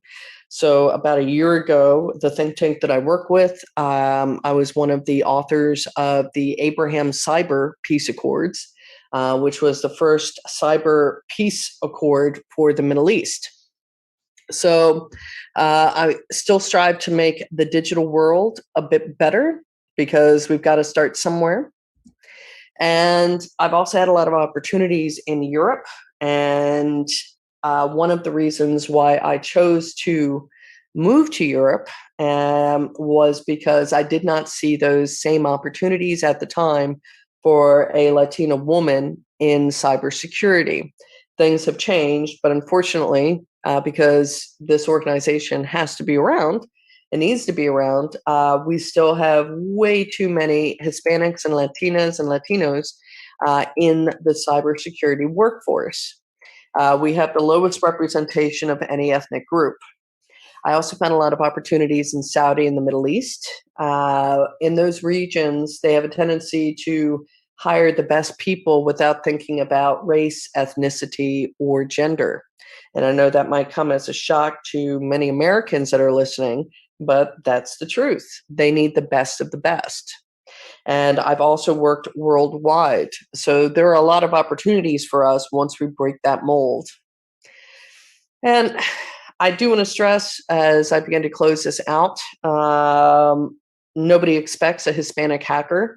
And that's very true. I actually tried to find some good pictures of Latina hackers.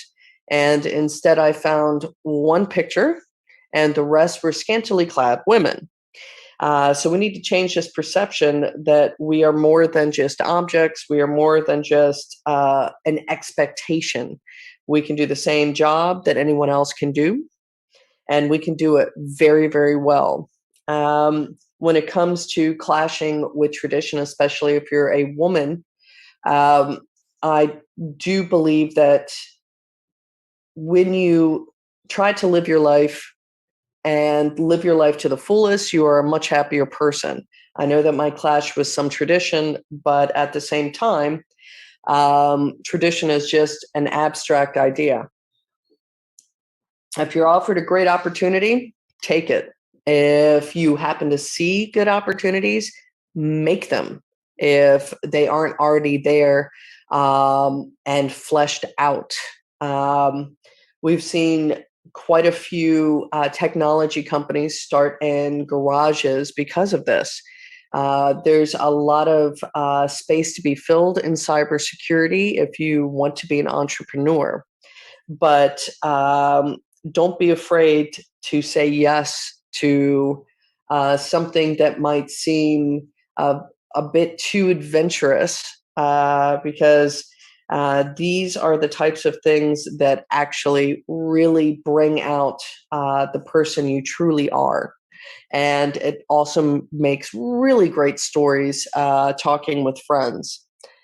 So a bit of further info, if you would like to know more about me, I put in 3 links on some of the work that I've done. And to close out, I do want to thank Eric for setting up this organization and inviting me. If you would also like to get in contact with me on the Middle East Institute's website under my profile, my contact details, and you can contact me through the website. So thank you very much, everyone, and enjoy the conference.